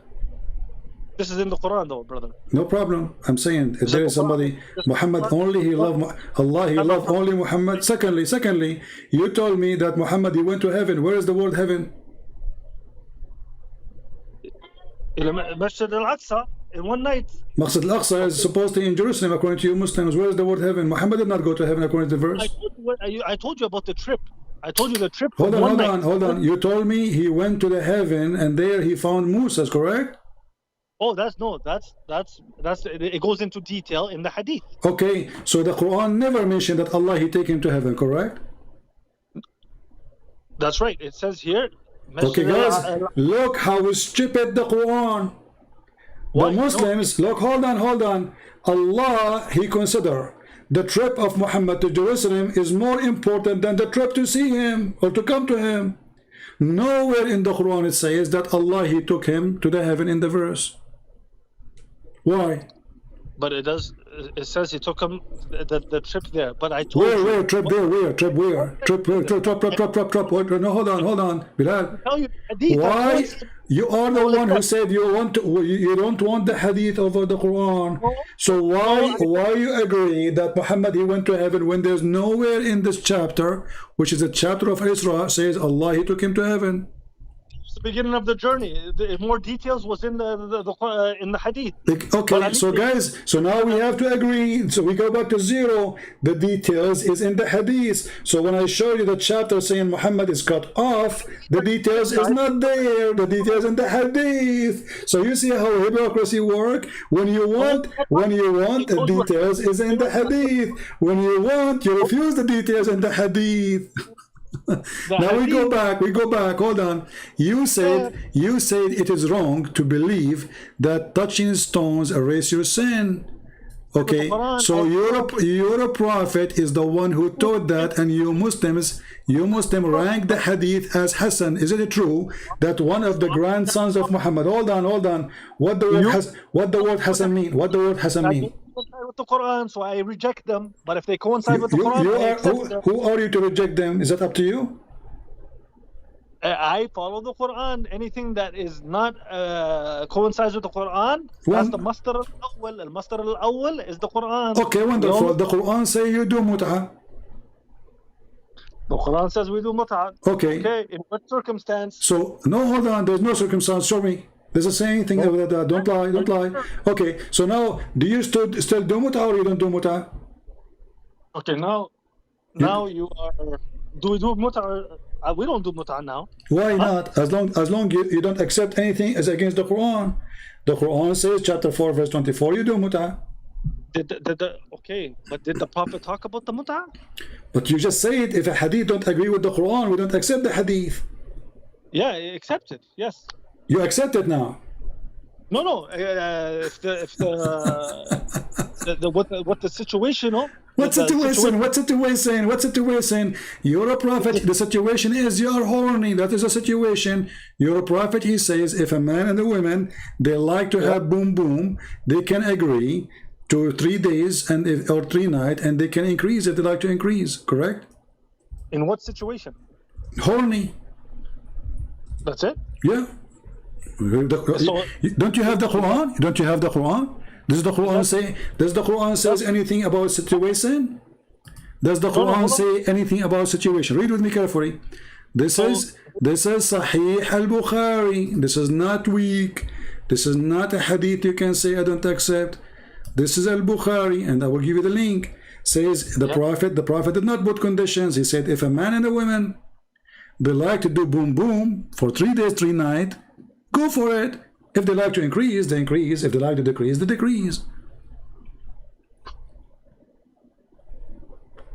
If a Shia guy was speaking, he would have accepted. Oh, a Shia, why not? A Shia is better than you because a Shia is still following the steps of the Quran. You Muslim Sunni, you are not Muslims. You refuse the Quran, you accept hadith. So Sunni is the worst form of Islam, you think? You know, let us say Sunni are extremely in stupidity in some way, and Shia are extreme in stupidity in other way. Like, you know, the Shia, they have some stupid belief, like if you wear black shoes, your penis will not work. So obviously your Prophet, his shoes was black. And you Sunni, you have other belief, like Muhammad saying that if the man have orgasm first, the baby will be a boy. If the women have orgasm, the baby will be a girl. So both of you are, you know, believing in stupid things. So don't think you are better than the Shia. I noticed you're using what is this? QuranWow.com? Quran what? What? Okay, well, this is Sunni website. This is owned by the.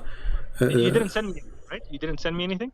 I sent you a link about the hadith about you can enjoy a woman for 3 days 3 nights. Actually, I was going, you know, I like to do tourism.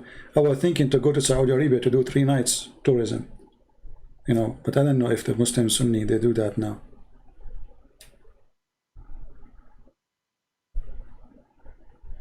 Is that decency, Bilal? Be honest with me. Okay, so here, let me just read it to the people so they know the full. Maybe they can see it. Okay, they can see it. Yeah. Allah's Messenger said, if a man and a woman agree to marry temporarily, which is mut'ah, right? We all agree. There's no word marriage there in the Quran. It says ishra in the hadith. Ishra, to sleep together, not marry. This is fast translation. Okay, continue. Okay, and a woman agreed their marriage should last for 3 nights, and if they like to continue, they can do so, and if they want to separate, they can do so. And then it says, I do not know whether that was only for us or for all the people in general. So this guy obviously does not know if it was for us or all the people in general. So situational event that happened, we do not know, Mr. Christian Prince. No, the Quran is so clear. The Quran says anyone want to do mut'ah, pay them their wages. Doesn't say only for you. It's a verse in the Quran. And then it goes on to say this. Wait, don't lie to the people here. It says Abdullah. It says Ali made it clear that the Prophet said the mut'ah marriage has been cancelled. So why don't you tell the people that? Ali, he said that? Yeah, it says it here. The same who thing is that you're. Who is Ali? Ali, the cousin of the Prophet. Okay, who cancelled it? The Prophet did. Can Muhammad cancel what Allah he approved? I'm telling you that this guy didn't know if it was situational or not situational. Okay, but Muhammad did not say it's situational, so why it's situation anyway? Guy doesn't know. The guy, it says here, I do not know. Okay, so why you are assuming that he, you know, it's situational then? The guy is an idiot. He's just reporting what Muhammad said. He's not a prophet. He is just saying the Prophet. Did the Prophet say there is a situation? Your Prophet said if a man and a woman they want to do boom boom, they can go for 3 days 3 nights. If they'd like to increase, they increase. Can you give me the ayah, please, about mut'ah? Can you get it? Sure. Chapter 424. Here we go. Yeah, send it to me, please. Yeah, no problem.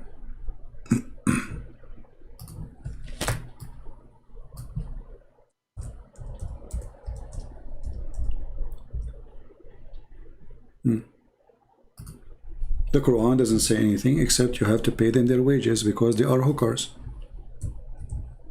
By the way, Christian Prince, do you how come you don't debate like high up like Muslim, or maybe you try to but they don't want to? Is that what happens? My friend, did I say to you last time you can call any sheikh you want? I don't know if I said that to you. I always say to Muslims, and this is a wonderful thing you mentioned, do you live in Saudi Arabia? Guys, don't you think it's wonderful if Mr. Bilal, he called the biggest sheikh he can ever call in Saudi Arabia to debate me? What do you think, Bilal? No, you mentioned Zakir Naik earlier. Have you ever Zakir Naik is not a sheikh. That guy don't even know how to say your prophet name correctly. I'm talking about real sheikh. I don't mind to take Zakir Naik for a snack. I'm talking about real sheikhs. You live in Saudi Arabia. Why you don't call the highest sheikh ever? Maybe the Saudis, I don't think they're accustomed to Bible like the Bible, you know. We are debating about Islam, not about the Bible. But if you want to ask about the Bible, no problem. No, but it would be fair to know a guy who knows both, like you, right? Okay, you know both. So are you saying to me that all the sheikhs in Saudi Arabia, they know nothing about Christianity? Honestly, yeah? I think the vast majority. I haven't met one personally, to be honest with you. I know. Yeah. But you see, those sheikhs in Saudi Arabia, they are busy doing breastfeeding for adult. They're busy doing what? Breastfeeding for adult. Yeah. What? Yeah. Don't you know that the Prophet, he ordered women to breastfeed adult? I know what the hadith you're gonna mention. Okay, what's wrong with it? Are you laughing? Why you are laughing? Show respect, man. No, I'm not. I clearly mentioned in the beginning of this conversation, let's stick with Quran, but you just kept jumping. But this is Quran. But this is Quran, isn't it? Aisha, she said that this is a revelation of Allah, the breastfeeding for adult. This is Quran. You said it's hadith. Now it's Quran. You said it is Quran. The breastfeeding for adult is a Quran. You didn't send me the ayah of the other thing. Okay, I send you the ayah. Hold on, let me do this first. Let us do this. Hold on. As you see, the breastfeeding for adult, it was a Quran. Read carefully. Aisha, she said. Aisha, she said. Yeah, we will go mut'ah. This is mut'ah too. This is mut'ah. You Muslims, the only thing you do is mut'ah. There's no marriage. It's sex contract. The verse of stoning and the breastfeeding for adult. You see it? The verse. The verse of stoning.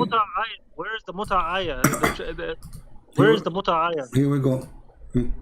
This is the mut'ah ayah.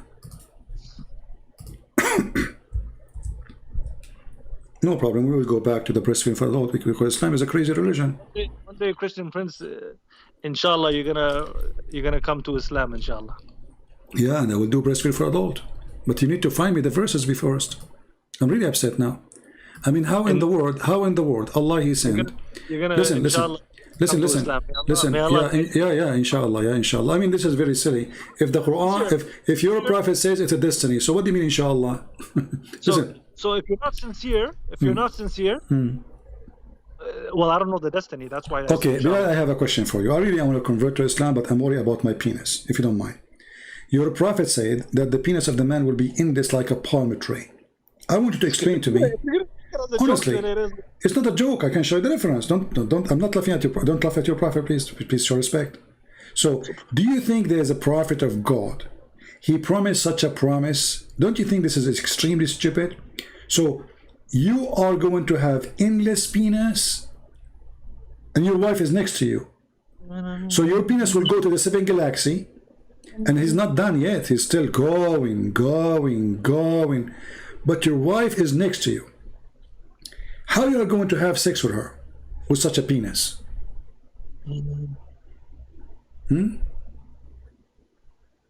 But anyway, read. We have mut'ah, we have breastfeeding for adult. It's not Quran, and the goat ate the Quran. And now I challenge you to show me the breastfeeding for adult verses and the stoning verses. Why they are not in the Quran? The goat ate them. Okay, so it says here also prohibited are women already married, except those whom your right hand possesses. Okay, so you can rape a married woman, correct? What do you mean you can marry a married woman? Not marry. You can rape. You can rape unmarried women. Those are your slaves. Even if their husband, even they are married, they have husband, you can rape them. Where does it say that? It says in front of you, it's forbidden for you women. They are forbidden for you, except who? Your slaves. It's forbidden for you married women. But there's exception from the married women, the slaves. So if you have a woman, she is a slave, and she is married, you can rape her. Okay, okay. What a religion? Okay. And when they used to, and then it says, okay, and then it says, yeah, and then you do muta. Okay, hold on a second. Let me continue here. Thus hath Allah ordained prohibitions against you. Okay, except for these, all others are lawful, provided you seek them in marriage with gifts from your property, desiring chastity, not lust, seeing that ye derive benefit from them, give them their dowries as prescribed. But if after a dowry is prescribed, agreed mutually, there is no blame on you, and Allah is the all-knowing, all-wise. Okay. Where is the... Let us see. There's some words you said in the English stays there, but I don't find them. Where it says marriage. Where it says marriage. The word marriage. Can you show it to me? It says, provided you seek them. No. Where it says the word marriage. The whole verse. Oh, you mean the Arabic side? In the Quran, the Arabic Quran, does it say the word marriage? So you don't marry married women, right? Do you? Prophet showed us to get married, right? You give them a month, right? It's not forbidden for you to have sex with married women. So you do not marry a married woman, but you are talking about sex. Okay, and then he continues, says, and then after that, you can go and you can pay them in what you enjoy. This is the word muta coming from here. فَمَا اسْتَمْتَعْتُمْ بِهِ. So the one who enjoy their vagina, you pay them their wages. مِنْهُنَّ فَآتَهُنَّ أُجُورَهُنَّ. Pay them their wages. This is the verse of the muta. There's no other verse in the Quran for the muta. This is the only one. And you know already about the muta, it's halal, right? At least at a certain time for the Muslim Sunni. This is the only verse in the Quran for the muta. You can go and check all interpretation. Well, the hadith you showed me, it said that Ali said the Prophet forbade it after. Okay, no problem. But I can show you that the Prophet did not. I can show you the Prophet, he forbid and then he allow, and then he forbid and then he allow, which is a proof that he's crazy. Wow. Yeah, he allow, he forbid, he allow, it's a joke. Christian Prince, how long? What? How long can you? Is there any verses in the New Testament that are a little bit controversial? Controversial? Yeah, like any verses like in the New Testament. I don't know. Like, I mean, what I know about the New Testament is a book of God. It's wonderful. And this is why the Quran, just to show you how stupid the author of the Quran is, you know, you Muslim, you say our book is corrupt, correct? Yes, not all of it. Not all of it is corrupt. Not all of it. Okay, so why the Quran calls the people of the book if we don't have the book? Why does the people call what? The people of the book. Do we still have a book? The book of God? Or we have a corrupt book of God? You have a corrupt book of God. So why the stupid Allah keeps saying to us we are the people of the book if we have no book no more? Because you guys are people. You guys have received the book. No. He keeps calling us. He's calling the Christian in the time of Muhammad people of the book. That's mean he agree with the book. I have received the book. Okay. Do we have the book in the time of Muhammad? Do you have the book in the time of Muhammad? Yes. I don't know what book you had at the time of Muhammad. Okay. Was the Bible in the time of Muhammad corrupt? The gospel? Yes, they corrupted. Okay, then how you explain to me this then? Remember, you are the one who says it was corrupted. That's right. Read for me. Listen, read and laugh. Everybody heard you. It is corrupted. Yes. Okay. Yes, it is. Okay. All right. Especially when it comes to the Jesus being the Son of God. No problem. Yeah. So how the Quran says confirming what is with them. The Quran, what do you mean? Confirm the book is with us. Confirm it, all of it. What is with us, not was with us. ولما جاءهم كتاب من عند الله مصدقا لما معهم. Yeah. Okay, so it's confirm what we have. Why the Quran confirm it? Okay, read it. Read it. Go ahead. No. He initially gave them a book, the Gospel, that they had was pure from God, and then they tried to kill Jesus. And when they tried to kill Jesus, God saved Jesus and lifted him to the heavens. And what does have to do with my topic? I'm asking you, does the Quran in the time of Muhammad saying that Allah, he confirmed the book is with them? Min Ahl al-Kitabi, they're Ahl al-Kitab, they have received a book. My friend, does it say Allah confirming, Allah he sent the book, which means the Quran, confirming what is with them? The Quran confirm what is with them. What is with us? A book saying Jesus is God. So how you confirm that? How do I confirm that? From what I know, what he mentions the Ahlul Kitab, they are people that have received a book. But he's confirming what is with us, not it was. The Arabic is so clear. وَلَمَّا جَاءَهُمْ كِتَابٌ مِنْ عِنْدِ اللَّهِ مُصَدِّقًا لِمَا مَعَهُمْ. What is with them? Is now, not was. No, we can show you tons of verses. No. Okay, let me ask you, is the Torah is corrupt or not? The Torah? Yeah? Yes. Okay. So, if I give you the Torah to swear in it, to take an oath, you will accept or you will refuse? I will refuse. Why you refuse? The Quran is the only book that has not been changed. So, if somebody swear by a book is a change, he is what, being stupid?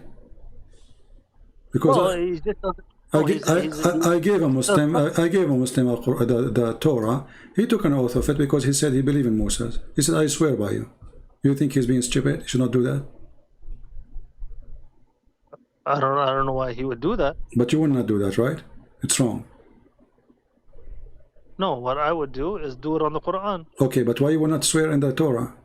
Why would I swear on a Torah when I have the Quran? Wait, what? Okay, what is the problem to swear in the Torah? It's a corrupt book according to you, and what's wrong if you swear in it? It's clearly stated that we cannot believe 100% in it, and we cannot deny 100% of it. Okay, so can you swear by it or not? Is swearing by the Torah is wrong, or it's a stupid behavior? Swearing on the Torah. Swearing the Torah. If a Muslim, if I give you now the Torah or the Gospel, I say, put your hand on it and swear. Not the book which the Jews have with them.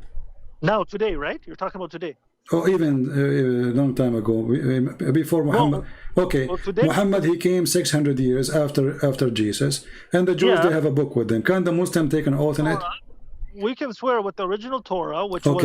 Can the Muslim swear by the Torah, which the Jews have in the time of Muhammad or after? No, in the time of Moses? Why they cannot? Why they cannot? Why they cannot? Why they cannot? Why they cannot? Because we believe it's munharaf. Okay, so you don't believe in Moses then? No, we do believe in Moses. Okay, this is the book of Moses, right? No, I told you, if the one that Moses received, we can swear on it. Okay, the one that... so the book which was in the time of Muhammad is not the book of Moses. This is why the Muslim, they should not swear by it, right? No, the time of Muhammad was the Quran. No, the Torah which the Jews have in the time of Muhammad or after, or a few years after, this is not the book of Moses no more, according to you. Yes. Okay, so when somebody he swear by it, he is doing sin. I'm not going to say he's doing sin or not, but why not? Why not? Why you cannot be honest? He's doing sin or not? Do I have a clear ayah that says that's a sin? No. I don't know one. Well, you just said to me, are you sure it's corrupt or you're not sure? No, I am sure that okay. It has... So if it's corrupt, it means that the word of Shaitan is there. Are you going to swear by a book have the word of Shaitan? No, we don't. What do you mean? Are you going to swear? No, I'm not going to swear by it, but is it a sin? If you swear by a book the shaitan wrote in it his own chapters, is that a sin or not? Most likely, yes. Okay, so why your prophet he swear by it? See, I know you're gonna lead to that. That's why you are trying to get away from it. Oh, I know you're gonna lead to that. Yeah, because now you learn, now you know. So your prophet, he said, bring me the Torah, put the Torah, and he took the cushion from underneath of him, and he said, I believe in thee and the one who sent thee. Yes. And you just said, and everybody heard you saying, it is wrong. What Torah did he swear with? He swore by the Torah, which they have in his time. No, did he have a Torah? No. Don't try to twist it. Read the hadith. What's a Torah is mentioned in the Quran, buddy. Read the hadith. Read the hadith.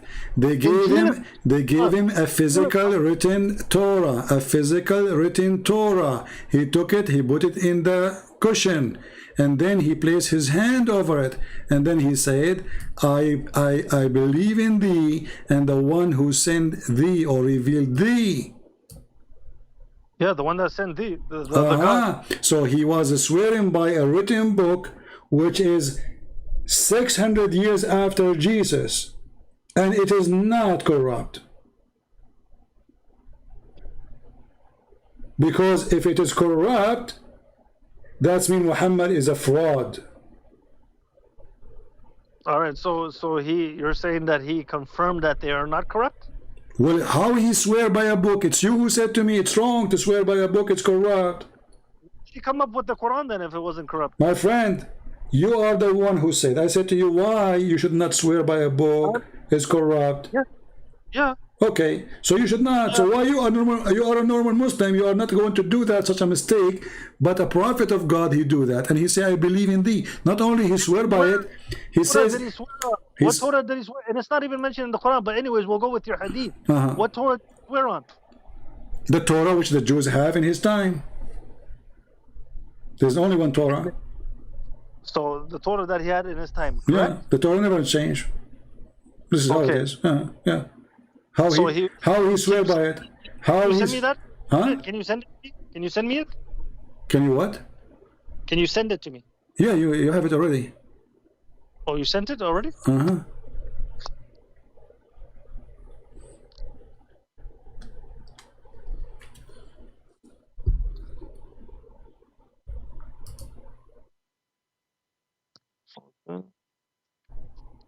All right, so a group of, narrated Abdullah ibn Umar, a group of Jews came and invited the Messenger of Allah to Kuf. So he visited them in their school. They said, Abdul Qasim, one of our men, has committed fornication with a woman. So they pronounced judgment upon them. They placed a cushion for the Messenger of Allah, sallallahu alaihi wasallam, who sat on it and said, bring the Torah. It was then brought. He then withdrew the cushion from beneath him and placed the Torah on it, saying, I believed in thee and in whom who revealed thee. He then said, bring me one who is learned among you. Then a young man was brought. The transmitter then mentioned the rest of the... Okay, so your prophet, he put the Torah, he took the cushion underneath of him, he's showing too much respect to it, and then he placed it in the top of the cushion, and he says, I believe in thee and the one who revealed thee. So he acknowledged two things, that this book is revealed by God, and this book is sent by him, and he believed in it. So all the claim of Muslims about the Torah is corrupt, the Bible is corrupt, is a fraud. Otherwise, Muhammad was a hypocrite man. Actually, I asked a Muslim sheikh before. He said the prophet, he was doing nifaq. That's what he said? Yeah, he said, what it means, he said, he was being nice to the Jews, and he said to them, hold on. He said to them, I believe in thee, but he don't mean it. He's a liar. He did not say the word liar. He said to me, he did not mean it. He didn't mean it. So your prophet, he swear, according to the sheikh, by the book, saying, I believe in thee, but absolutely he don't believe in it. What do you think? Yeah, no, I believe that sheikh who said that is obviously the prophet wouldn't do nifaq. So, but you My just said, it's wrong to yeah, take an oath in it. yes. So now you brought me another hadith that and it's another. It's not even Bukhari or Muslim actually. It's another. Still, it is good. It's a good hadith. It's For you, accepted. for you, it's No, good. it's not for me. It's not for me. The word Hassan, one of the names of your prophet, the grandsons, is Hassan, correct? That is correct. Okay, what Hassan mean? Hassan means correct, No, mean good. good. Okay, Yes. so you Muslim call it good, but it's bad? Who's you Muslim? You Muslim, this is your Muslim website, and this is the rank is given to you by your scholars. So you Muslim, you call it good if it's not good? Are you lying to us? No. I'm not saying you. I'm saying, are you Muslim lying to us, Christians, so you call it good when it's bad? Oh yeah. There's Muslims out there that lie for sure, man. Okay, so those Muslim websites, they are full of lies, you think, right? Oh yeah, there's a lot of people that lie. Believe me. Okay. What? Muslims. Okay. But Okay. Listen. Do your prophet allow lying? Did he allow lying? Okay. Is lie is bad in Islam? I mean, Oh yeah, it's bad in Islam. who said so? But Okay. in With my respect to your wife, Mr. Bilal. hold on a second. Listen, Can I? if your wife she lied to you, is she a good? If your wife she lied to you, is she a good woman? If you are in a life and death situation, you're okay to lie. No, I'm not talking about death situation. I'm talking about normal life. If your wife she lied to you about anything, Yes. does that make her a good woman or a bad woman? Well, if he lies to like, there's you have like extreme lies, and you have these regular. Well, lies is lies. So are you saying to me that you, Bilal, and your wife, you practice normal lies every day? Let me tell you, like for example, if the wife's food is not good, and I say, wife, it's okay. No, it's good. this is what I'm talking about. So okay, so you lie to your wife about how good her cooking, correct? Yes. Okay. So what about if your wife she go out of the house and tell you I wasn't out? I wasn't out. Is that okay? What? If your wife she go out, to visit her friends or her family or wherever, and then she tell you that she did not leave the house, is that a bad lie or a good lie? She did not leave the house. Yeah.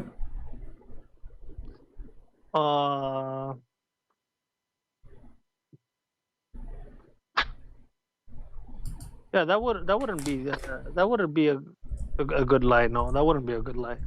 Okay. What about lying about fornication? Lying about fornication? Yeah. So like basically like if you're talking about between husband and wife. Yeah. So for example, if she fornicates adultery and then she comes back and says I didn't do it. Mm-hmm. Yeah, no, that's wrong. Why it's wrong? That's wrong. Why? Who said so? Is that in Islam? It says you cannot do that. That's a major lie. That's a major lie. Mm-hmm. Major lie. Who said so? Who said that's a major lie? Okay, you remember we showed you before that a guy, he went. You remember the story of Nabhan al-Tammar about al-Limam? The man, he have a woman. She came to his store, and he touched her, he kissed her, he played with her everywhere. The woman, she will go. Her husband is doing jihad. He is joining ISIS, and now he will come back home. Should this Muslim woman tell the husband that she was doing that or no? No, she didn't fornicate. She didn't fornicate. She did. He said, I did with her everything the man do except intercourse. Like I'm talking about the actual like penetration. Okay, so let us say the man, he grabbed her from her vagina and she grabbed him from his penis and they play. But Okay. that's not what it said in the thing, though. No, it says that. It says that he did with her everything except intercourse. It doesn't say like grab from that or that. It Okay, doesn't he say did with her everything. that. Okay. What's everything? What everything mean? Everything except intercourse. I mean, use your imagination. Come on. Okay, so can a woman lie to her husband about her being touched by that man and she was touching him? Everything that you do that is a sin, Everything that you do in Islam, let me just put this out there. Anything that you do as a sin, it's between you and God, and it's up to you to repent. You understand? But this is another question. Yeah, okay. So if something like that happened, she has the choice to tell him, or she has the choice to repent. Both choices. Okay. What does this have to do with my question? You're saying should she tell her husband? And I told you she has two choices. Okay, I know. According to your prophet and according to the teaching of Islam, a Muslim, he can lie to his wife about anything he wish. There's no limitation, and anything will make the wife happy. You are the one who mentioned to me that if she cooks something and the food doesn't taste good, you will lie to your wife, right? Yes, correct. What is the purpose?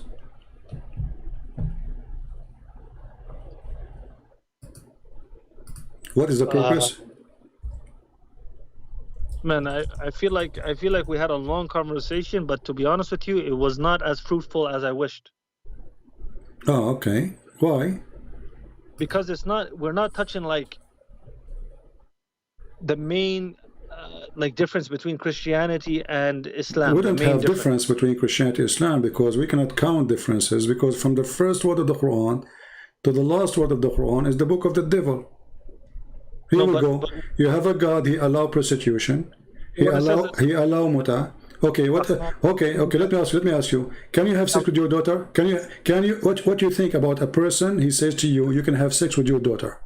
The devil? You see, when you say stuff like that, like, come on, like Bilal.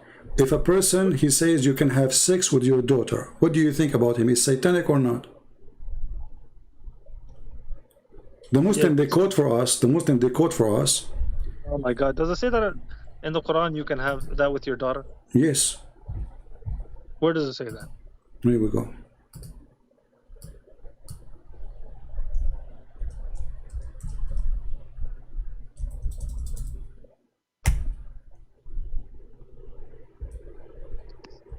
You sent it to me? Hold on, I'm opening. This is going to be the last thing to, I apologize. No problem. It's already 4 o'clock, man. It's okay. I have many Muslims waiting for me. They want to come on? Oh yeah, this is what you see. I make a lot of Muslims leave Islam every day. Chapter 25, verse number 54. Go open any interpretation you want. A Muslim man, he can have sex with daughter. She is a daughter from adultery. وَجَعَلْنَاهُ نَسَبًا وَصِهْرًا. وَجَعَلْنَاهُ نَسَبًا وَصِهْرًا. According to Islam, a daughter, she is forbidden. Send it to me, please, before you start speaking. Okay. Here we go. So, to make it simple, it's forbidden for a Muslim to sleep with his daughter. But if she is a daughter from fornication, he can sleep with her and with her mother, even though she is his daughter from his blood.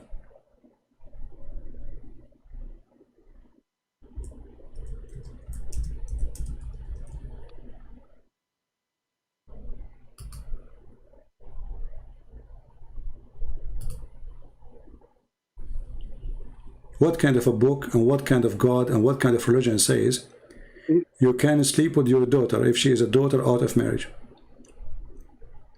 Where does it say that? Open the interpretation to understand. I did. It said here, it is he who has created man from water. Then he had established relationship of lineage and marriage. Okay. So what is relationship in Islam? By marriage, right? Okay. Only. So a daughter, she is not from marriage. She is not considered as a daughter for you. She is halal. And here we go. I just sent you the link, and this is the official government website of the Kingdom of Saudi Arabia. And it says here, اختلف الفقهاء في نكاح الرجل ابنته من الزنا. Muslims, scholars, they disagree about this topic, if it's okay to have sex with your daughter from adultery. So let us see the most, hold on, the most accurate, guys, the most accurate opinion of Islam is the following. Read carefully with me. Wow. Read carefully. Yes, wow. ولذلك لم يدخل تحت قوله حرمت عليكم أمهاتكم وبناتكم بنته من الزنا لأنها ليست ببنت له في أصح القولين لعلمائنا وأصح القولين في الدين. This is why it doesn't go under the statement of Allah saying it is forbidden for you to have sex with your daughter because she is not really his daughter from marriage. And this is the most accurate opinion of Islam. And he continues saying, وَإِذَا لَمْ يَكُنْ نَسَبُ شَرْعًا فَلَا صَهْرَ شَرْعًا فَلَا يُحَرَّمُ الزِّنَا بنت ولا بنت. So it's not forbidden to fornicate with your daughter and the mother of your daughter. And what is forbidden from halal, which means legal, is not forbidden, what is not legal. Can you see it? Hold on, I'm trying to get you the ayah that actually speaks about marriage in Surah An-Nisa. My friend, don't jump. Doesn't say, we know, it's forbidden for you, your daughter, we know that. Here, because she is a daughter from fornication, you can have sex with your daughter, yes or no? Say that there. Huh? It doesn't say that in the verse that you sent me. It doesn't say that. This is the interpretation, because you are, you don't understand even the Arabic words. Other interpretation, like you did Surah Al-Kawthar, same thing. Okay, hold on. Is that the website I gave you, the official government website of the Kingdom of Saudi Arabia? I do not care if it's the kingdom of freaking China, man. Is that the scholar? His name is Al-Qurtubi. Wow, I do not care. I told you if it's the kingdom of whatever. Well, so who is the one who will explain the Quran? You, Bilal? You told me you are the scholar. Oh no, I am not a scholar. I told you. Okay, so who is the one who will explain the Quran? This is Imam Al-Qurtubi, one of the genius of Islam. Really? Page number, yes, really. This is why he is. I mean, is your name in the government website of Saudi Arabia? No, his name is there. Why? For a reason. Because he is the top notch of stupidity. So because he is a top stupid Abdul, they put him there. You are not stupid, top stupid yet to put you there. You have to get degrees in Islam, and then you became top stupid. Then they will put you there. So he is there for a reason. Page number 364, Tafsir Al-Qurtubi, official government of the Kingdom of Saudi Arabia. It is not haram for you to have sex with your daughter. Okay. Okay, first of all, do you agree the Arabic statement saying what I'm saying, or I'm lying? Can you put this up and don't hide this ayah from them? Please put this up for me. Surah An-Nisa, chapter 4, verse 23. Okay, no problem. Please put it up for them. All Surah right. An-Nisa, chapter 4, verse 23. I'm going to read it. Okay, go ahead.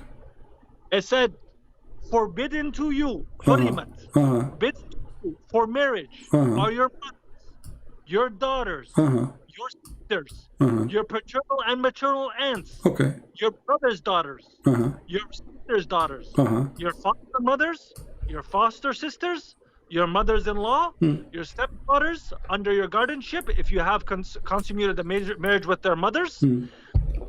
There we go. Perfect verse. Clear cut. Okay. What? There's no interpretation needed. It says, Hurimat alaykum. Yeah. Guys, anybody knows Arabic? Yeah. Knows Hurimat alaykum means forbidden for you. Okay. To marry your mothers and your daughters. Okay, who is daughter in Islam? Is daughter from marriage, correct? Now you're gonna twist it. Okay, that's not me. This is your Islamic interpretation. What's wrong with you? I told you in the beginning, it says there that because this is not a daughter from marriage, therefore, hold on. We are showing you the ayah 2. This is a different chapter, chapter 25, verse number 54. And this is your Islamic interpretation. So why the Muslim scholars agree that a daughter, she is a daughter from sex, not from marriage, is lawful for them? They knew that verse. They are quoting that verse for you. Can't you read? Are you blind? It's in front of you. It says that Allah He appreciate only, this is what the verse means. Allah He appreciate only relationship, lineage from marriage. If there is no marriage, then it is just a mix between the water of the women and the water of the man. Read carefully. And if it is not by shara, which means by the law, which means by the teaching of Muhammad, it's just a recreation, and it is not a lineage. Therefore, read carefully, hold on. ولذلك لم يدخل تحت قوله حرمت عليكم أمهاتكم وبناتكم بنته من الزنا لأنها ليست ببنت له في أصح القولين لعلمائنا. So, therefore, because she is a daughter out of marriage, therefore she is not considered as a chapter 4 verse 23. Why? Because chapter 4 verse 23 say it's forbidden for you, hold on, forbidden for you daughter who they are daughter from marriage. This is the only religion in the world which teach if you have sex with the woman and you have a daughter from her, you can go and have sex with her and her mother. And I challenge you, listen, Bilal, I challenge you to tell the people that what it says there in Arabic is not what I said. Go ahead. You're lying to the people, man. It says حرمت عليكم Okay. أمهاتكم وبناتكم. No, read the verse. Read here. That one we read already. It says it's forbidden for you, your daughter. We got it. But daughter in Islam is only daughter from marriage. No. Daughter in Islam. Then read it. Here. Okay, read it. Okay, chapter 25, verse number 54. وهو الذي خلق من الماء بشرا وجعله نسبا وصهرا. So Allah, He made, hold on. You see, Abdul, listen. People are laughing at you. Listen carefully. Is the page in front of you, is that the official government website of Saudi Arabia? I could give two shits about Saudi Arabia, brother. Okay, you give no shit about Saudi Arabia. Are you giving shit about the Quran too? Yes, I do. And I showed you the verse of the Okay, Quran. guys, he just said he gives shit about the Quran too. He said, yes, I do. I said to him, do you give shit about the Quran? He said, yes, I do. Wonderful. So now we agree that you give shit about the Quran because you like only one verse and you don't like the other verse. The other verse says Allah, He approved only what is relation by marriage. I'm gonna name you the Christian twister because you just twist words and that's all you do. I am showing you the reference. You are the one who is in disability. Prove me wrong. Did I not read his verse? Did I not? My friend, I said the verse you show me confirm this verse. The Quran says it's forbidden for you, your daughter, but if she is a daughter from marriage. Marriage. Which one is okay? daughter? So this daughter here is different kind of daughter. She is not a daughter from marriage. She is daughter from fornication. So you as a Muslim. And this is what I said. This is what I said from the beginning. Islam allow you to have sex with daughter from fornication. So you sleep with the women. She deliver a child for you. You cannot. This is a great message. This is a great message to any woman. She is a stupid idiot. She goes sleep with a Muslim man because he can sleep with his daughter. She is not his daughter according to Islam. He will sleep with her, and this is the confirmation in front of us. And I challenge you to read. Listen, Bilal. Did I give you the interpretation? Yes or no? Did I give you the exact verse? Yes or no? This is not the exact verse. حرمت عليكم. Did I not give you حرمت عليكم? It is here too. It says forbidden for you to have sex with your daughter, but daughter from marriage. Wow. I'm not talking about daughter from marriage. This verse talking about that Allah approved only daughter and sons only from marriage. This is why according to the Sharia law, listen Abdul, you have no idea. I have degrees in Islamic law. According to Islamic law, a son of fornication, he cannot inherit. Even the name, even the last name, even the family name, even a penny. You know nothing. First, it says forbidden for you for marriage. No your problem. And your forbidden for you for marriage. Forbidden for you for marriage. Forbidden for you for marriage. Here we are not talking about marriage. Here we are talking about having sex. This is fornication. So you can fornicate with your daughter if she is a daughter from fornication. Why you don't read it? Why you don't read it? Like you see, if Christian Prince is a twisting, is the text in the front of you? Is the text of listen, Abdul. Is the text in the front of you saying what I am saying or I'm lying? No, I will read it again right now for you in front of the people. You are reading that verse, not the verse I'm showing you. You are jumping. You are running away. I'm showing you the one in the screen. Does it say you can have sex with your daughter out of marriage? No, it doesn't say that. Okay, read it then. It says وهو الذي خلق من الماء بشرا فجعله نسبا وصهرا. Okay, continue. وكان ربك. No, continue the explanation. Continue the explanation. This is the verse. Yeah, I gave you the link. Read the interpretation and translate for us. It says here we go, you see, you keep repeating yourself. It says, وَلِذَلِكَ لَمْ يَدْخُلْ تَحْتَ قَوْلِهِ حُرِّمَتْ عَلَيْكُمْ أُمَّهَاتُكُمْ وَبَنَاتُكُمْ مِنَ الزِّنَا. He's explained to you why she is not forbidden for you to sleep with you in the bed. Because she is just a recreation. She is not according to Shara. Why you are being stubborn? You see, you are in denial now because you cannot believe it that you are following a satanic religion like Islam. No, it's not that, Christian Prince. But my friend, be honest with me. Does it say in front of us in the text, in the interpretation, exactly as I am reading? Or I'm making things up?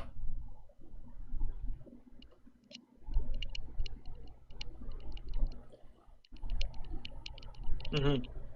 So it says that, correct?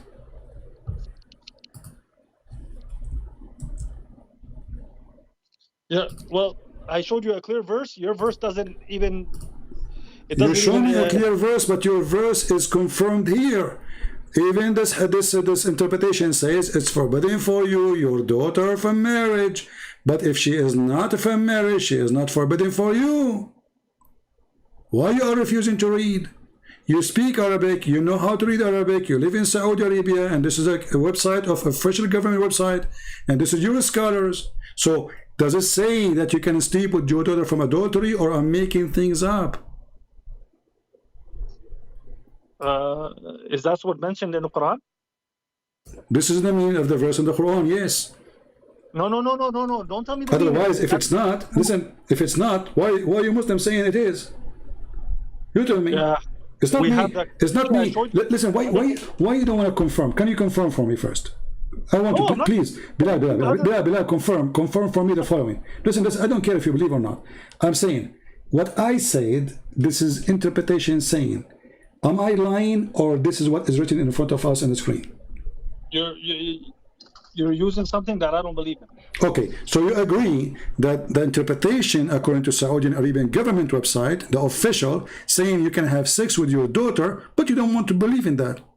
No. I told you Saudi Arabia is not the beacon of Islam. Okay, so Saudi Arabia are stupid people, and the stupid scholars and the stupid king, he put in his website that if you have a sex with a woman and you have a daughter from her, you can have sex with her, and he is not a Muslim, and all those Saudi are a bunch of liars. Whatever the Quran confirms, I confirm it. Whatever it doesn't confirm, okay, but now you confirm in the same time that this is exactly what the Islamic Saudi website saying. The official. Yeah. Okay. They can say what they want. They can say, I believe in the Quran. They can say whatever they want. Okay. Now let me ask you a question. Why they are saying that? Why are they saying that? Yeah. No clue. You have to ask them why they're saying that. Well, they are Muslim Sunni, and you are following Sunni. You have to ask them, not me, though. No, they are the majority. So are you saying all the Saudi in Saudi Arabia, and all the scholars in Saudi Arabia, and all the sheikhs, and all those who go to the mosque, they read this and they don't find a problem with it? Only you have a problem?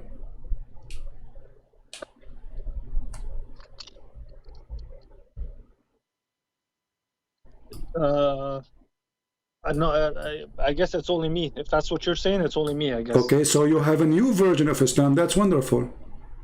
Yeah, I have the Quran. That's my version. No, this is the Quran. The Quran says, I approve only relation from marriage. Anything out of marriage is not considered a relationship. This is Quran. I'm showing you Quran. So you told me you can marry your daughter. You told me you can marry your daughter. Not marry, not marry. The verse does not say you can marry. The verse is speaking about you can sleep with her. Islam encourages you to have sex with the mother and the daughter if she is not married to you. So the daughter of a woman, she is not married to you. She is lawful for you. And you agree that this is what the website is saying, and this is what Al-Qurtubi is saying, and this is what the Saudi agree with. And then, and not only that, it says there, this is according to the most accurate opinion. What make it more horrible, it says, it is the most accurate opinion. Does it say that, Bilal, or I'm lying? وَأَصَحُّ الْقَوْلَيْنِ فِي الدِّينِ. Does it say that in Arabic? On the website, it does. Okay, so why they are saying this is the most accurate opinion of Islam, according to the scholars of Islam, if it is not? and how do you know they're scholars? You Muslim, you name them scholars, not me. I named them. Okay, Bilal. Well, obviously, I mean, I don't know. You're just wasting my time, and you're like acting like a child now. You're telling me who I Okay, why this guy, he is there? I mean, why they are reading his book to understand the Quran if he is not a scholar? Why the government and why the university which teaching Islam in highest level, they are using his book to explain what the verse meaning if he is an idiot? Okay, my friend wants me to ask you. Okay. Can you explain the God? Sorry, the Son, the Father, and the Holy Spirit in that concept to me. Very simple. Do you Muslim believe that God is Almighty? Yes. What Almighty mean? Almighty, the most powerful. There's many saying, many words to describe him. But what when you say most powerful, does that mean he can do anything? He can be anything? Able to do all things. He can do all things. Is your God Almighty? Yes. No, he's not. What is he? Well, your God, he cannot have a son unless he have a girlfriend. My God, he can have a son without having a girlfriend. Is that true? Yeah, that's what you believe. No. This is not my belief. This is your belief. Yeah, we don't believe that. No, we don't believe that God had a son. No. Or listen, the father. Or listen carefully. Listen carefully what I said, Bilal. You are very nervous. I'm saying, my God, he can have a son. Listen carefully. My God, because he's Almighty, he can have a son without having a girlfriend. Can your God have a son without having a girlfriend?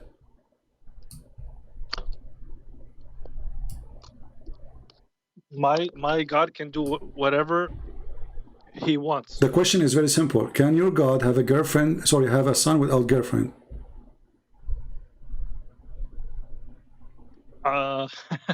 He can do whatever he wants. He's able to do all. This is another question. I'm saying, I want a specific answer. Can your God have a son without having a woman?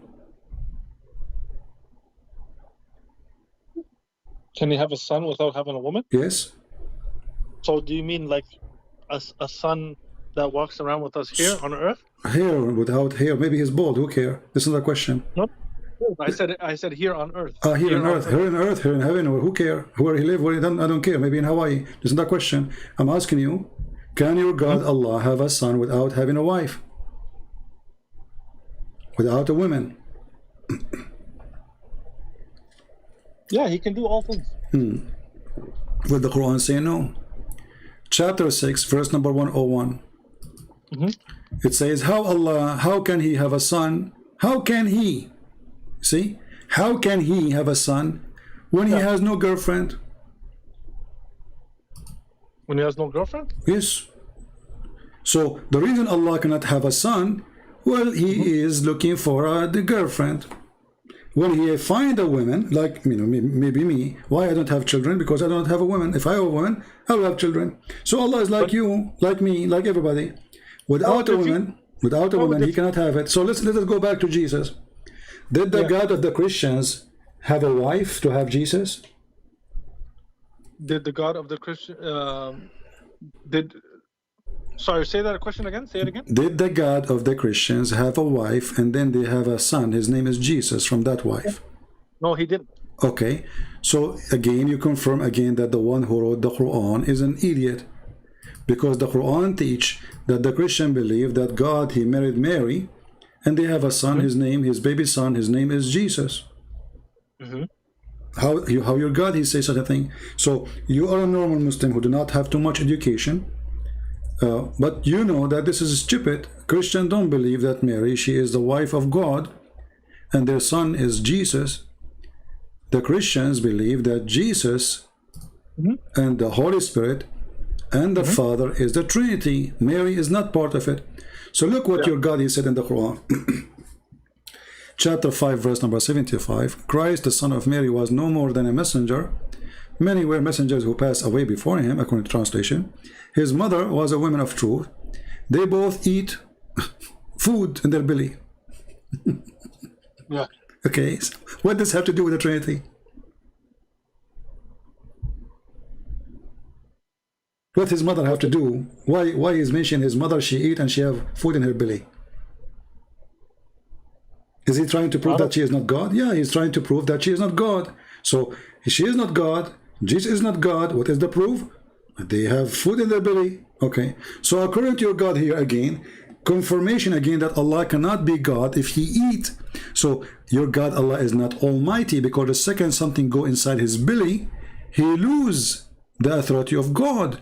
Because a true God according to Allah is the one who he cannot eat. And the true God according to Allah is the one who cannot have a son unless he have a girlfriend. So your God Allah is limited in his ability, while the God of the Christians, still he can be God, still he can be a man, still he can walk in this earth, and still he can do what God can do. Your God cannot. So what was the point in sending all those messengers? Which messengers?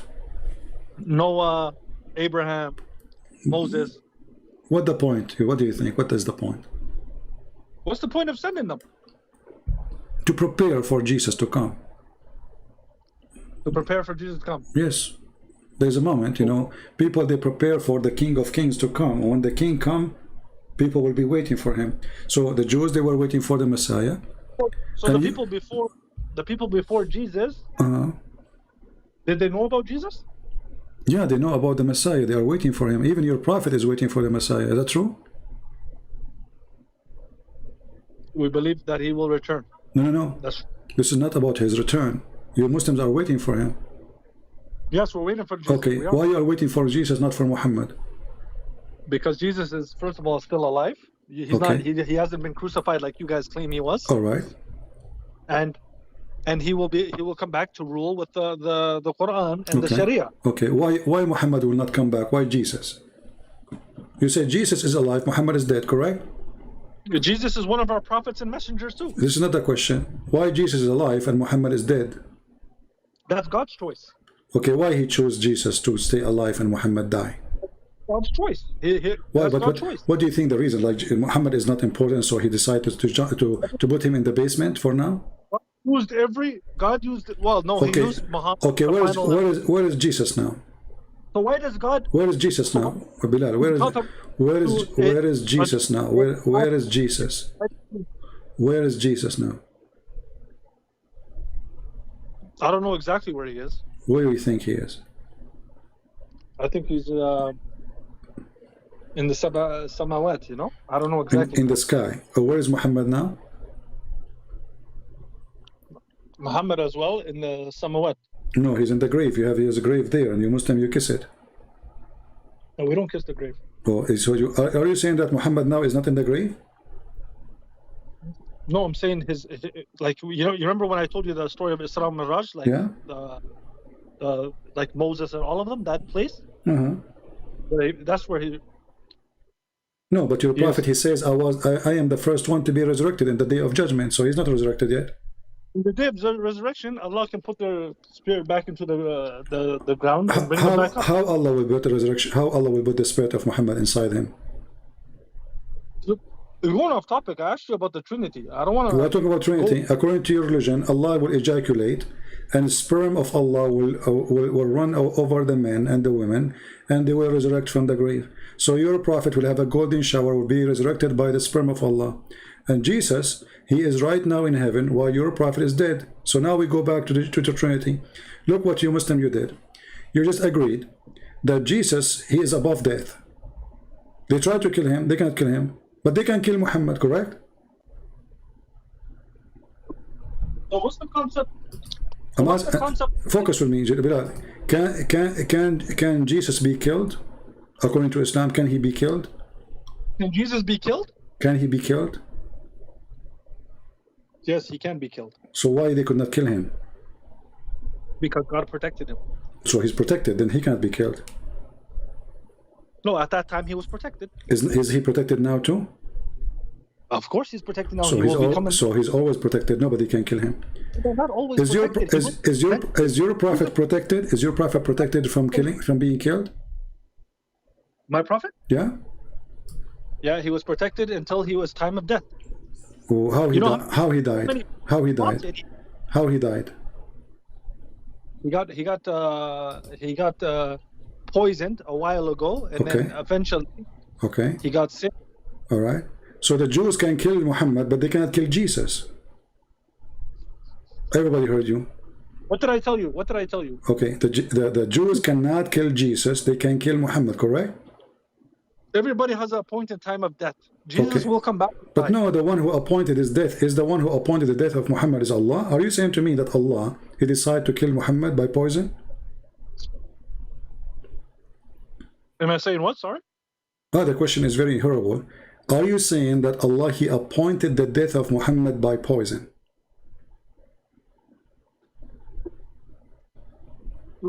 We go back to No, we don't go God. back. Don't jump. Are you saying we- that Allah, he appointed? You see, very embarrassment. This is why I say Islam is stupid. The second you put them in the corner, they try to jump to their corner. You are the one who mentioned that Muhammad was killed by poison, which means you agree with it. Okay, wonderful. So now, who is the one who decided the death of Muhammad by poison? That woman or Allah?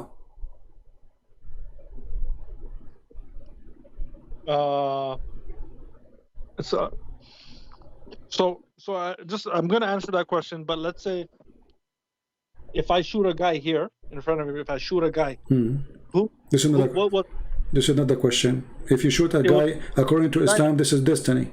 who to die like that? This is the destiny. In Islam, you believe in destiny. Yes. Okay, so it's not you who shot him, it was Allah. That's why the Quran says, وَمَا رَمَيْتُ وَإِنَّمَا اللَّهُ رَمَى. It's not me who shot, it was Allah. Okay, so now I'm asking you the question again. When Muhammad was killed by the poison, are you saying that Allah, he sent that woman to kill Muhammad? Yes, that's how he did. What do you mean he sent that woman? He told her go kill Muhammad? That's what you're saying? Isn't it all bad things and good things happen by the permission of Allah? Everything happens. Okay, Everything happens. everything happened by the permission of Allah. Who gave permission to that woman to kill Muhammad? It was Allah. Allah. What do you mean give permission? He allowed that to happen. Okay, so he gave permission. Yes. Okay, why? Why he want to kill Muhammad? He hate him? Hold on a second. Do you remember when the Prophet was in the cave and they were coming to kill him? Uh-huh. And then the spider covered the cave? That is a false story. There's not a single hadith prove it. Oh, now it's another single hadith. No, here we go in front of everybody. Prove me wrong. Show me a Sahih hadith or even good hadith or even Hassan about this story. This is fabricated story. I can show you. All Muslims agree that this fabricated stories. Well, for me, part of the story is mentioned in the Quran. This is a story taken from the Old Testament about a prophet who hid and they were chasing him to kill him. Muhammad again is a thief. I have a video about it. You can go watch it. Muslims are a thief. They're not Muhammad. I don't want to say Muhammad. I believe the Muslim data, they fabricate the stories and they took it from the Old Testament. But that's not the story now. When the woman, she killed Muhammad by poison, how long it took Muhammad to die, suffering from the poison? I don't know how long. 4 years. Why Allah will allow the prophet to be tortured for 4 years by poison? Well, he wasn't tortured, actually. He was still poison. Read carefully. It says, here we go, the hadith says, the prophet said in his element which he died, he used. So this is like everyday song. Oh Aisha, I still feel the pain caused by the food I ate in Khaybar. And at this time, I feel as if my aorta is being cut off from the poison. So Muhammad is suffering badly. Okay, so why Allah would love to enjoy seeing Muhammad being tortured by the pain of the poison for 4 years? Well, God says in the Quran, this life is a trial and tribulation. It's everybody. If you struggle. Okay, what a trial! Allah is the one who make him struggle for no reason. Did Muhammad do something wrong? Oh no. Okay, is Allah trying to test him by killing him by poison? It's okay to struggle. Okay, actually, so now if I go to Home Depot and I buy some poison, I put it for you in the food, this is a trial from Allah? Yes. Okay. So why I will be punished for it? He's not going to be punished for it. Okay, so if a man, he killed a man, according to Islam, he will not be punished for killing the man?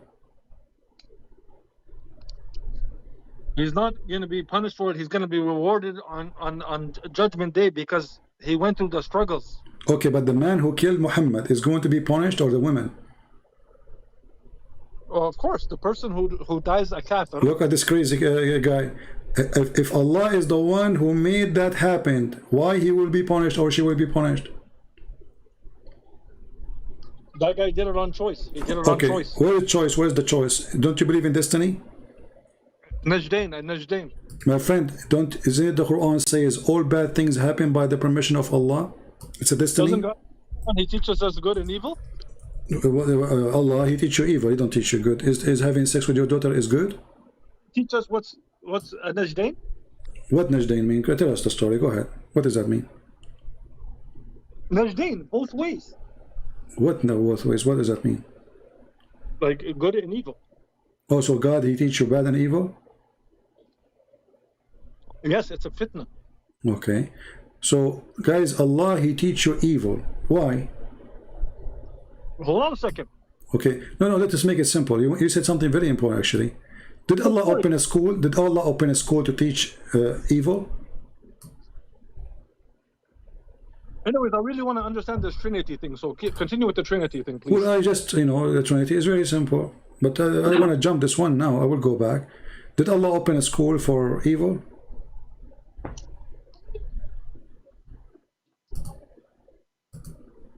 Really?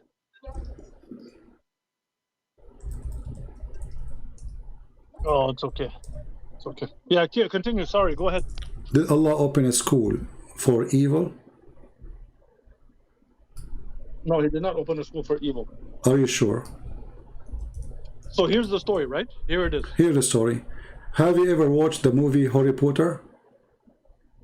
Harry Potter? Yeah? Yeah, I watched it. I watched almost all of them. Do you believe in anything in that story? In Harry Potter?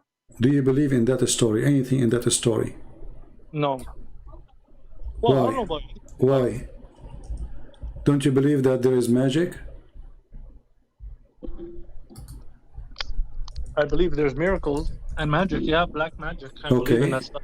Okay. Did your God Allah open a school for magic? Do you believe in jinn, by the way? No, I don't believe. The only genie I saw is Muhammad. Okay, other than Muhammad, do you believe in demons? I believe in demons, but demons are not genie. According to Muslims, a genie they sleep with Muslim women. So demon they are spirit. They don't sleep around. And what are demons? They are evil spirit. Okay, so kind of like jinn, no? No. According to your prophet, Muslim women and Muslim men, they sleep with genie, female and male. People? Now listen, Bilal. I know you are getting tired. It's okay. I'm saying, is it true that your God Allah, he opened a school of Harry Potter in Iraq?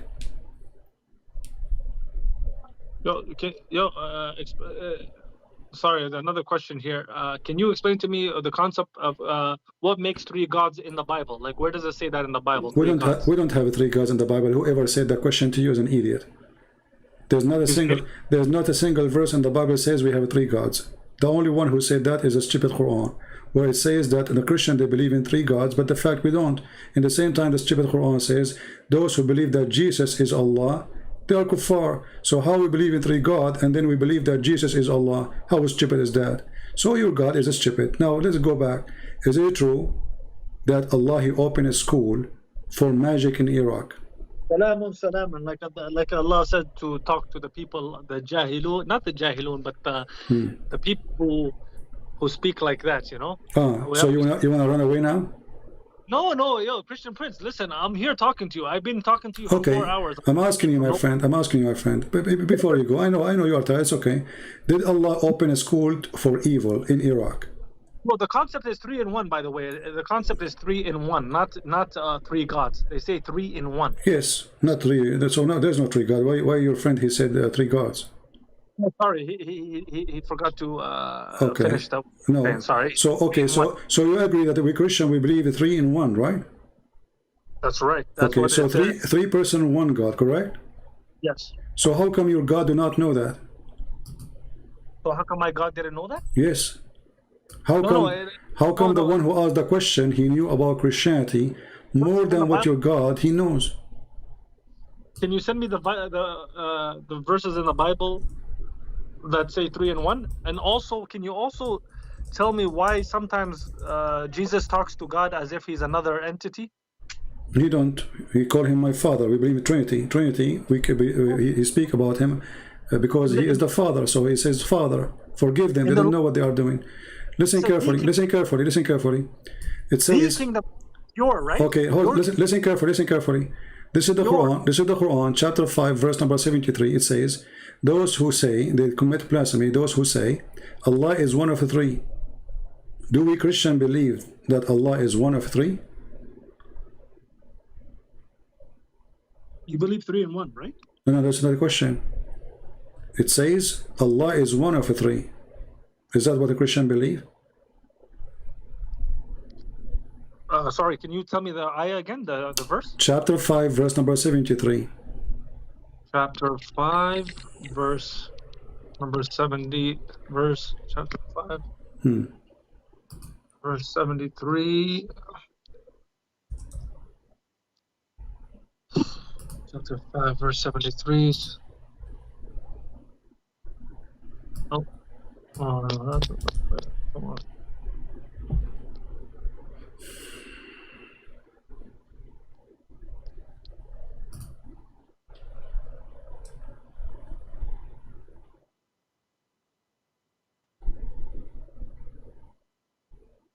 Chapter 5, verse 73, you said. Chapter 5, verse 73.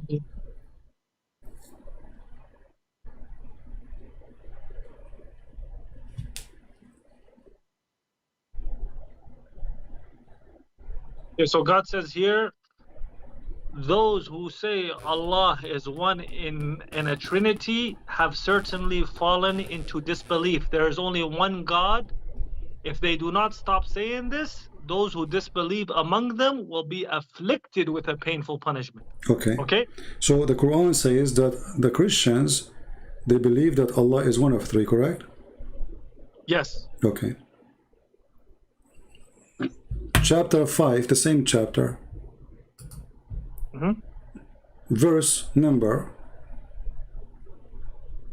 72. 72?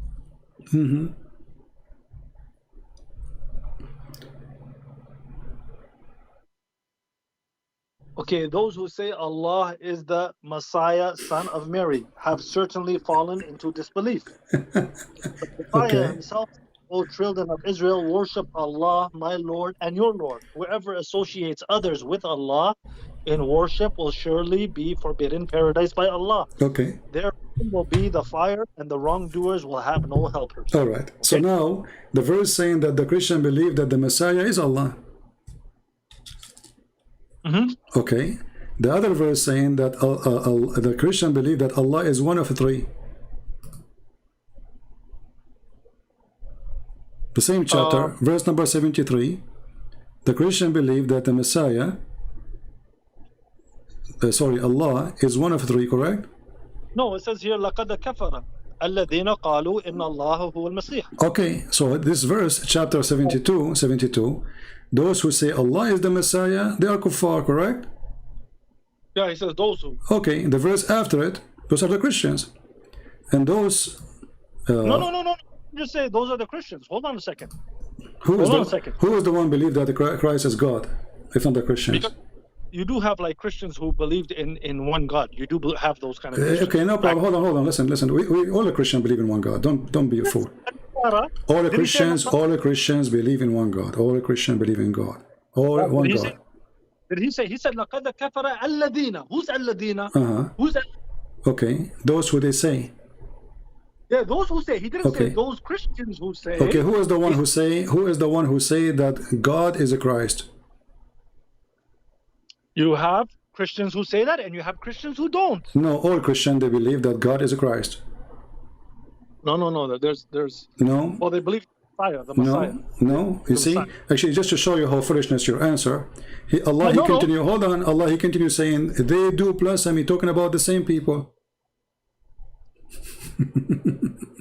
So The same people. So listen, you try to escape, but it doesn't work. So the verse here says that those who say Allah is a Christ are kuffar. Okay. And the same people, they say Allah is one of the three. Okay. If Allah is one of the three and Allah is a Christ according to the Christian, who is the other two?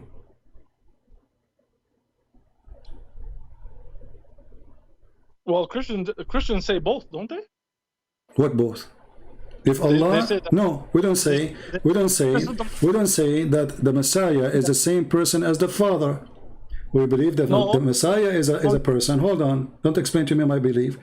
The Messiah is a person, the Father is a person, the Holy Spirit is a person, three person, one God. Now the Quran mentioned that the Christian, they believe that the Messiah is Allah, which means now two person or one person according to Christianity.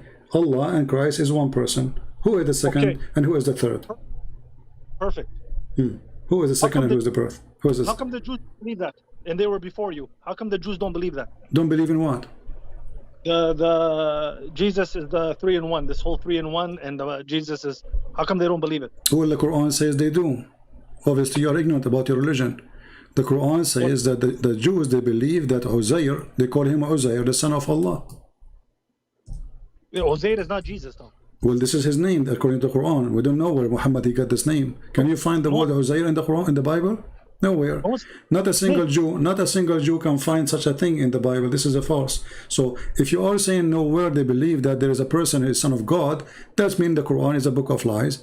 If you believe that the Quran is saying the truth, then that means they believe in a person who is son of God. Now we go back to zero. So here, if Allah, he says, the Christian, they think that Allah is a Christ, and the other verse, the verse after says, those who say that Allah is one of the three. Okay, who is the other two? Because now Allah and Messiah is one person according to the Quran. Okay, who is the other two? Who's the other two? Yeah.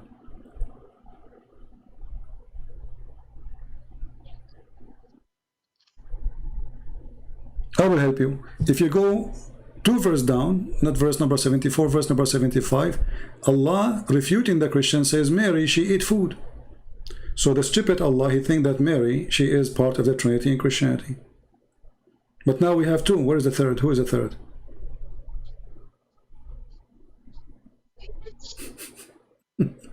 Just...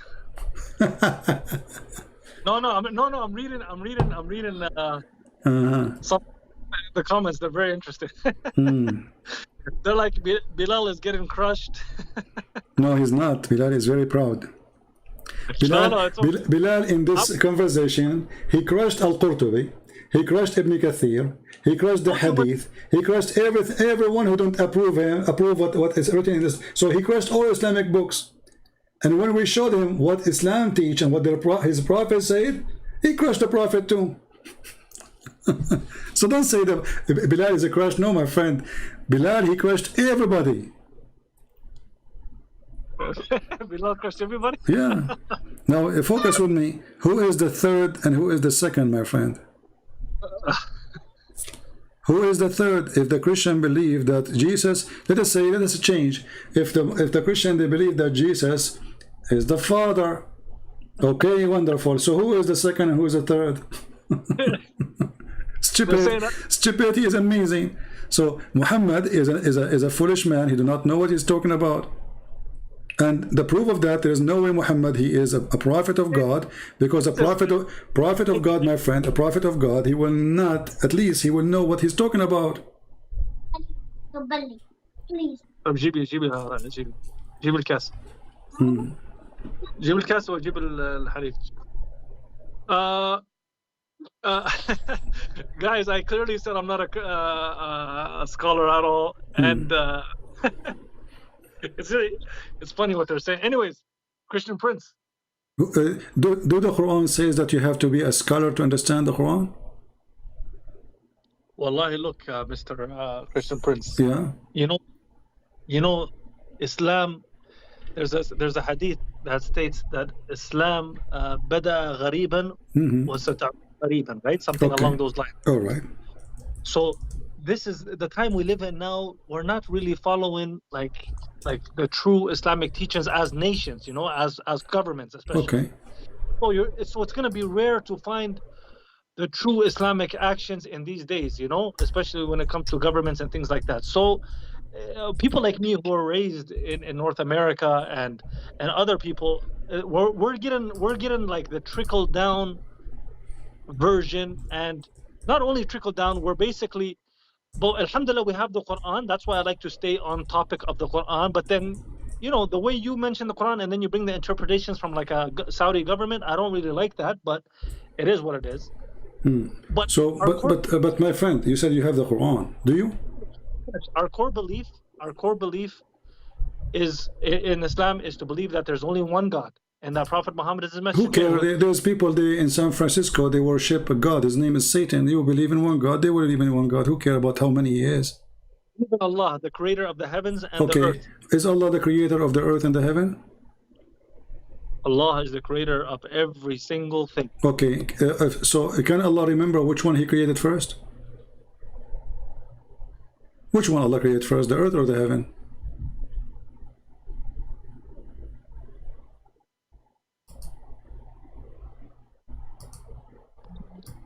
Which one Allah created first, the heavens and the earth? Yeah. I have to go back to the verses of that. I will help you if you need my help. Go ahead. Chapter 2, verse number 29. Can you tell me what it says? You can read it, man. I'm listening. You can read it. Well, it says it is he, which is very funny. Allah speak about it is he, but it is he supposedly. I mean, who is he? It is he who has created for you all that things on earth. And then, not moreover, as translation says, thumma stawa, thumma in Arabic mean after that. You know that, correct? Yes. Okay, so translation is false. It's not moreover. So after that, then he went to the heaven and he made the seventh sky. Correct? Okay, so the earth is finished first. Correct? Okay. All right. Do you agree with this? Okay, now I gotta see it because sometimes I'm looking at the comments in here. Okay, so did you send it to me as well? Yeah, I will send it to you. No problem.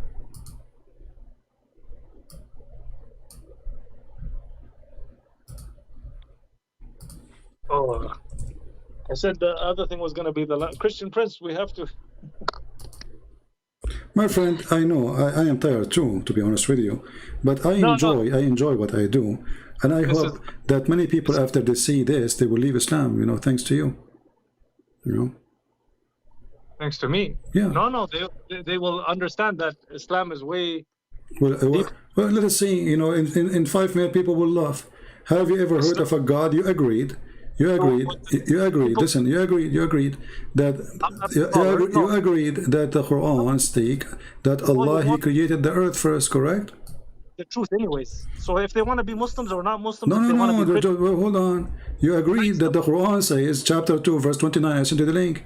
That the one Allah is the creator. You said to me, correct? Yeah. Okay, have you ever heard of a God he created? You do not know which one he created first? So in one verse he says something, the other verse he said the opposite. So you agreed, everybody heard you, that the earth is created first and Allah he finished the heaven later. And I asked you, is Tumma after? You said yes, correct? Well, I didn't say nothing. I said, give me the ayah so I can read it. No problem, but no, you agreed. I said, do you agree that the verse saying Allah created everything first? In front of me now. Can I read it? Okay, read it. Go ahead. Okay, so it said, it is who created for you all that is on earth. Then he rose over towards the heaven and made the 7 heavens, and he is the all-knower of everything. Okay. So what, based on this verse, Allah created what first? Which one Allah finished first? It doesn't say which one is first. No, it says Allah he has created for you that all that on the earth. Okay, and then? Okay, so which one he finished first? Which one he finished first?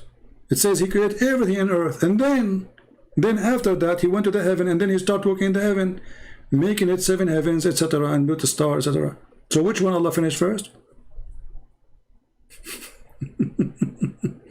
Okay, he finished the ard first. Okay. Okay, so guys, be my witness. Mr. Bilal, he agreed. I'm very thankful that he agreed. You know, that the earth is finished first, and then Allah, he went to the heaven and he started walking in the sky. All right. Okay. Let us see if this is can be, you know, accepted. Okay. You're posting something else, or you're sending something else? Yeah, I will show you. Hold on, my friend.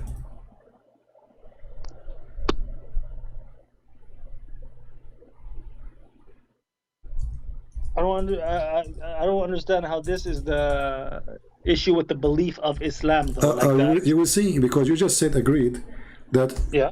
you know, because if, my friend, if you are God and you are the one who created things, then there is no way you will not remember which one you created first. God don't make mistakes, do he? No, he does don't. not. Okay, so read with me chapter 79. I will give you the link so you can open it right away. Okay. And you can read there, you know. Let me refresh. You're sending it right now? Yeah, let me send you the link. Hold on, give me a second. Yeah, go on.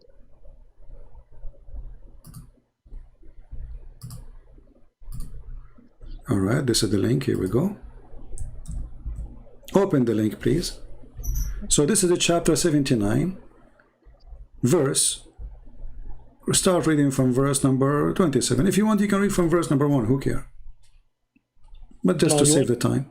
So verse number 27, it says, "Are you more difficult to create, or is the heaven he constructed?" Okay, wonderful. He raised it high, and he has equally ordered it. Okay. Its height he cover with darkness. Wonderful. And after that he spread the earth, and he brought forth water and pasture. And after that he put the mountains. Yeah, but hold on a second. It says after that, وَالْأَرْض بَعْدَ ذَلِكَ دَحَاهَا. Yeah. So the daha means he spread it. So it was there and then he spread it, correct? No, okay, no problem. But the verse we showed you, it says that Allah, he finished everything in earth. It's done. But and he went, hold on. And he went, okay, which one? I remember just 2 minutes ago, I asked you, which one Allah he finished first, the earth or the heaven? You agree it was the earth. Yes, we agreed it's the earth. Okay, what we said, finished. Which one Allah he finished first? Allah. No. Created. We said created the earth, correct? Finished. He finished, and then he went to the heaven. He finished. He created everything. My friend, the verse is so clear. Let's go back. Don't play games. Come on, Bilal. I respect you as a man. Please. So listen. Okay, it is he. Let's go back. It is he who created for you that all in the earth. Did he create all in the earth? That means the ha. Listen. Did he create all in the earth? In the in verse number, chapter number 2, verse number 29. Did he create everything in earth? He created everything, but then it says here he spread the earth. Oh, no problem. No problem. We'll go with you. We'll go with you. So he created everything in the earth, and then he went to the heaven and he started walking in the heaven, correct?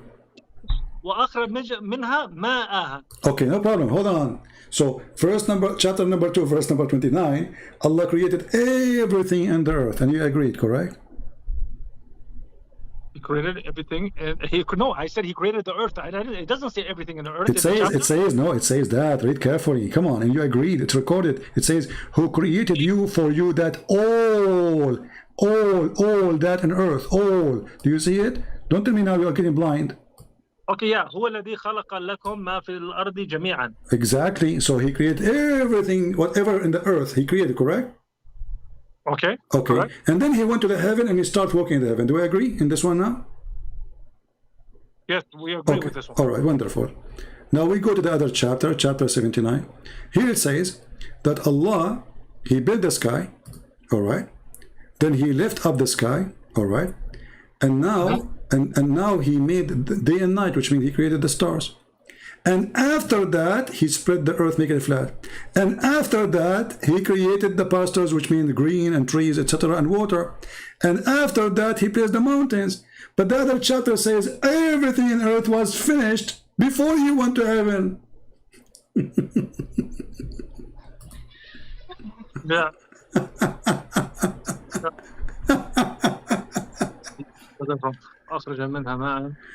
Okay. So how this is can be God? A God he cannot remember which one he finished first?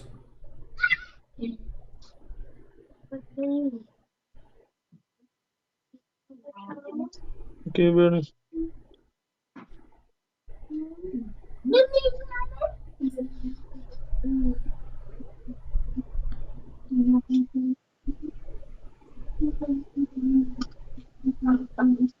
It's for you. Yeah, Yeah, for me, what yeah. I'm reading it. For me, what I'm understanding is that from both of the verses, from both of them, one of them Yeah. he created. It says everything in the earth created first, everything in earth, and then he went to the sky, and then he started working in the sky. Christian Prince, is there another verse that also explains the creation, if you don't mind? Sure. Okay, let me help you more, my friend. I'm here to help you, Mr. Bilal. I'm here in your service, my friend. No problem. Give me a second. Okay. Thank you. All right. It is gone. Let me close some browser. I have too many browsers on my computer. All right. We will give you one more verse. We'll make it even more clear, or more horrible, let's say. So make it more horrible. Yeah. Because now what you can say, I mean, this is really horrible. Read carefully. Chapter 41, and let me give you the link. Here we go.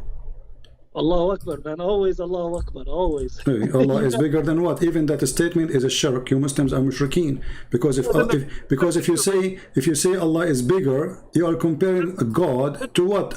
To an onion?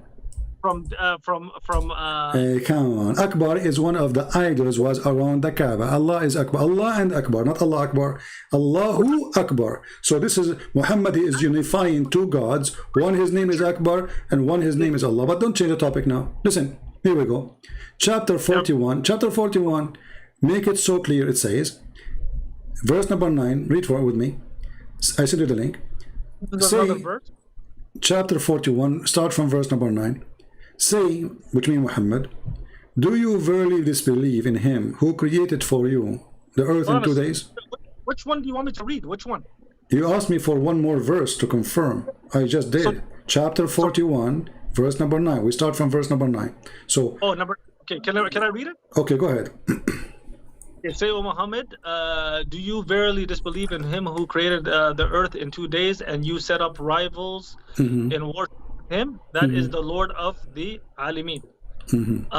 He placed therein firm mountains from above it, and he blessed it and measured therein its sustenance for its dwellers in 4 days equal. And then it's just in brackets, it says, for all those who ask. Okay. Then he rose over towards the heaven when it was smoke, and said to it and to the earth, come both of you willingly or unwillingly. They both said we willingly. Continue reading. It's not done. Number 12? You want me to? Yeah, number 12. Then he completed and finished from their creation 7 heavens in 2 days, and he made in each heaven its affair, and we adorned. So what the last thing Allah he finished? The heavens. Yeah, but what he did in the heaven, the last thing?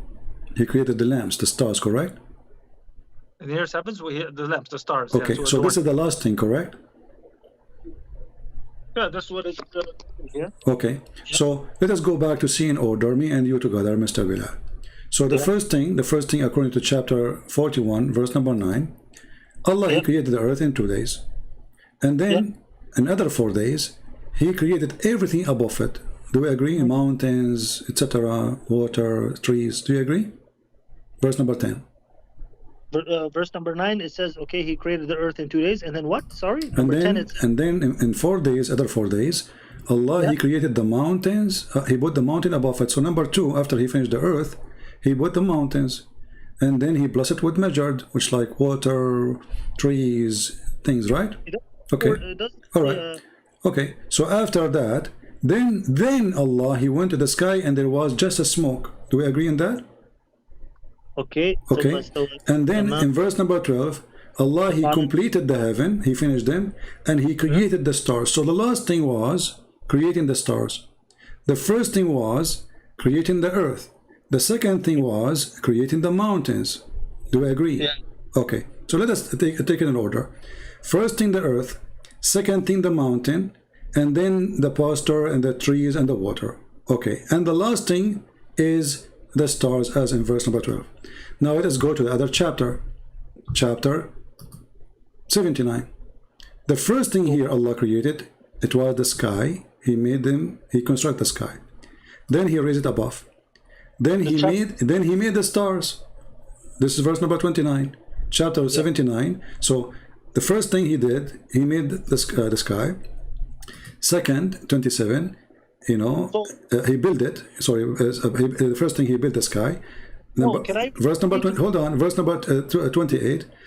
Then he left up. So Allah says to the people, right? He says to the people, he says, أَأَنْتُمْ أَشَدُّ خَلْقًا أَمَ السَّمَاء. So he's telling people, are you guys more difficult to construct or the heavens? Okay. And then he explained how he created the heaven, correct? And then he explains what he did. رَفَعَ سَمْكَهَا وَسَوَّاهَا. Okay. He raised it, right? And he has ordered it. Okay, so what is the first one in the chapter? Let's make it together. Me and you, number 1, and number 2, number 3. The first one here is he created the heaven, correct? Yeah. Okay, what is number 2? What is number 2? What is number 2? Number 2? Yeah, after he created the heaven, what he did? No, it doesn't say it. Like when it says here, it says no, you're jumping, hold on. Hold on. He created the heaven, and then he raised up the heaven, correct? So here it says, number 27, it says, number 28, رفع سمكها. Yeah, he has raised the height. So number 1, he created the heaven. Number 2, he raised the heaven. Number 3, 29, read for us. Yeah, وأغطشها ليلها وأخرجها ضحاها. Okay, what does that mean? Okay. With darkness, and it's forenoon he brings out. Okay, does that mean he created the stars? In the forenoon he brings out? Yeah. No, it doesn't mention that here. No. So he made night and he made light and he made day and he made. This is not the stars. Yeah. Okay, the stars. So it's the stars. Okay. So number 3, he created the stars. Okay. And after that, he made the earth flat. And after that, he put the water. And after that, he put the mountains. Earth. And after that, he said he spread the earth. It doesn't mean he created the earth. He spread the earth. No problem. I'm not talking about. Listen. I'm talking about. Listen carefully. We said which one Allah finished first.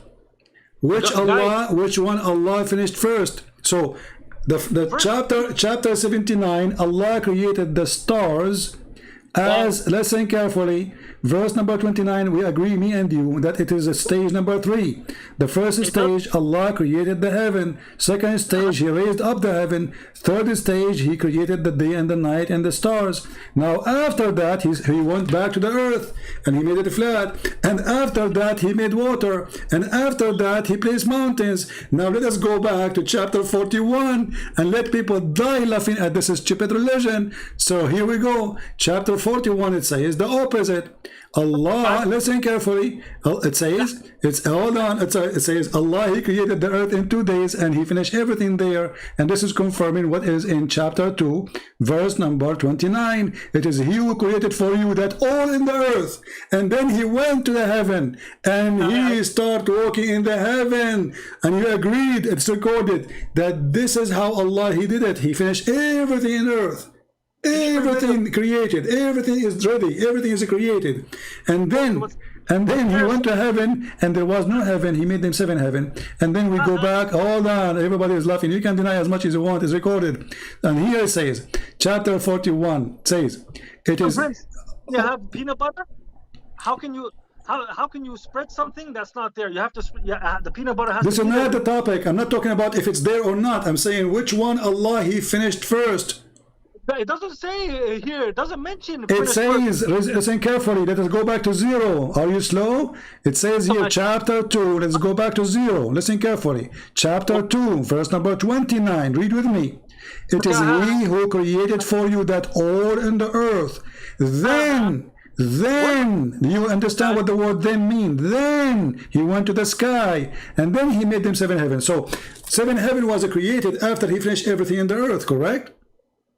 Habibi, it doesn't say thumma, thumma, thumma, thumma, thumma, okay? It doesn't say It that. says, that. It says, Yeah. read carefully, because here it says, you do not need to add thumma to all. Anything after is after thumma. Thumma stawa ila as-samaa fasawwahunna sab'u samawat. And then he went, listen, everybody is laughing. So, does it say, okay, does it say, when it says, then he went to the heaven, and he made them 7 heaven. Does that mean the heaven made 7 heaven after the earth is finished or not?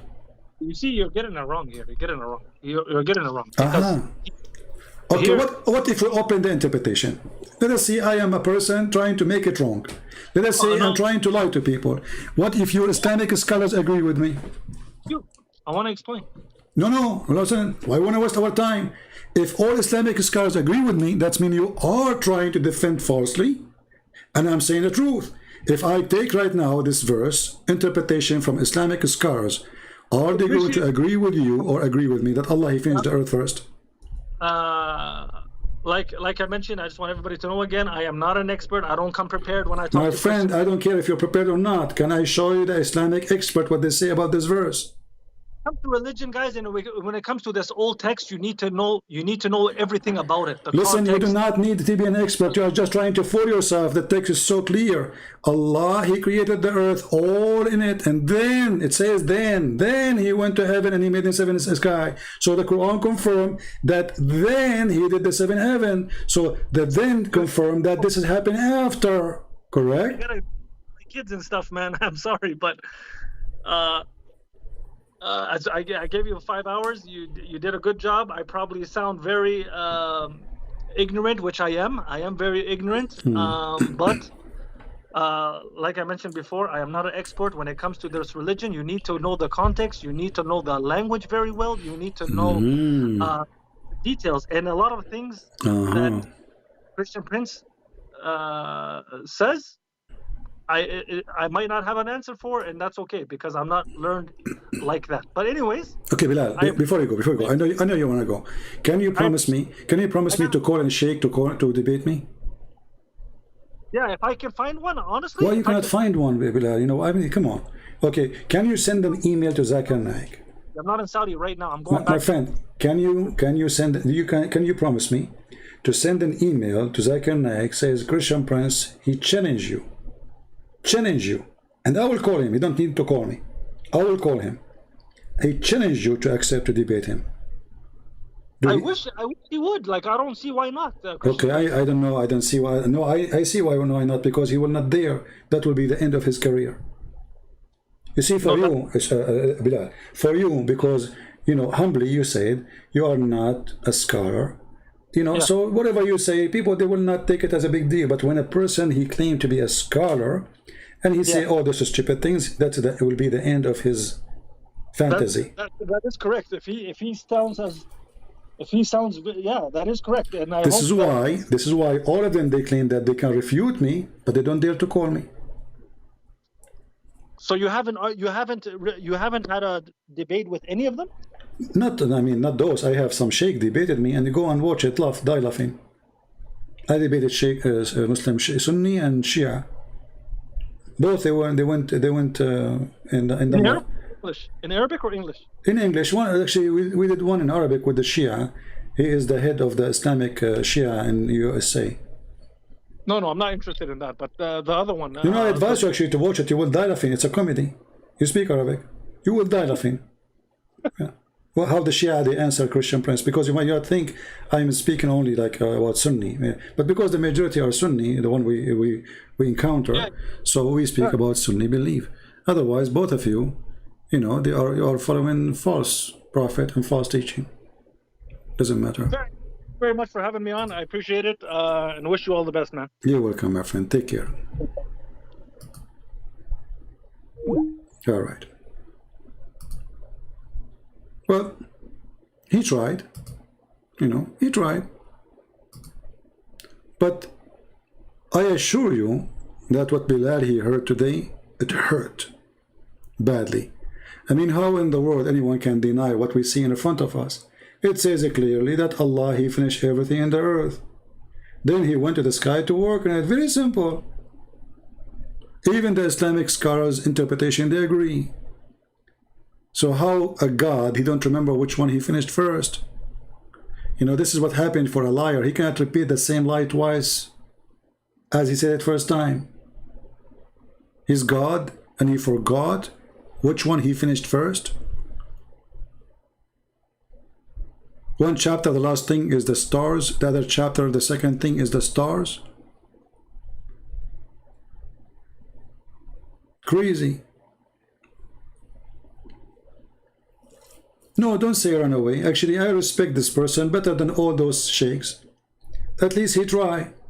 Correct? Don't make fun of the guy. Poor guy, put yourself in his shoes. Very horrible situation.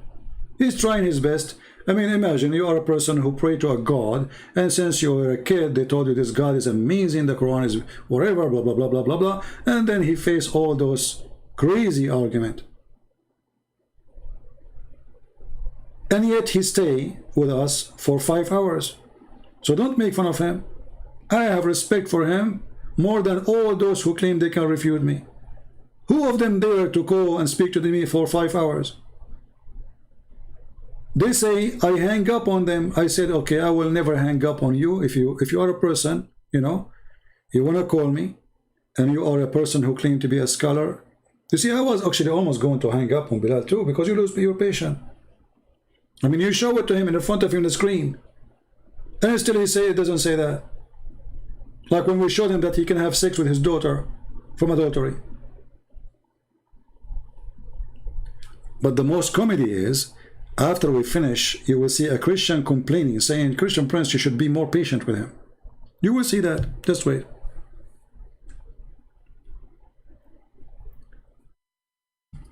So pray for Bilal and his family. Don't make fun of him. At least he was, you know, he did not, you know, I mean, he was, comparing to other Muslims, he was way good, right?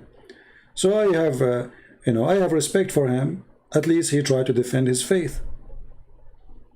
This is not easy, guys. Imagine, I mean, 5 hours speaking to me, and each second he got a surprise.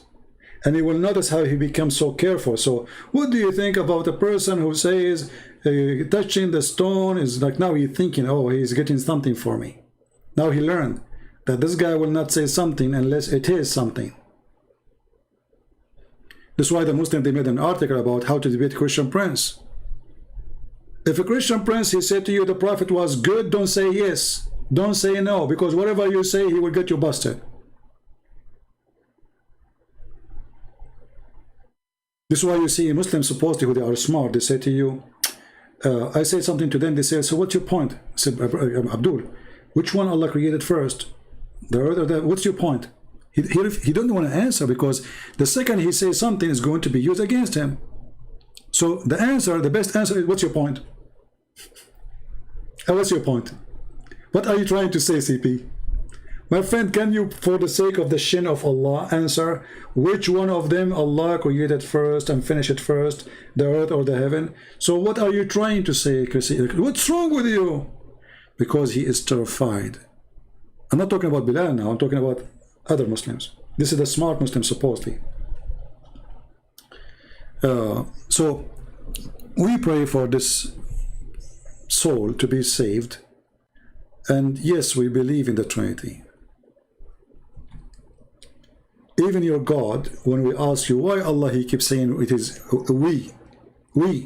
You say because it is more suitable for Allah to be majestic. So your God, Allah, he wished to be three. He don't like to be one. Your God, Allah, he borrowed a word, we, to make himself sound majestic. Our God is not fake. He do not need to borrow a word. He is majestic, not by a word, by act. So your God, when he say we say we who? They say, oh, Allah, when he say we, he don't mean that he is many, but he is a person. He love the word we. He love it. What that will do to him will make him sound majestic like kings. They say we. So Allah, he find it insulting when he say I. He found it very beautiful when he say we. So Allah, he found that it is not suitable for him to be I. He found it more suitable to be we. That is fake we. That is a stupid we. That is a dummy we. When a king he say we, he is speaking in the name of a government. The noblemen, they rule with him, because even kings, they don't rule by themselves alone. This is why they have ranks around the kings, you know, and then those noblemen, they choose one of them to be their king. So we, Allah is we who. And then we find that Allah, he says, if I want to have a wife, I will take it from us. Then okay, the problem with we let it go. What we will do with us? Allah is going to have a us partner. So my friend, Trinity is very simple. If God cannot be three and one, well, God cannot be one, and he cannot be God anyway. Because if you are trying to say that you believe in God and you don't accept God to be three and one at the same time, that means you are trying to say, I want to accept a God I can design. So if a God came to me, or this God came to me in a design I don't like, I will refuse him. But look at the hypocrisy of the Muhammadan. Their God is a shin, they have no problem. Their God have many shape, they have no problem. Their God look like a man, they don't have a problem. But their God cannot be Jesus, and we agree in that. For Allah is a devilish idea. All the teaching of the Quran is devilish, is a gang teaching.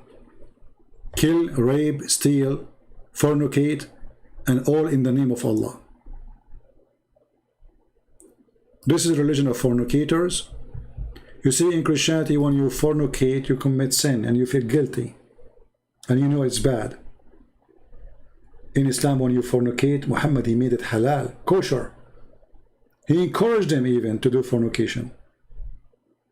And yet the Muslim, they claim that Islam is a religion of decency where you cannot fornicate.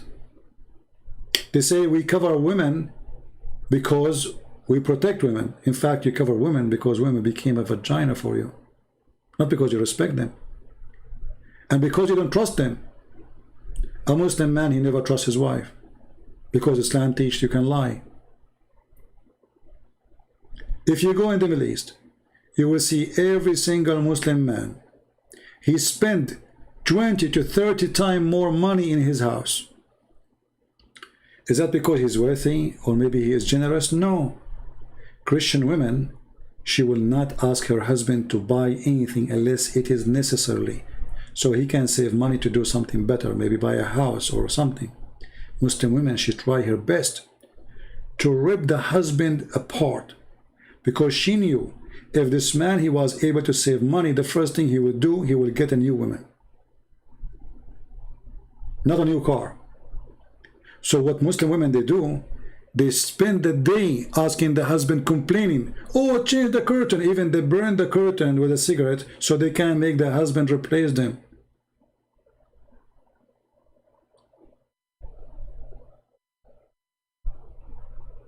We have a couch in the house. This couch was there when I was a kid. This couch was there when I was a man. And my mom, she keep it so clean and look perfect.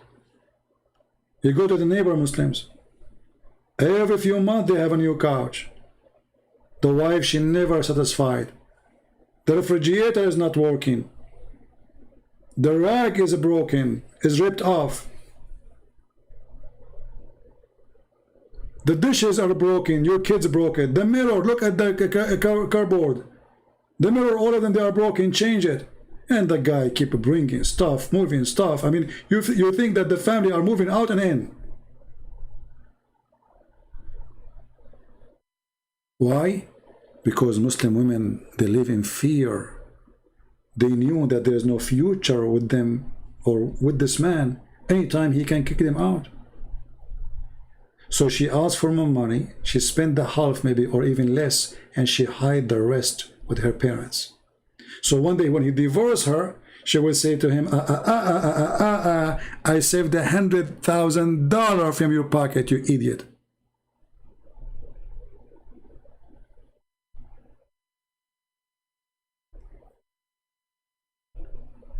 Very, very bad cult. I remember when I was a kid, I visited a child, he's in my age, and he was saying to his brother the F word to his mother. I said, how you say that, man? Isn't it here his mother? Is your mother? He said, no.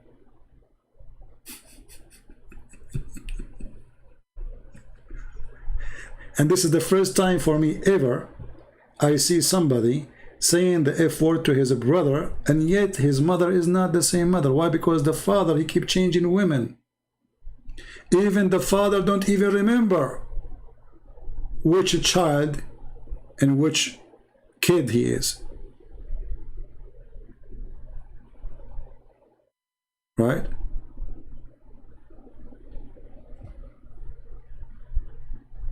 Like, you go to ask him for some money to buy some candies. He said to him, you are the son of who?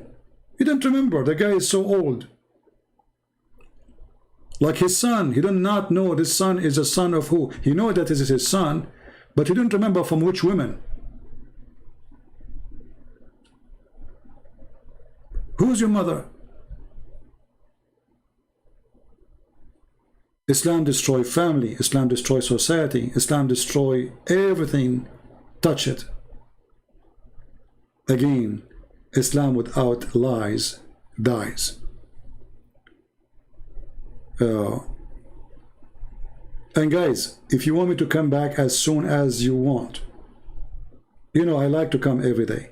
But when I look at the video and I see only 17,000 after 3 days, I say to myself, not enough people saw it yet. That's why today I wasn't really trying to come, and I said, but then I said, you know what, there's good ones, they are waiting for me. So share the videos. As you see, we stay for many hours. I don't mind to stay all day long. But if I see 6 hours and 30 minutes, but if I see after 6 hours and 30 minutes demolishing this cult, then the Christians, instead of sharing my videos, they come to my page and share Muslim videos.